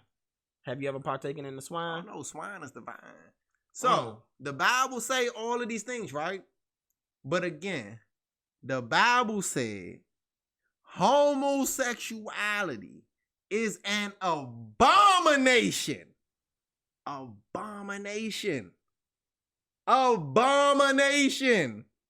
Okay? So you have your sins. And he said, well, all right, don't do this, don't do this, don't do this. Which some of the shit is just dumb. Okay? Some of the shit's dumb. Okay? Okay?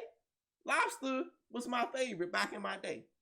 And just because it don't have fins, I shouldn't eat it. Why?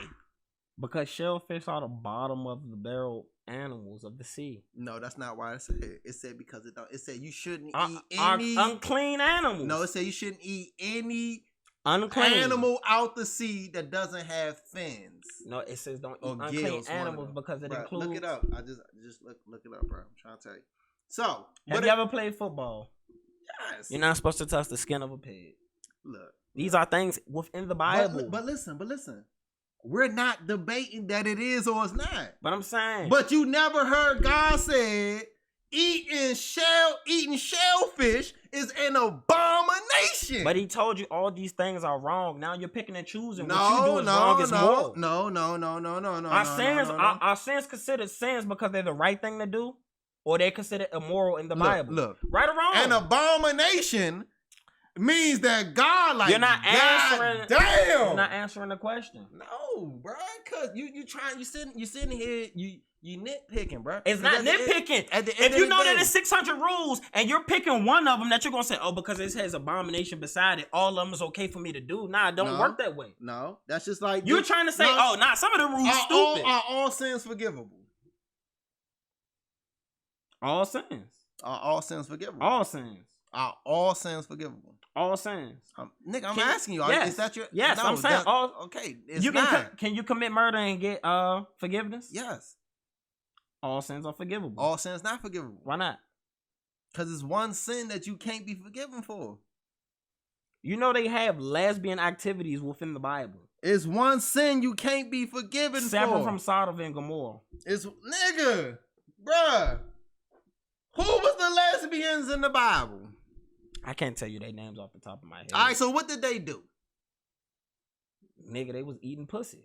They was eating pussy in the Bible.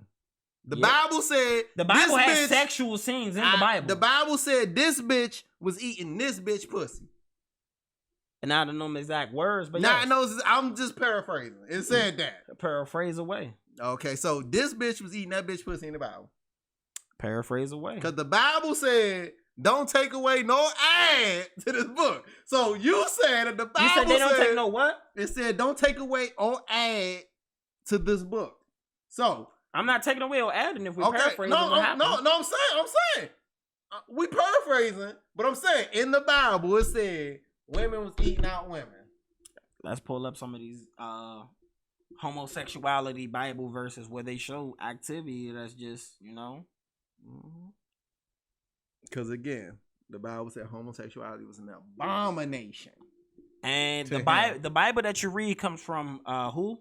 King James, right? Nigga, that's in every Bible. Nigga, you go to the Quran. It tells you that. You go to any Bible, NIV, New Testament, New Edition, this, that, third, and fourth. It tells you the same thing. Homosexuality is an abomination to God, whoever you call your God. Name one religion where homosexuality, besides one that some gay person made, was acceptable.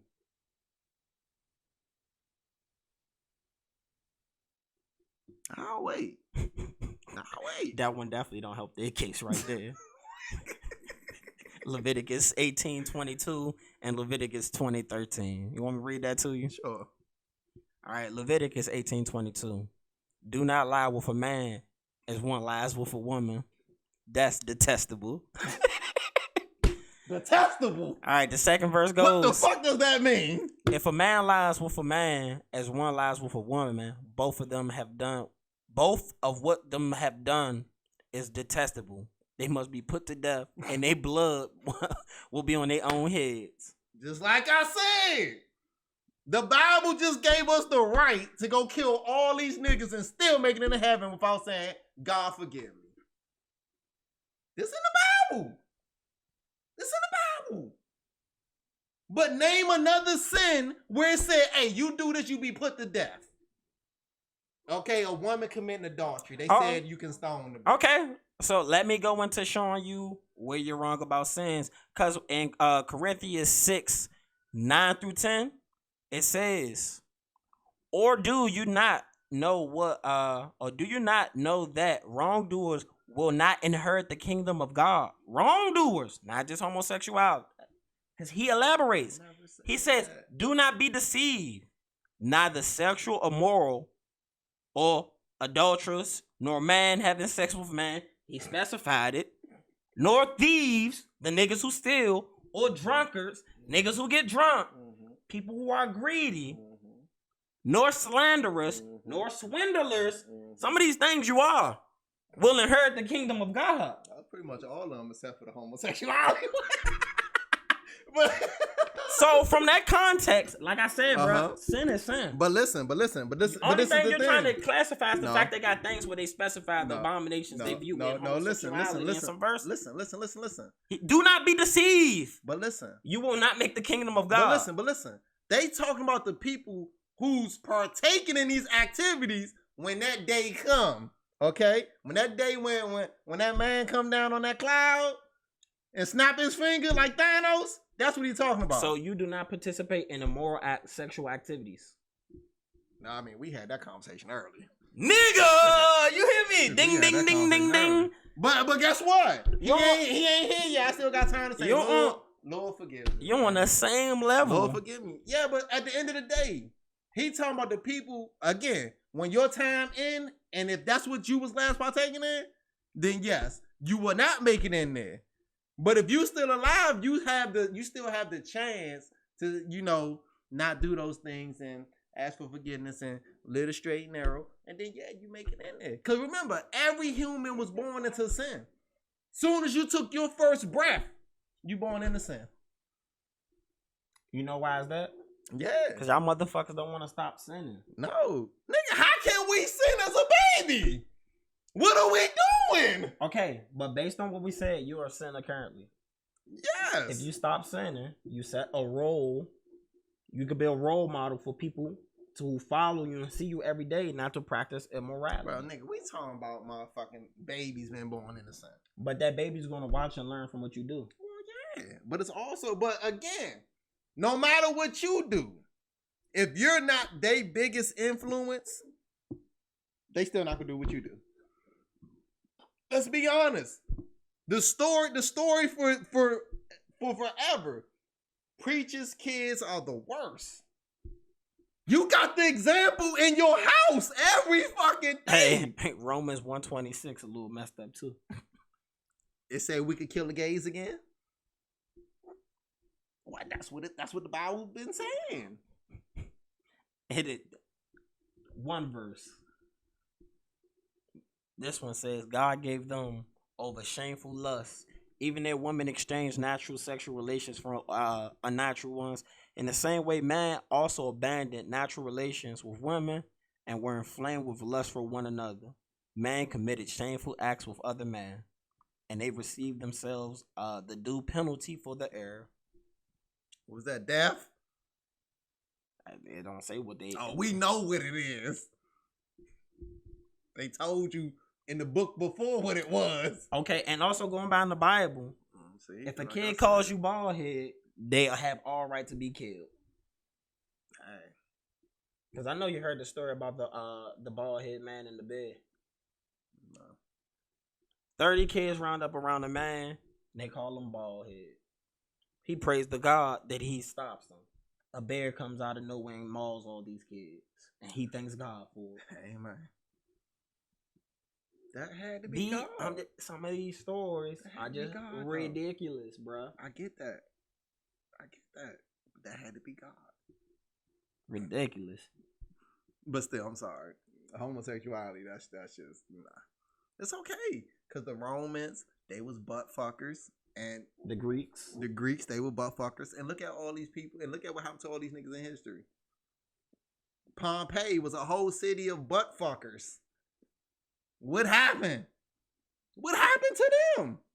They still laying in the dirt frozen. Natural disaster. Yeah, natural disaster by who? By nature. By a volcano. By nature. By a volcano. Which is nature. Yeah. But you know what happened to Sodom and Gomorrah? Do volcanoes go off? Bruh.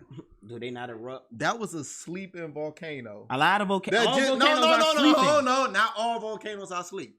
This is what not all volcanoes sleep, but this is what I'm saying. That was a volcano that had no signs of activity for hundreds of years. These butt fuckers moved in at the base. God said, man, time for these niggas to go.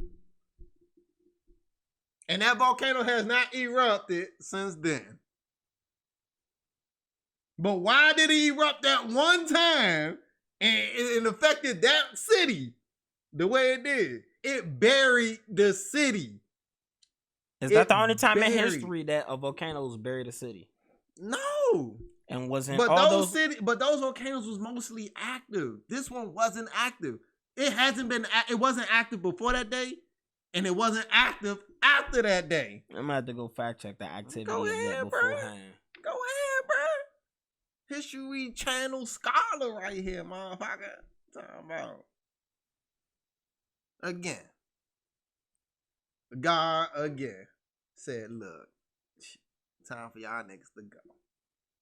Point blank, period. So again, back to gay Santa Claus, right? They just trying to, the world already going to hell. I'm gonna put that out there. And they just trying to make it, just more. It's just going further and further. Like, when you get to the point to where now you're trying to corrupt the minds of kids. Nigga, they been corrupting the minds of kids. I understand that. We were kids growing up, nigga. I was in elementary quoting 50 Cent word for word. No child should be really listening to 50 Cent. But I wasn't in elementary saying Adam and Steve kissing. Bro, cartoons from back in the day had gay context in them. Bro, but they wasn't kissing or fucking. They might had a subliminal. Have you ever watched Ren and Stimpy? Yes. They've definitely done a lot of gay shit on Bro, what did they do that was gay? I watched a whole YouTube compilation of gay things from Ren and Stimpy. Bro, but them subliminals, if it happened. I'm talking about point blank period. All right, point blank period. Were there more gay rap lyrics in the 90s than there are now? What do you... Nigga said... Biggie said, I'd rather suck your daddy dick than fuck them ugly ass escape bitches. No, he said I'd rather fuck RuPaul. Yeah, I'd rather fuck RuPaul than them ugly escape bitches. And he told the girl, you so fine, I want to suck your daddy dick. I've never in my mind thought those two things ever in life. Ever in fucking life. So don't say that things weren't out in the open like that. They weren't the radio songs. They were album songs. On the radio songs. I'm just saying, bro. Rap is... He had about out there, that one. Rap is littered with a lot of gay lines, especially from back in the day. You go back and you listen, you're like, oh, damn, I didn't realize you was giving it up like that. Yeah, but still, what I'm saying... Biggie said his man kidnaps kids, fucks them in the ass. Fuck them, and throw them over the bridge. I'm just saying, bro. Hey, Biggie sick as shit. Oh, God. Damn. So to say that we act like that things now is just the most wicked. Nah, shit. No. I'm not saying that it wasn't. What I'm saying is like it's been just pushed out there. Everything. You gotta have gay cartoon characters. You gotta have gay in movies. You gotta be gay characters. You gotta be everything. Now you even take Santa Claus, who's been married to Mrs. Claus since the beginning of time. Now fucking Bruce Jenner. Like, come on. It's going too far. It's going too far. Again, playing devil's advocate. You're going to play devil's advocate to the fuckery. Do you want your nephew? Have they never made... Do you want your nephew being manipulated at his young age into thinking that if he go out here and do something strange to another guy, it's okay? That's like me saying because he listens to NBA Youngboy, he's gonna grow up and rob people, bro. No, you missing no, the point. No, that's the same context. That's the same You're saying because it's a gay thing, it's gonna affect a kid's mindset more than all the shit they already consume anyway. Bro, did we gotta read these Bible verses over? But what they gotta do with the other entertainment, or the other negative shit you consume? All of it's wrong. But guess what? Your nephew shouldn't be listening to NBA Youngboy.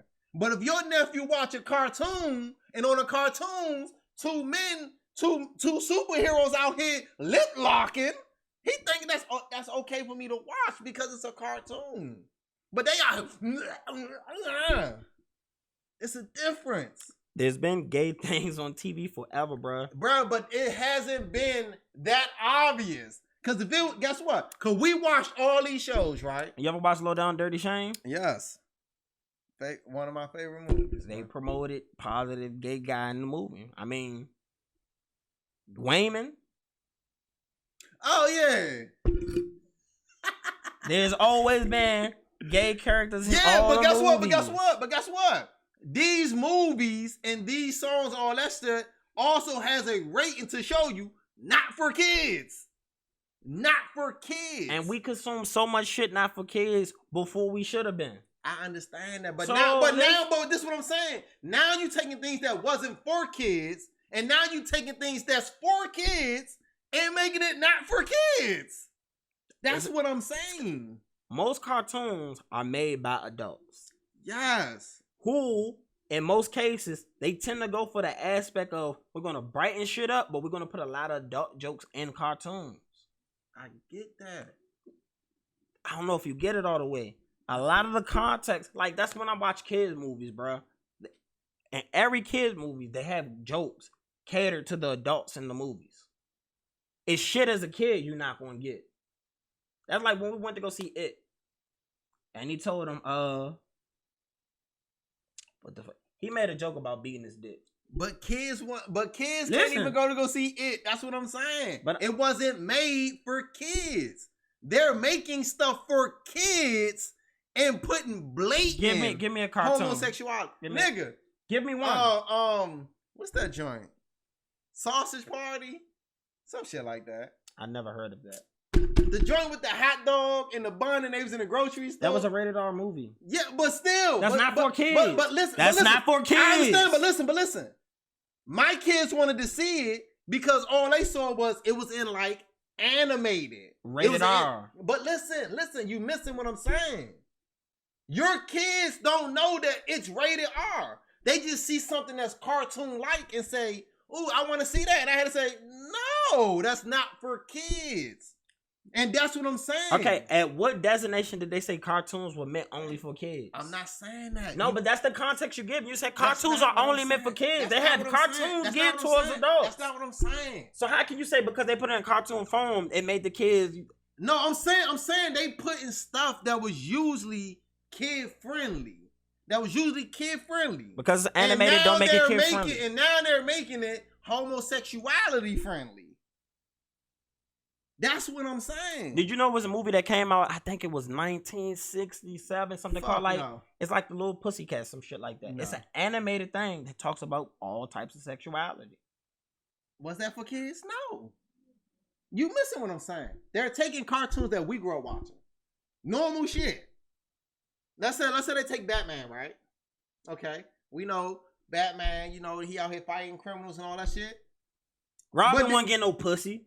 I didn't say anybody was getting pussy. We never seen Robin get no pussy. I didn't say nobody was getting pussy. If they would have said Batman was gay, I'd have been like, hold on. His character is him fucking all the bitches. In Batman Forever, Robin and Batman was fighting over Poison Ivy. One time in 100 different variations. Motherfucker, I'm trying to tell you. Nigga, in the old TV show, Batman wasn't getting no ass. The ping, bang, boom. You ain't see Batman getting no ass? Nigga, Batman getting ass, that's that new shit. That's that new shit. What you talking about? Nigga, the first Batman. So by your context, they can make Batman gay then. See, but this is what I'm saying. Why would you take something that was kid-friendly and now you're taking something that was kid-friendly and you're making it homosexual? If you want to make homosexual things or homosexual cartoons, homosexual movies, that's cool. But don't take something that's been catered towards kids for as long as it existed and say, all right, we're gonna put a spin on it. But that's you keep saying cartoons are only catered for kids. That's not what I said. The point of me bringing up that movie was it was an adult cartoon. That's not what I said.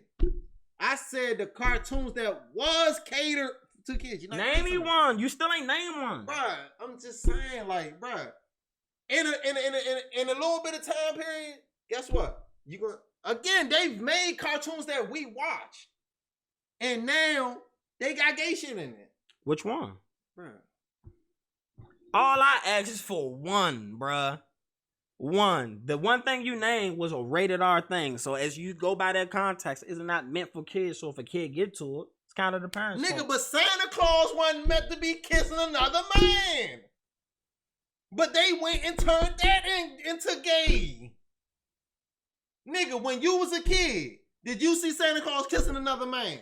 I've also never seen Santa Claus kiss Mrs. Claus. But you always knew Mrs. Claus was there. That could have been his mother now. But hey, Mrs. Claus. Listen. What's up, Santa? Listen. When you saw Santa, did you see him kissing another man? Point blank period. I don't care if you never saw him with a woman. I don't think you see him kissing a man.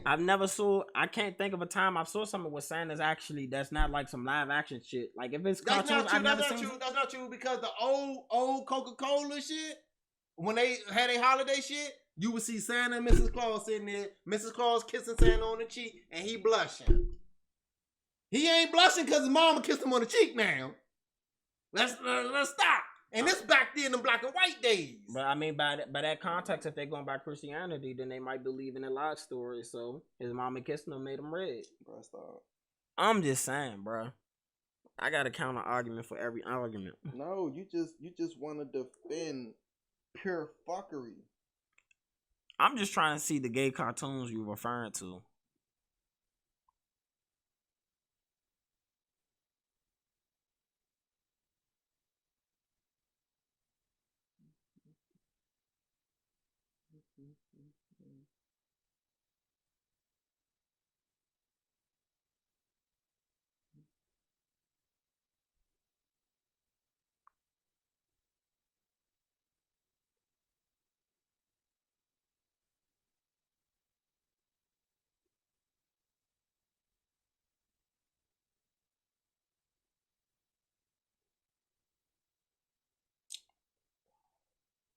Go through so much just for you to finally read you something.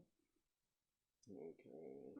Cause he stuck trying to find that counter argument when that pressure comes. What counter argument?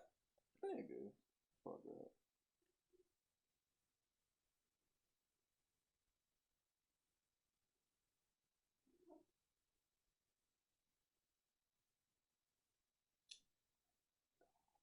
Give me the fucking list.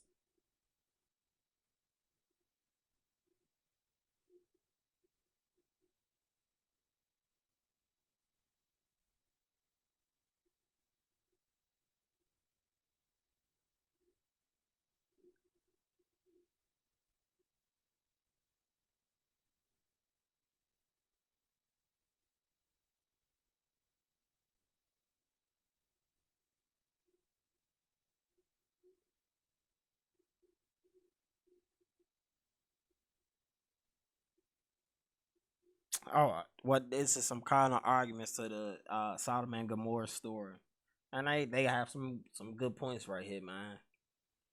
So while you still trying to find your gay cartoons, so in the story of Sodom and Gomorrah, says Genesis 18, God sends two angels to Sodom, where Abraham's nephew Lot persuades them to stay in his house. It says in Genesis 19, all the people from every quarter surrounded Lot's house. All the people, which includes women, because women was in Sodom and Gomorrah, correct? How you don't know? You the Bibleologist and shit. Boy, I'm pulling up these texts. All the people, nigga. It can say all the people be represented as all the men. It says all the people from every quarter, which would generally means all the people. You know what I'm saying? The women knew the men was getting down shady. But look, they say all of the people pulled up to potentially enact a gang rape on the angel sent. But it was the men who knocked on the door. You know, hey, said send him out so we can have fun with him. It wasn't the woman who knocked on the door and said, "Hey, can he come out and play?" And it was the men said, "Send him out." But listen, in this verse it says all the people. Now you're saying all the people only mean man. Keep going. Like, were there women back in the Bible? Nope. Do they not designate man and women in the Bible a lot? Yes. So if you're saying all, you're including everybody. Keep reading. All right. Get to the part who knocked on the door. Get to that part. It says everybody pulled up. All the visitors pulled up, demanding that the angels come out. The angels blinded the people. They pulled Lot and his family out, and then they destroyed the city. No, see, you can't read this. You gotta go to the Bible. You can't read with somebody just paraphrasing. You gotta go to the Bible, because the Bible said the man knocked on the door and said, "We heard you have a guest." All right, here we go. And he said, "Oh yes, I have a female." I have it right here. And he said, "No, where the man at?" The two angels arrived in Sodom in the evening, and Lot was sitting in the gateway of the city. When he saw them, he got up to meet them and bowed down with his face to the ground. "My lords, please turn aside to your servant's house. You can wash your feet and spend the night, then go on your way early in the morning." No, they answered, "We will spend the night in the square." But he insisted so strongly that that they go with him. Let me finish. Why did he insist? I'm just putting out the clue. Why did he insist? He insisted strongly they go back with him and enter this house. He prepared a meal for him, breaking bread without yeast, and they ate. Before they had all gone to bed. Yeah, you see it. Keep reading. What the man knocking on the door say? Cause dude offered a woman. He offered a woman. I give you that. He said we don't want. He offered his daughters. Yeah, he said we don't want them. We want them. Yeah, they wanted that angel booty. They want the angel booty. So look, that don't mean he killed them because they tried to rape them though. Bruh, he killed the host. They was sent there. Remember, you have to know the story. Abraham, the angel told Abraham that God's about to destroy these cities. Abraham said, "Oh, my nephew in that city." The angel said, "Look, you better get there before we get there." So that's when Abraham sent out the posse. He said, "Hey, go get Lot and his wife. Hurry up. Shit about to go down." Paraphrasing.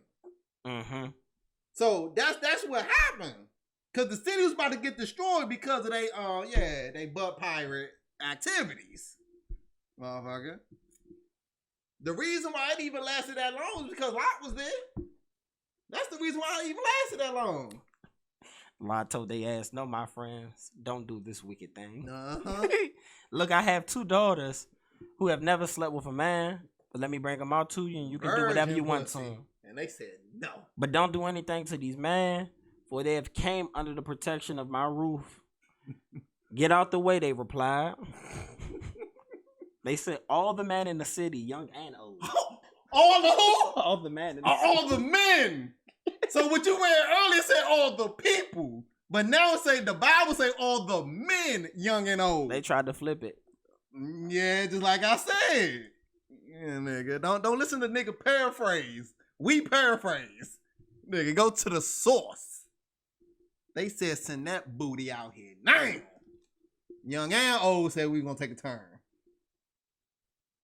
See, I'm trying to tell you, man. Homosexuality, man. It's an abomination to God, man. Hold on. And then Lot went to go fuck his daughters to repopulate. Cool. Look, you skip all of the butt piracy to go to that. when that was perfectly legal. That was perfectly legal. Nigga, that was legal. He gave his daughters up to be raped. Look. But listen. Lot didn't decide to have sex with his daughters. They drunk him. They got him drunk. And made him a drunkard. Which does not get you into the kingdom of heaven from what we read. Look, you gotta talk to Lot's daughters about that. Or moral sexuality. You gotta talk to Lot's daughter about that. Lot didn't do it. They was like, "Daddy, let me make you some food. And he had some wine, because the Bible said drink, but don't be drunken." Okay, he got a little tipsy, and they took advantage. You can't blame Lot for that, man. They definitely flipped the script. They said all of the people. All the people. A gay person rewrote that.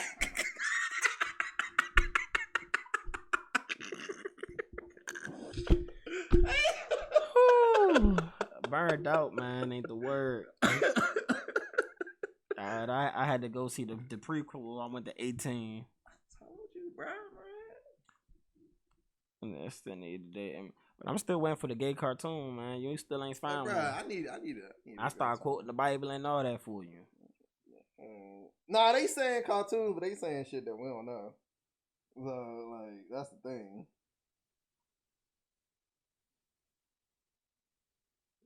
Or he said this cartoon called hold on. Superstar. He is in a relationship with that boy. See, Mr. John Krabs.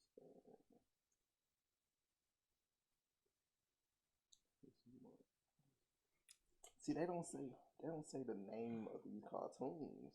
I mean, cause it's only two niggas I can know that they turned gay. Who?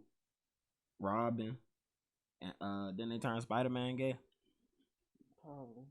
See, like this is like these cartoons, like BoJack Horseman. Yeah, that's new. Okay, that's not for kids. Yeah. Are any of those PG? I don't know. Which PG cartoons that are really made for kids promoting any type of sexuality? No cartoons really show homosexuality. So if it's adult cartoons, it's your fault if you letting your kids get to the adult content early, and then you weren't. It's gonna turn them homosexual. That's usually not how it works, bro.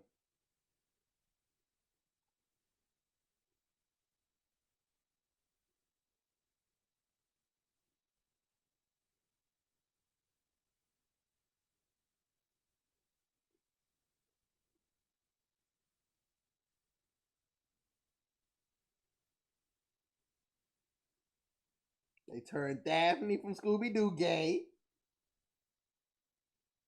When they turned Daphne from Scooby-Doo gay, I ain't never hear that one. No, not Daphne. Thelma.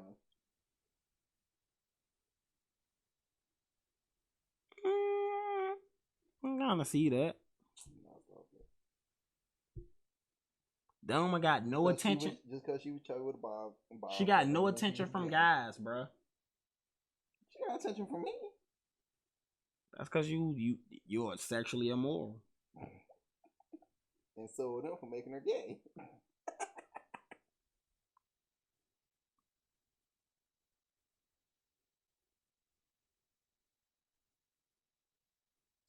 I hate when you go to these sites and all these fucking dumbass ads pop up, man.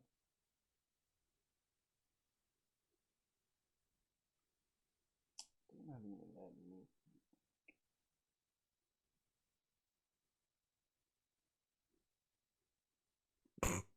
They wasn't Sodom and Gomorrah just gang raping niggas as they came through. New booty, fresh meat.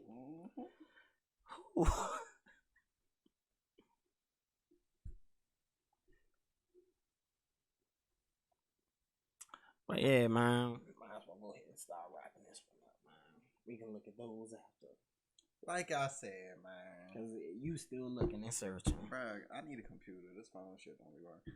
But as I was saying, man, this gay Santa Claus shit, man, they just going too far, man. Now again, gay Santa Claus is a new idea. It's definitely a new idea based off of an old one. But Santa Claus ain't even real. And the story from which the pagans got the Santa Claus character from was a fucked up story. Okay, I get that. But at the end of the day, pagans were doing things that were against the Bible. I understand that. We live in pagan country. I understand that. But when you take someone who's sitting here, made kids happy for hundreds of years, made kids happy. They was a institution to your kid's life. Santa Claus ain't make everybody happy. Look, if you was naughty, then okay. No, why Santa? Everybody in the hood naughty. When you broke, Santa Claus ain't dropping shit off like for the white kids. Look, nigga. If you got something, be thankful. Wow, I love her. Did you go to Christmas and didn't get nothing? Listen, you about to you said you just started. You said you just started the Boondocks, so you gonna see when Riley get to his Christmas. Not even a pair. I'm saying, have you had one Christmas where you didn't get nothing? I was never fucked up like everybody. All right, cool. So he made your Christmas. All right, but let's be real. Are there not organizations that literally give toys to kids because there's kids who don't get shit? Then that's your Santa Claus. Nigga, Santa Claus, whoever got you something for Christmas. Nah, that ain't true. It is true. Santa Claus is a white man with a fat belly. Look, I was never taught Santa Claus was a white man who bought me gifts. I was always taught that my father and my mother bought me gifts, and whoever other family members got me gifts. Just saying, teach my kids, nigga, Santa Claus ain't get you this. It was me and your mother, and whoever else got you gifts. But yeah, man, we're gonna go ahead and wrap this up. This has been a nice long episode. I know I'm gonna have a lot of editing to do to go ahead and chop this down and shit. He gonna chop out all of the gay shit. Watch, I'm trying to tell you. he don't want to give out the message that homosexuality is. But dude, through actual historical fact, can you prove the Bible is facts? Nope.